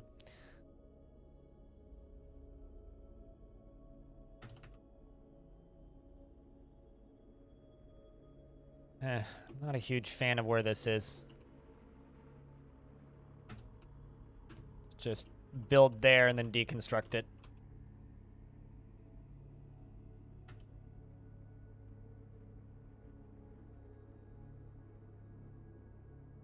All right, that's going to start flowing.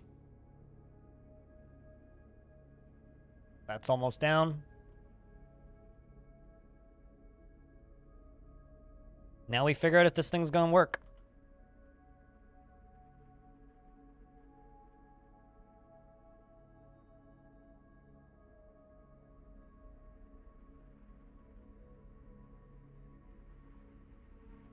Apparently I've been streaming for 8.5 hours. Damn. That happened quickly. It kind of flew by, I'm being honest.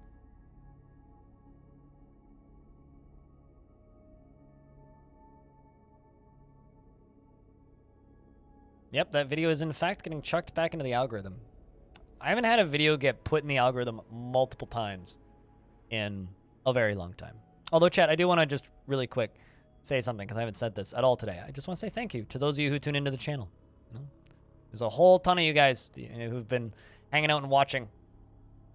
And chilling in the chat recently. So just want to say thank you to everybody who's been hanging out today. Everybody's been lurking. Everybody who's been typing. Everybody who threw bits and gifted subs and resubbed and followed the channel and all that crap. You know, bits and bobs and all that junk that you guys are well aware of. Because, you know, I can sit here and stare at lava and blab about whatever the fuck, and you guys hang out. It means a lot. Does in fact mean a lot. Thanks for keeping that sub count up as well. You know, keeping us here means a lot. Wouldn't get to do this if it wasn't for you guys.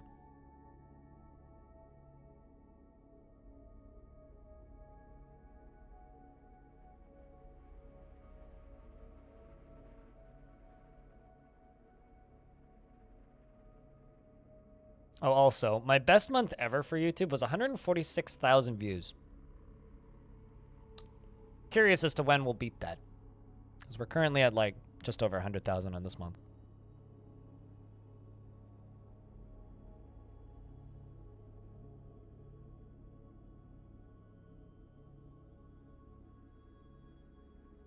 All right, well, I'm going to let this lava flow. I'm going to go take a real quick piss break. I'll be back in a mo. And I think we're getting pretty close to swapping games.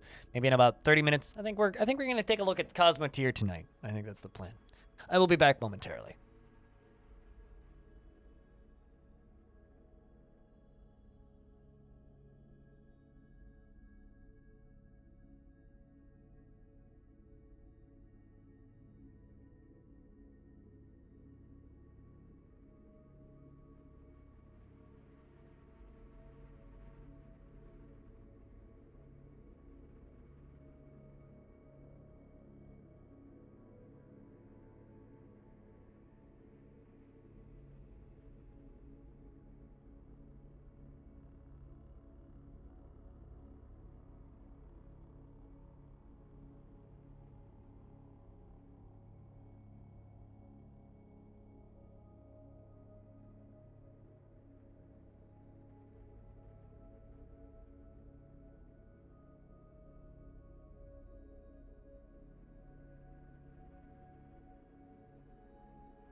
Oh shit, a petition's available? The Hill of Walls has many members in Stonewater and now requires a grand guild hall. The location must be built and furnished. Okay, so they want me to increase the value of their guild. We will accept that petition. Where's the Guild of Walls? Mason Guild Hall, the Guild of Walls. It's called the Volcano of Walls, which I think is right next to the edge of the volcano, if I'm not mistaken. Silver iron, walled turquoise. Might be up here.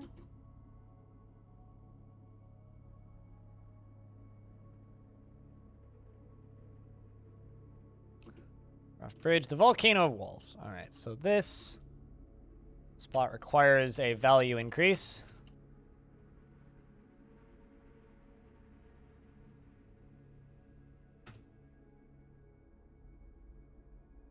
So I'll place more furniture in there. I think we will put, actually just regular windows. I got tons of glass windows. Make our guild hall nicer, yeah, basically. Pretty things up in here, well, I want you.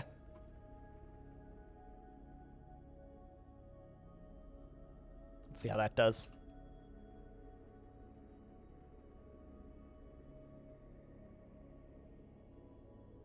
Oh no, there's a yam. A yak starving to death. We should slaughter it. Hey, one of my elephants grew up. Finally. Look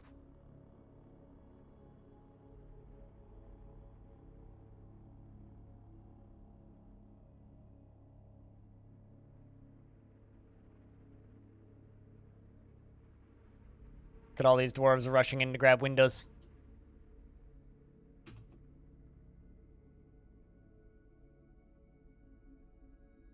Should really make more green glass windows. We should do more with that. Your wife wants you to go to zzz. Will you sleep well? A good snooze. We'll see you when we see you, dude.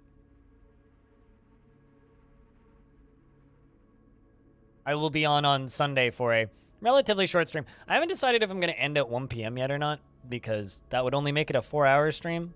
I guess it kind of depends on how things go, just because Formula 1 happens at 1 p.m. on Sunday, so I'm not entirely certain what the schedule for the Sunday stream is going to be. It might just be a 4-hour stream, but it'll be our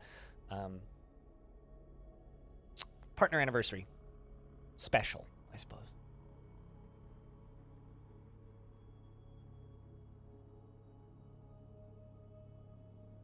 Because just like FG, as of the 30th, I will be a 1 p.m. Pacific time. Yeah, 1 p.m. my time. So 4.5 hours ago. But we'll be starting at normal time, so. It'd be after you get back? Yeah. Be honest, I kind of forgot that you do that. I put 2 tables there. So, whoop. Okay.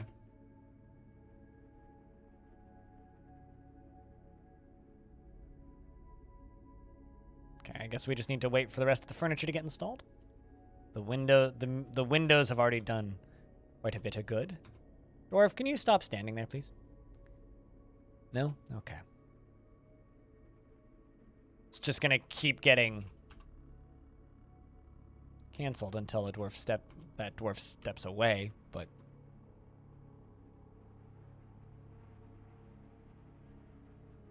he suspended a construction of a glass window. Well, yeah.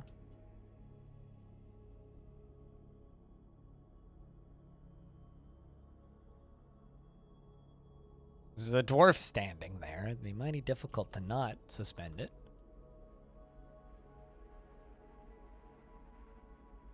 Right, well, we're just going to let that fill for a little bit, because I do know that part will fill.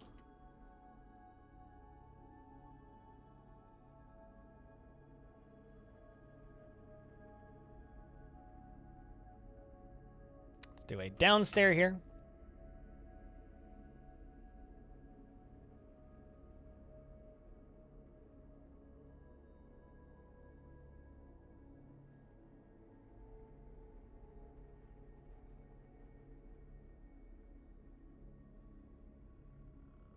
You return at 7? All right. Noon in my part of Canada? All right, so at the very least, you'll catch the last hour. Like I said, I haven't decided if I'm going to stream particularly long that day. I just know that I will be streaming that day, which is already not a day I normally stream on. So, I mean, it'll be an event regardless of how long the stream ends up being.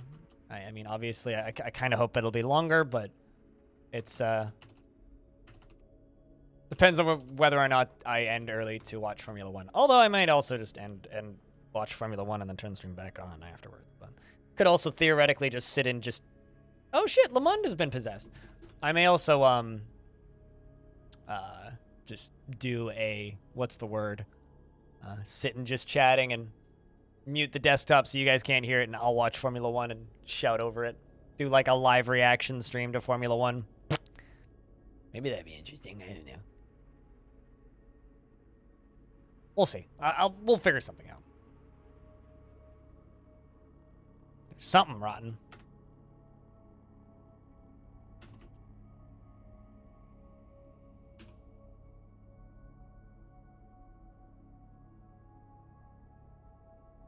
It's almost up there to that level of value. I think just installing that last statue and a couple extra windows will do just fine. Whoa. Oh, I see. Dwarf's claim to Mason's Workshop. I'm like, why did I jump up there again?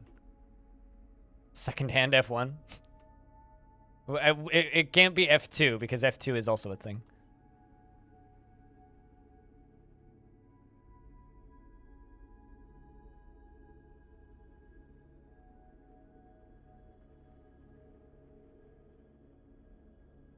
The thing is, I'm not generally that interesting when I'm watching Formula 1 because I'm usually just listening very intently to what the commentators have to say. So, I don't know if I'd actually be any good.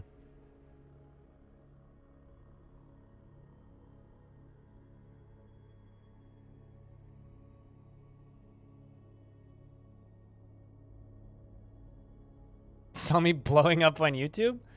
I mean, the number go up. I don't know if I necessarily say blowing up yet. Certainly having a good week, though. But, thanks, Mark.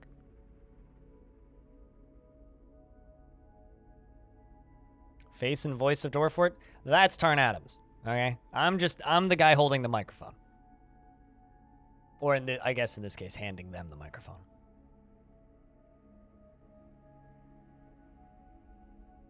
Tarn's the face and voice of Dwarf Fort. I'm just, I don't know, I'm just the radio broadcaster who covers it. Yeah. Don't give me too much credit. I didn't make the video game. When is the Steam version with actual pictures coming out? If I knew that, I would tell you.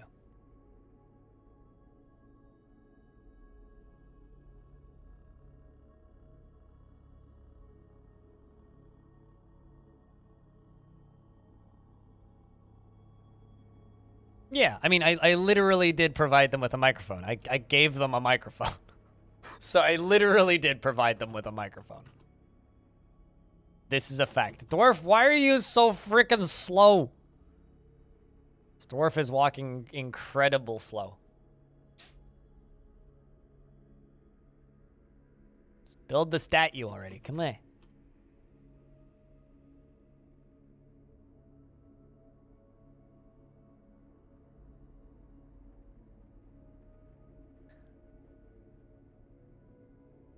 At least on your side of the stream. I mean, it's like dozens of times per day. And at the end of and it's always the I don't know, type it in and find out. Point of a command, right?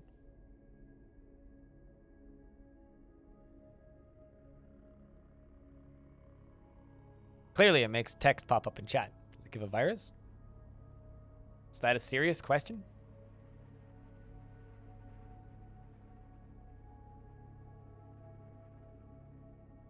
I'm pretty sure that would get me banned from Twitch, sir. Well.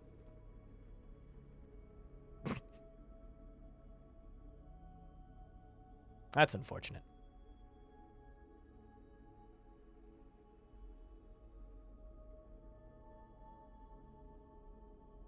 If I had more energy, I would, you know, actually have a discussion with you, but I don't feel like it.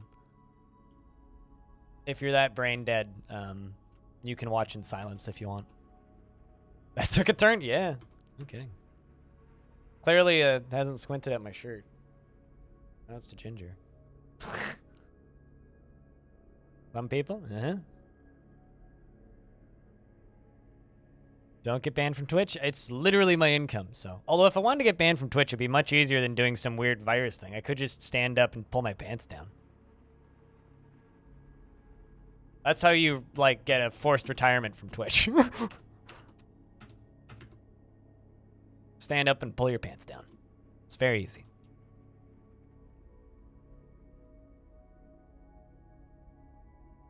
You know what's ironic about that statement that took a turn?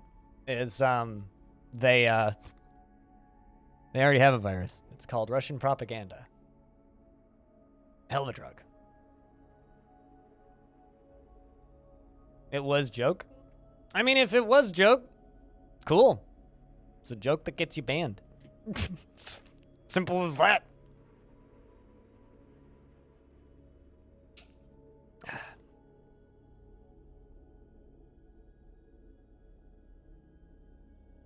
Anti-Semitism would also get you banned. You know, I'll be completely honest. That is the first time I've had to ban somebody for that.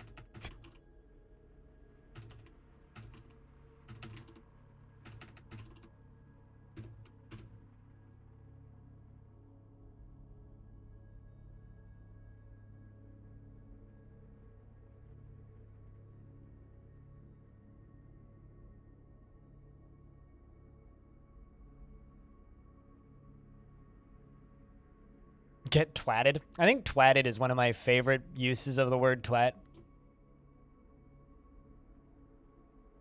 Although I was watching another channel earlier, and the streamer's British, and she almost never swears. And then somebody popped into her chat and just said something kind of dickish, and she just responded with, "Go eat a twat burger." I laughed. I damn near like fell out of my chair laughing. It was one of the funniest like uses of that word that I think I've ever heard. It was just go eat a twat burger. Like, sure.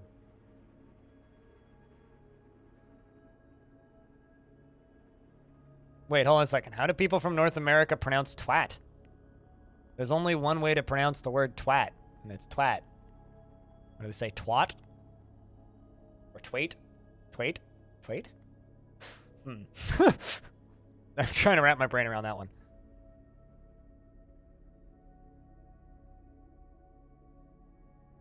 Twat? I feel like that's almost spelled more like twat. What are you even trying to say now? Drives you up a freaking wall? You know, cars can't drive up walls. Neither should people.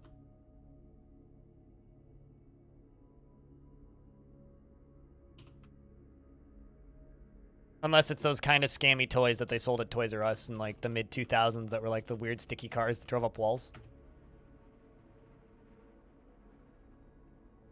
Did anybody ever see those?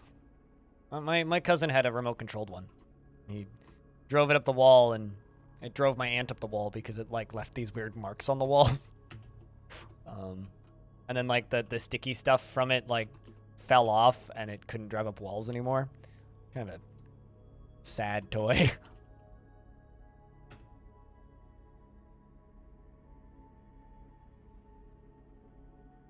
Those cars did not work. No, they didn't. You know what also didn't? Chat, did any of you get or know anybody who had moon shoes? Because moon shoes were all the rage for one summer. Let's see if I can find some moon shoes. The fuck is a moon shoe? You didn't know what a moon shoe is? It's a moon shoe. Super not dangerous at all. Definitely is not going to break your ankle. Moon shoes. Did you ever have moon shoes? I had moon shoes. They were very dangerous. Those things, yeah, moon shoes. It's a shoe that makes you feel like you're on the moon. It's just like a personal trampoline. Or a personal ankle breaker, whatever you prefer. Oops. No, not that.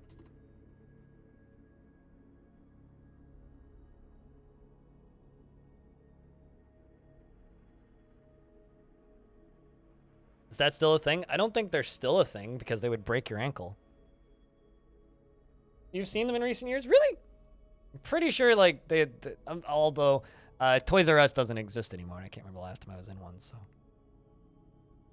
Skateboards are ankle breakers? Yeah, but skateboards actually provide, like, some benefit to society. It's a form of transportation. It's exercise. It's, like, an actual fun thing to enjoy with your time.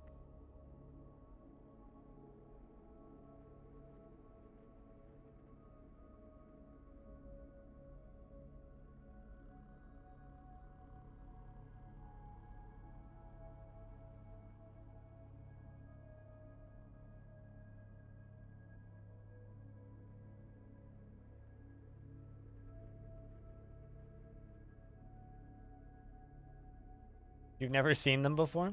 I'm pretty sure that they should be illegal when it comes to moon shoes. All right.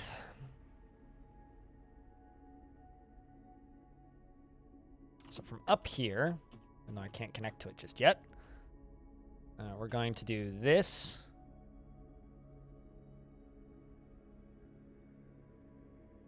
We're going to be putting walls on either side of this so that they're safe-ish.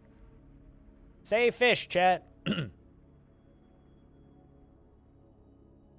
Nothing in Dwarf Fortress is truly safe, so it's only safe-ish. You feel safe-ish? Safe. It's hard to say. I keep on saying that, like, because it's like entertaining my brain. Me saying that word. Green block. 1,000. Let's make another 1,000 of them. And sand. Do that.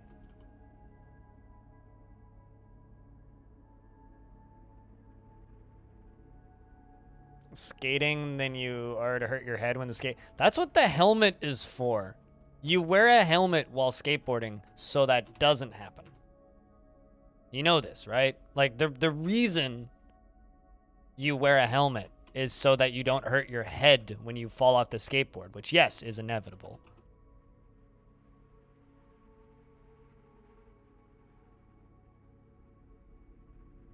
That's really good advice. You wish that you followed. Well, jeez. Kids are dumb fucks, yourself especially? Well, I mean, I almost broke my arm jumping my bike off of things I shouldn't have jumped my bike off of. That was a fun experience. You don't wear snow boots because I damn near twisted your ankle many times? Really? Sneakers in all weather? You can buy waterproof sneakers, though. There's this one that keeps sending me marketing emails. I wish instead of sending me marketing emails, they'd just send me, like, a sponsorship. Like, just pay me money, and I will tell everybody about these shoes, because you clearly have a large marketing budget.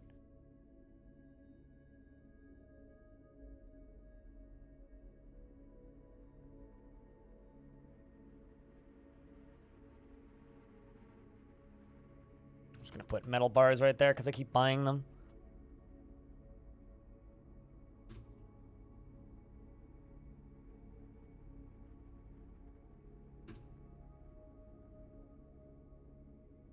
Suddenly, everybody's storing things in stockpiles. So. Well, little kids are rude, suicidal, awful creatures because they need to learn manners and common sense, right?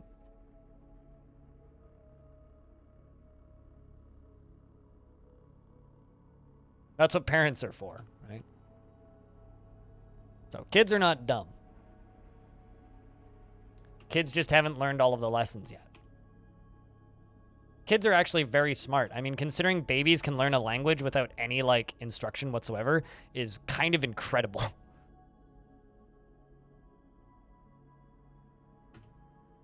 And that's just kind of a fact. Like, babies are extremely smart.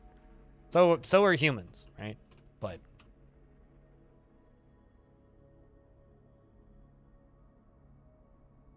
it's the adult that make the babies look bad, frankly.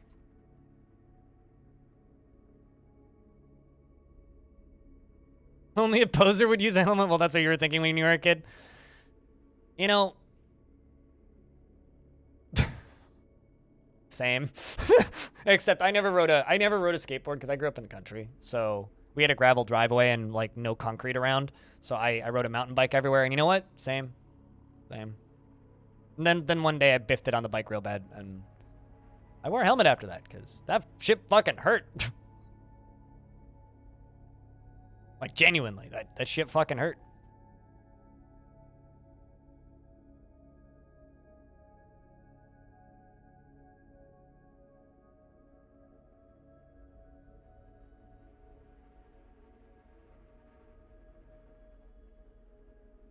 There we go.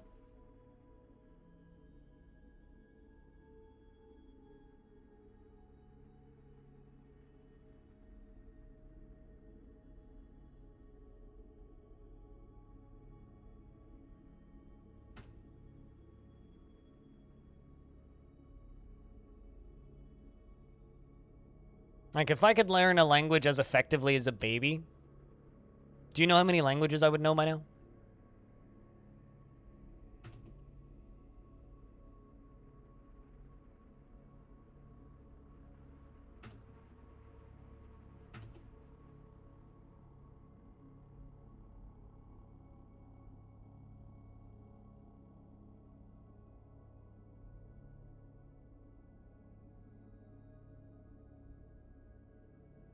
All right, let's see. How many blocks are getting moved around? Probably too many. Oh, there they all come.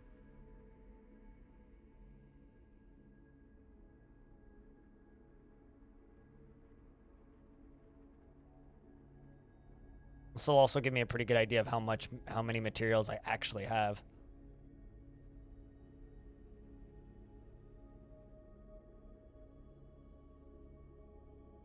Hey, Papa Lurk.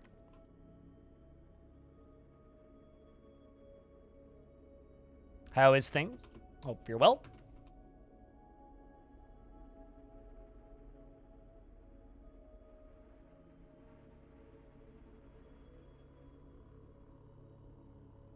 Also, you have a good night, Darren. Heading off to read a book. Or read a good book.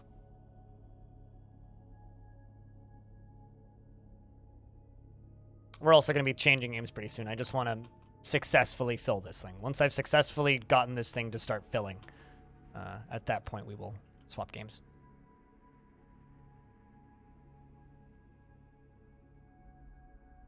About to grab some noms? Hell yeah. What's for noms today?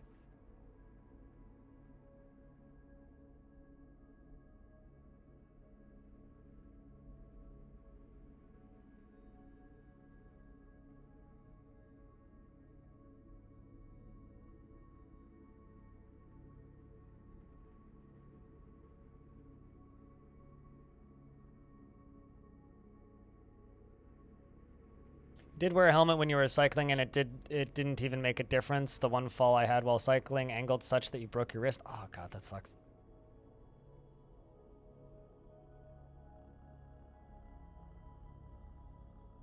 Waiting on the wife so you can cook it. Hell yeah. I'm looking forward to my days off this week because I really like cooking, and I haven't cooked in a couple days. Also, on Halloween, my last batch of sauerkraut is going to be ready to go, and I can't wait. I've made a batch of beetkraut, which is just sauerkraut but with grated beets in it, and it looks like a brain or lower intestines in a jar right now. But like, it's my only real Halloween celebration-y thing is done that, and looking forward to getting to munch on some beet-ish sauerkraut. Spooky kraut? Yeah. Like I said, it looks like a dead animal in a jar, but I swear it's gonna taste delicious. It already tastes delicious, actually. It's not even done yet. Like, where's the initial image? Yeah, this is the image from when it just started fermenting.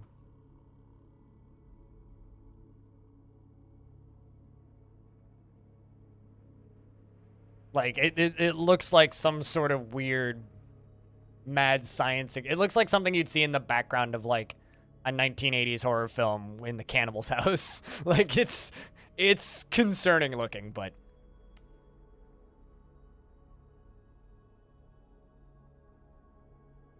Looks like fish bait? I've never seen fish bait that looks like that, but if you say so.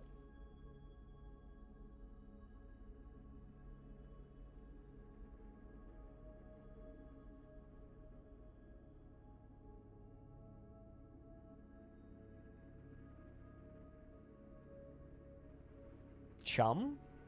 Isn't chum just like bits of dead animal?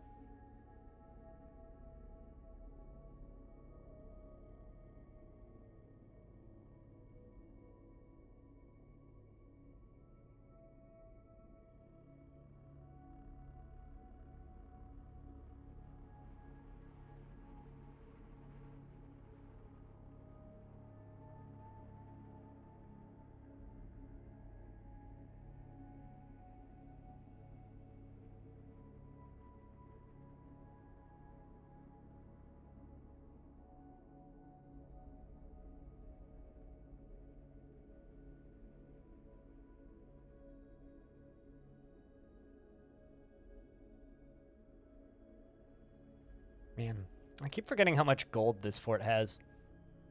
When I look at that, I'm like, right.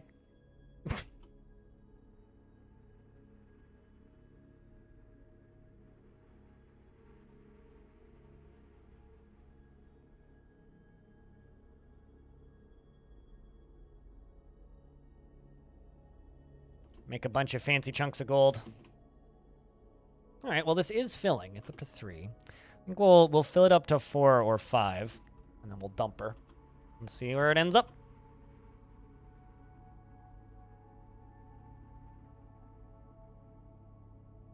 Dwarves are making blocks again. Let's also smelt gold, or smelt gold until we run out of gold. Looked like shrimp heads? Not true. I guess kind of like that. I never really thought about shrimp heads, but I swear it's just cabbage and beets. But I've been very, very happy with my sauerkraut makings this year. It's all turned out so fucking good. I've got like 4 liters of sauerkraut in my fridge, just like sitting in jars. Some of it's going to family, but most of it's mine. It's great. Considering like organic sauerkraut, fermented organic sauerkraut at the grocery store is like $14 for a 500 ml bottle. That's pretty good. Pretty good. Or rather, $14 for a non-organic one. Organic ones are even more expensive. Turns out, organic food, it's not cheap. Okay, so all of this appears getting constructed pretty quick. You know, I'm not gonna lie, chat. I'm mildly shocked. Today is the first day I've actually had to ban somebody from my chat for being a nitwit about my Ukraine command. It's a shame that it was somebody that came from my YouTube channel.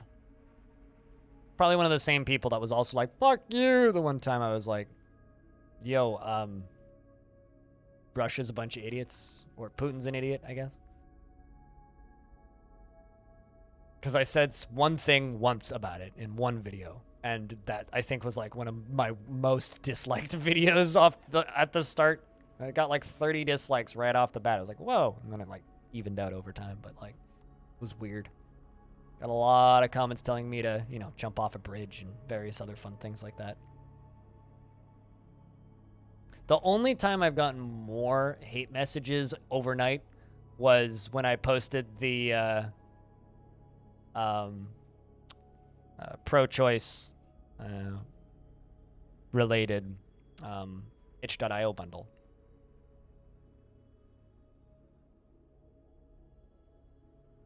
Because there was an itch bundle for abortion funds a while ago. And I posted a link to it. Because it was a great bundle. It had a lot of good games in it. I was like, hey, just a heads up, this bundle exists. You can donate some money to help people get abortions and also get a bunch of games with it. It's the most, like, death threats I've gotten overnight in my entire content-making career. Which is just kind of sad. People are rather pathetic, surprisingly enough.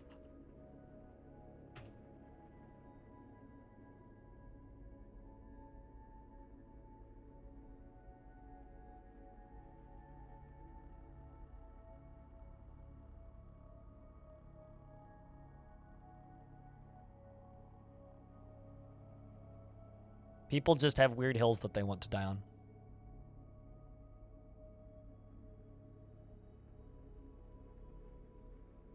The second one. It was like 800 games or something in that bundle.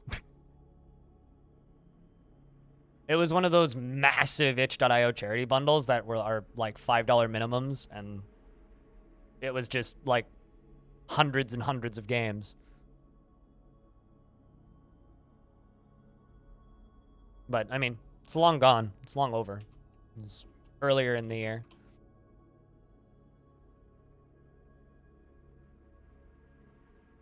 I can't think of a single game that's related to abortions. Except for maybe, like, horror games. Probably a Silent Hill game that's covers such subject matter, but...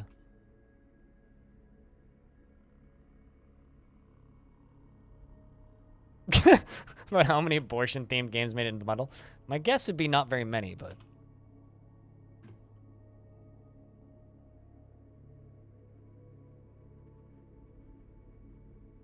Also, good win, Pablo and Taylor. Cooking time back in a bit. Go make good food.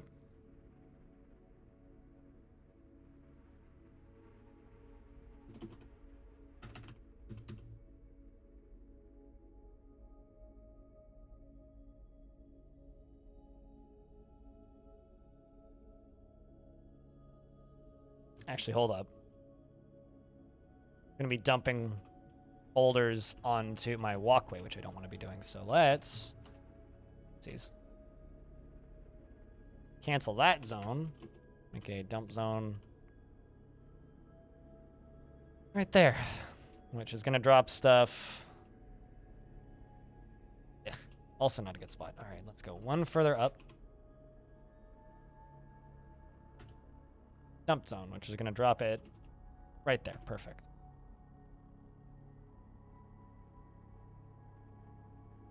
Peruvian chicken? Ooh. Been craving chicken recently because chicken's gotten like prohibitively expensive.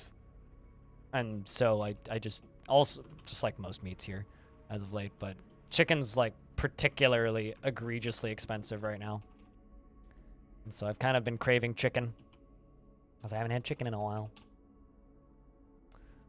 Might go to like a chicken restaurant. Actually, you know what I might do? I might go get me some Korean fried chicken this weekend. I think I'm gonna do that. Actually, you know, maybe that's what I'll do on Halloween itself. I'll just order takeout Korean fried chicken and listen to fireworks exploding and eat fried chicken. That sounds like fun. I might do that. Because my entire part of town turns into a war zone during Halloween. All right, so we've got a mason making a artifact in a mason's workshop in the Masons Guild, which is actually kind of rad. And they use Almas Witch Puzzled the Wicked's Forgotten Beast Silk Cloth as part of it. They use llama wool cloth, iron bars, raw green glass, rough clear garnets, clay stone gizzard stones, steel bars, 2 pieces of diorite, and 1 piece of schist. KFC? Fuck no. That's all I have to say about KFC. So, any bets on what that dwarf makes? It's a mason shop, possession.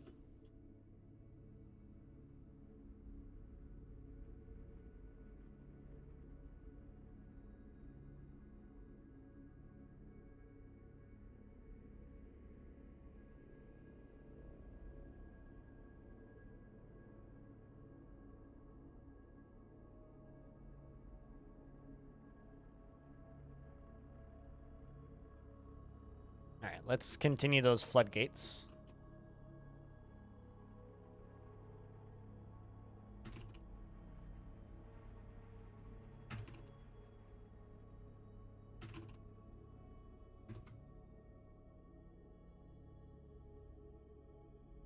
Fancy armor stand? Ooh. Everybody loves a good fancy armor stand. Actually, I don't know if everybody loves one, but some people certainly must.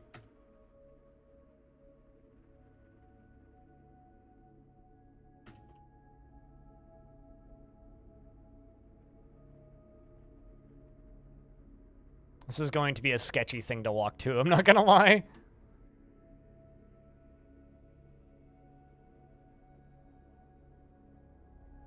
Actually, depending on which way they get up here.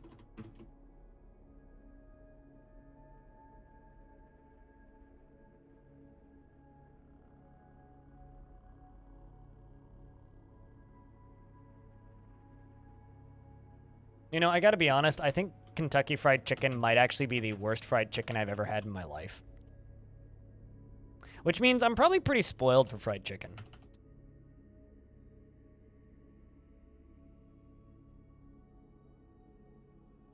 Because some people seem to think that KFC is good, and I worry about those people. I'm concerned that they've never actually had good fried chicken, which is certainly possible. Really? Colonel Sanders doesn't like doesn't like Kentucky Fried Chicken? I don't even know what Wegmans is.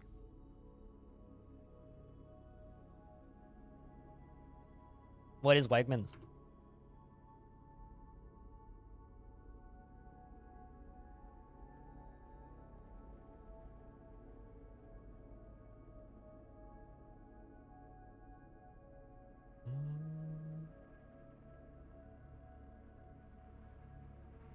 Supermarket type thing with the side section for subs and hot foods? Huh.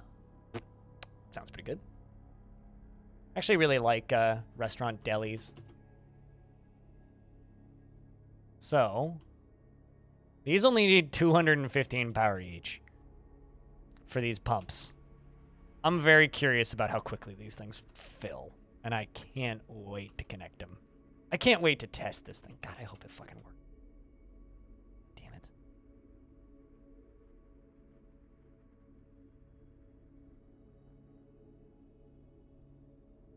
All right, let's try pulling the layer.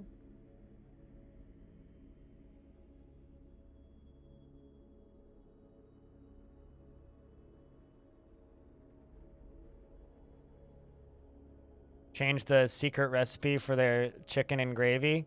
Lynn leading an angry Sanders who already gained reputation for outbursts to refer to his food as the worst fried chicken I've ever seen. And he went as far as referring to the potatoes as gravy as the potatoes and gravy as sludge and wallpaper paste. Wow. I had no idea. Fascinating. I think I just gained a small bit of respect for Colonel Sanders.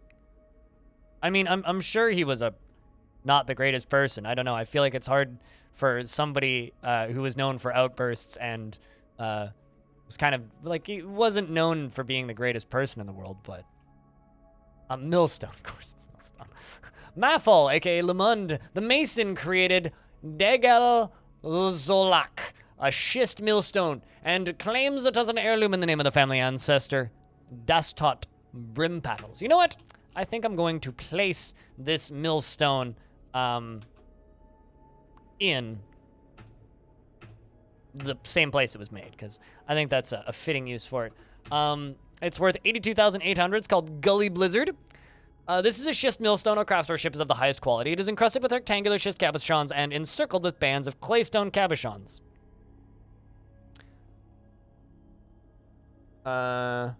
Where was I? With claystone cabochons, and radiant cut green glass gems and llama wool, and the Amas witch puzzle, the wicked forgotten beast silk. And this object menaces with spikes of diorite iron, and on the item is an image of an octahedron in diorite. On the item is an image of the hollow of obeying, the raw adamantine ring in steel.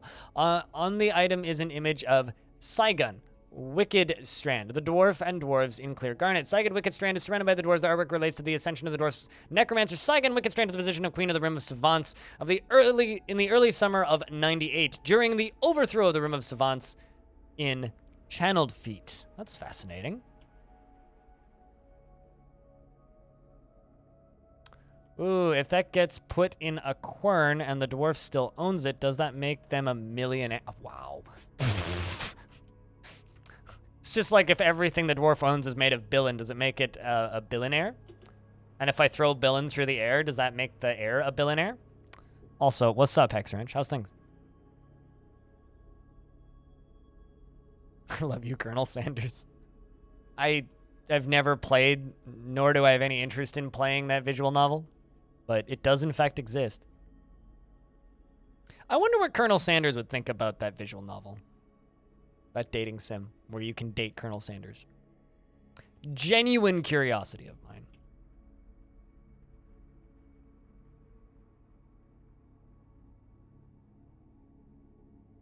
Just ate a snackish dinner? Ooh, I'd love a snackish dinner.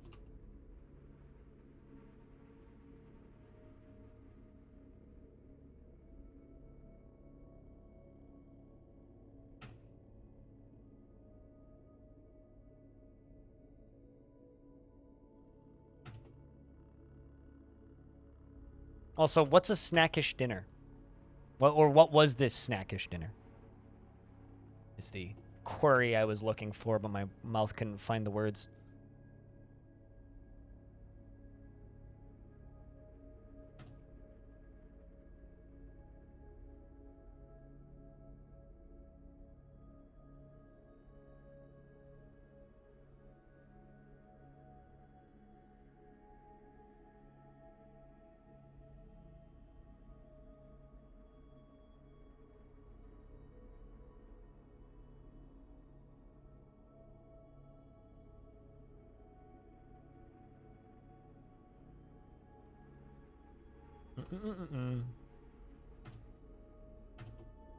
Although I will say this, I've been thinking about maybe making some homemade tortilla chips, because I do have a big old pack of tortillas in my apartment right now. I'm thinking about making some tortilla chips because my mom gave me some really good fancy salsa. So I might actually make some nachos for dinner.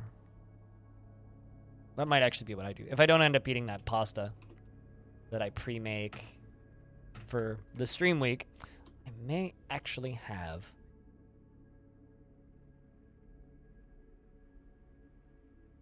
chips and salsa for dinner.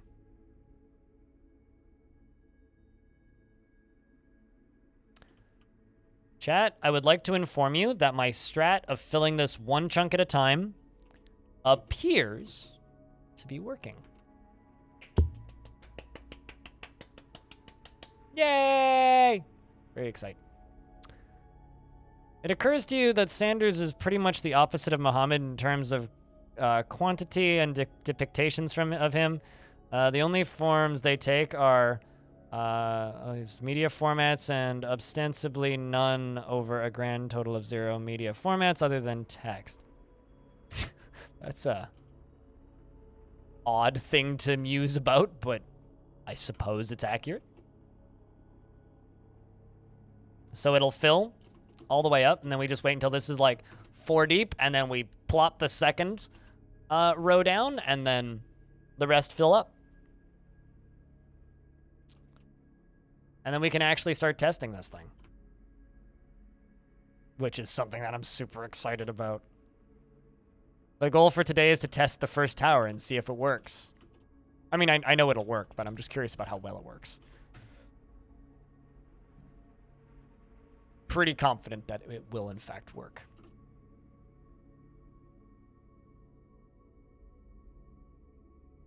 And this is going to be the most ridiculously complicated defensive structure I think I've ever built. Yeah, no, exactly. Muhammad comparisons with Colonel Sanders. Definitely Twitch chat.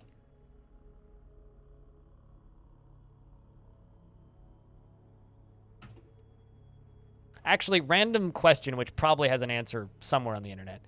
Is Colonel Sanders actually a colonel?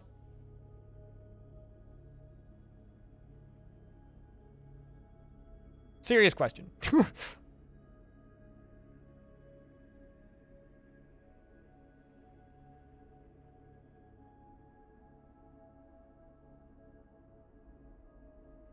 Yes and no? Really? How do you be a colonel, but you don't be a colonel? He was a Kentucky colonel and honorific.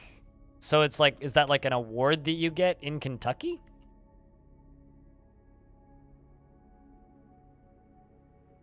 For doing what? Being the man who, like, distributes large amounts of fried chicken? You just got done reading a paper on aesthetics of philosophy in relation to art and culture, and you're a bit weird to think of comparisons right now. Okay, fair. Yeah, it's a fair statement. He is the one who fries. I'm now just like imagining Colonel Sanders on drugs, but like, don't know how accurate that actually is. Kind of has like that look about him. He'd be the sort of dude to, you know, do a lot of heroin.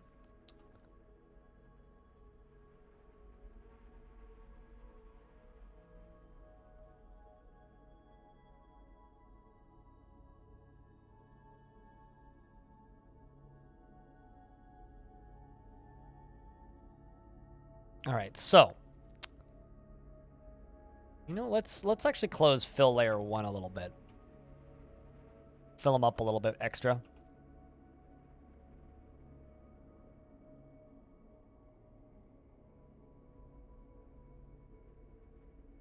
While we work on this up top.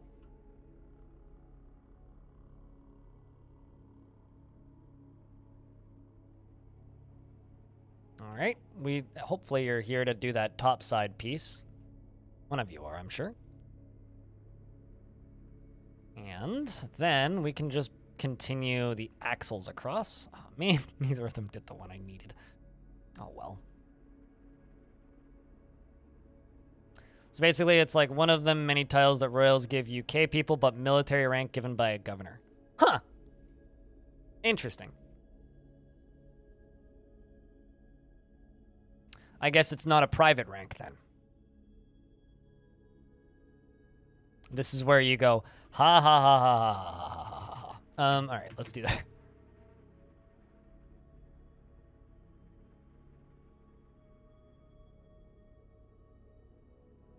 Not connected to the military itself. I mean, yeah, it's just like it's an award rank, right? Krista gets it. I funny.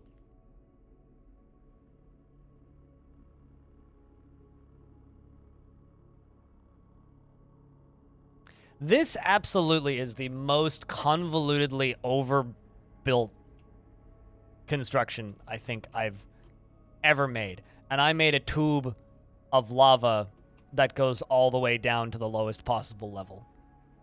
From the highest possible level. Like, I made a tube of lava that goes from the lava sea all the way up to the surface. And this might be the most overly designed defensive structure I've ever constructed. Like, this thing is ridiculous.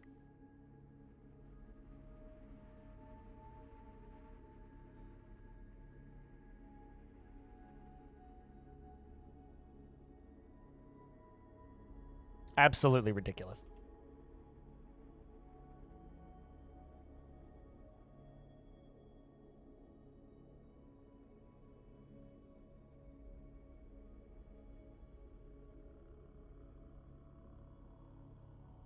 You know what? Fuck it. Let's try pulling the fill 2 lever. Please, please, please, please, please, please, please work. Please, please, please, please, please, please, please. I mean, I know it will. I'm just being impatient.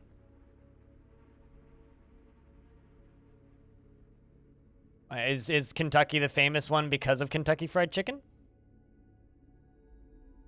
You know, the most thinking I've done, this is the most thinking I've done about Kentucky Fried Chicken in a couple of weeks. The last time, oh, geez, we're out of booze.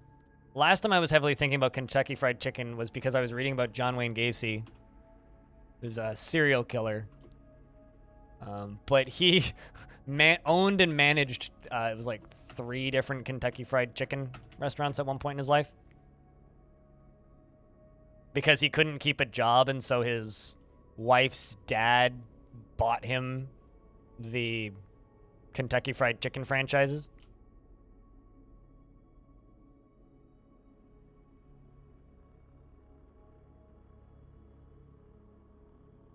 Which is fucked up. Imagine living in a world where, like, man, I can't keep a job. All right, we'll buy you a restaurant. Imagine living that life.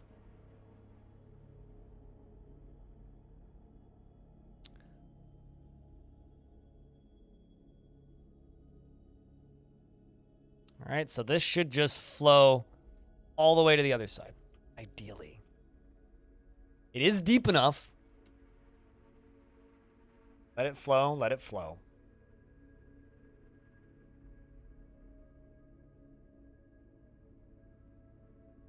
And the test run pumps are about to start.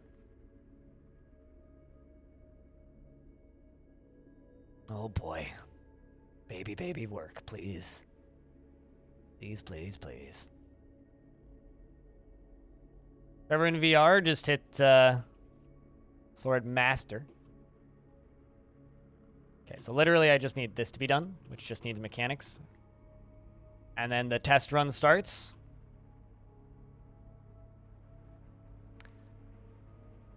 Chat, I just want to tap myself on the back for my own ingenuity being able to figure out a way to make this thing fill, because I am way too proud of myself. It was not filling on its own with just the flow of the lava, so we had to come up with a solution, and we did. Or I did. Chat didn't help much, but I came up with the solution, and so I just want to tap myself on the back and say, yeah, are you all proud of me, chat? Did I do a good job? Well, thank you. You're all too kind.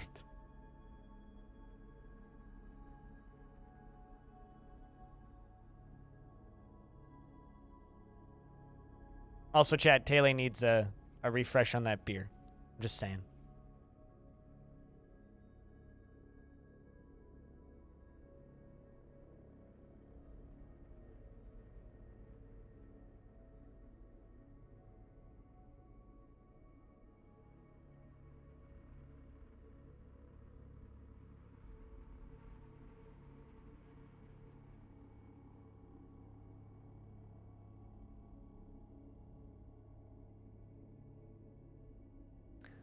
Just want some dwarf to show up and finish that.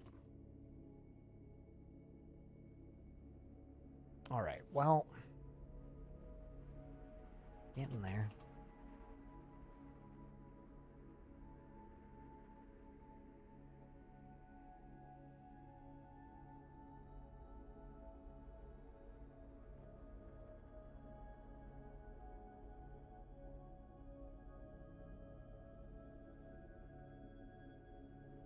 There it goes. Wow. Well, it works. It works, chat. Pretty Pretty fucking flawlessly, too. So this is my defensive structure now. It pumps the lava up onto the top layer. And out of the bottom layer. And then when I pull a lever, it all just down onto the walkway down here. That's pretty rad. My ridiculously over-designed nightmare is complete. Actually, I see a spot where I fucked up. Whoops. Oopsie. Fucked up the design a wee bit. I left an open piece there and an open piece there. Oops. But aside from that, it does work. So that will be fine. I mean, it'll like bubble over itself, but they are lava resistant, so it's fine. We can improve on the design later.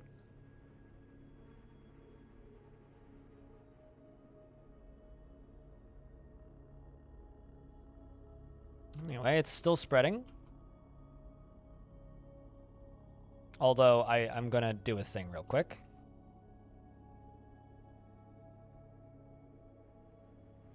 Let's test this. Well, actually, I kind of can't. So what I will do is I will just jump over to the tavern over here, and I will pull this lever.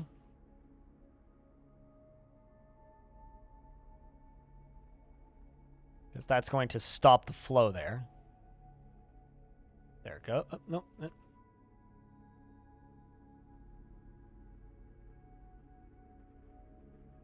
Did they pull it?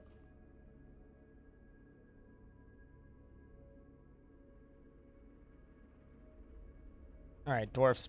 Can you pull that lever, please? Somebody? Anybody? Oh, there. Captain of the Guard's going to do it. That'll work. Pull the lever, dwarf. Not the wrong lever. Right lever.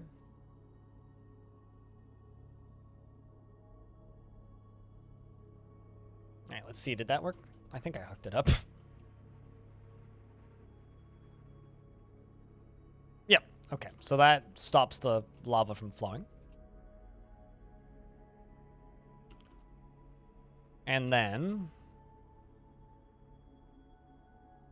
I can suspend all these. Pull the lever. Do it now. Let's dump some lava out of this thing.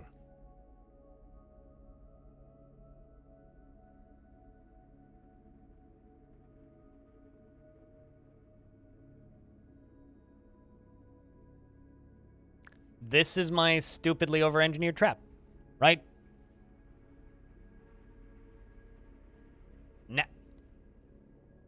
Now. Right. Nah. Somebody coming to pull the goddamn lever.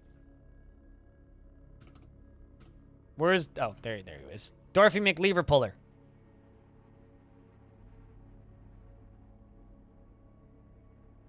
Alles we done. Alles we done. This has been such a ridiculously over-designed fort. Then we have to go to war with people and, you know, actually catch one of these. God, I'm so sad that cave dragon showed up and then left. So bummed about that. Man. And go. Go. There we go. And that's how it works.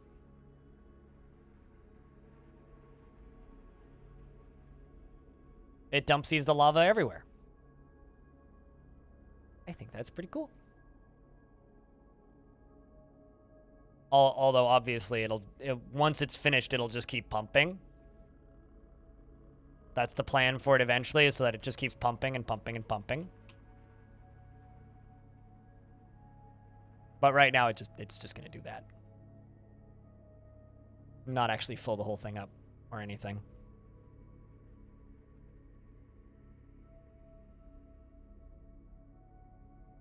Are we still spreading? I don't think so. All right, well, the whole thing fucking works, so I'm ecstatic.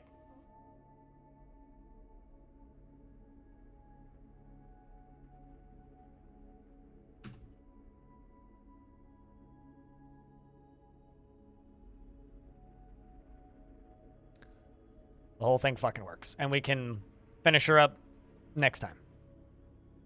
So, chat, I think it's time for us to go take a brand new first look at a little game called Cosmeteer. How's that sound? This has been a really good day in this fort. We've made a lot of progress. Completely recovered the population. We fought multiple forgotten beasts and multiple titans. We lost dwarves. We brought in new dwarves. We made artifacts. We finished the first of the 3 stupidly over-engineered dumb tower design. And we got it hooked up with power. I can't wait to actually use it. I can't wait. It's been a fun fort so far.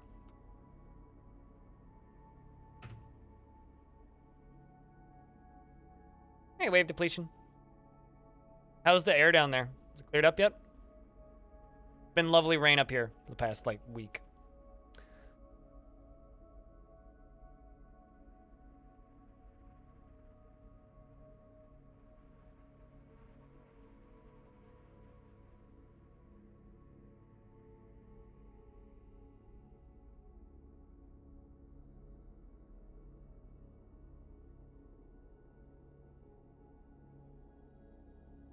Wonderfully wet and cloudy. Hell yeah. Billionaire, thank you for the raid. How was Vampy surviving? Did you survive the Vampies? I'm saving Dwarf Fort because we're just swapping games. We're going to go play Cosmeteer. I think that's the name of it. But chat, if you guys don't know Billionaire, Stone, can I get a shout out for Billionaire, please? Billionaire is a lovely Finnish lad. He plays a variety of video games over at twitch.tv/Billionaire. You actually wanted to see Cosmeteer? Perfect. You're just in time then. Whose time? Just in time. Woo!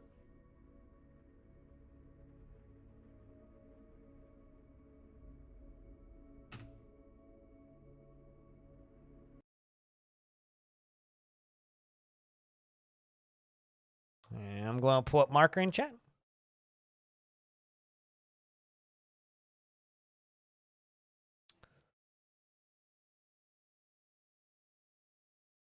All right.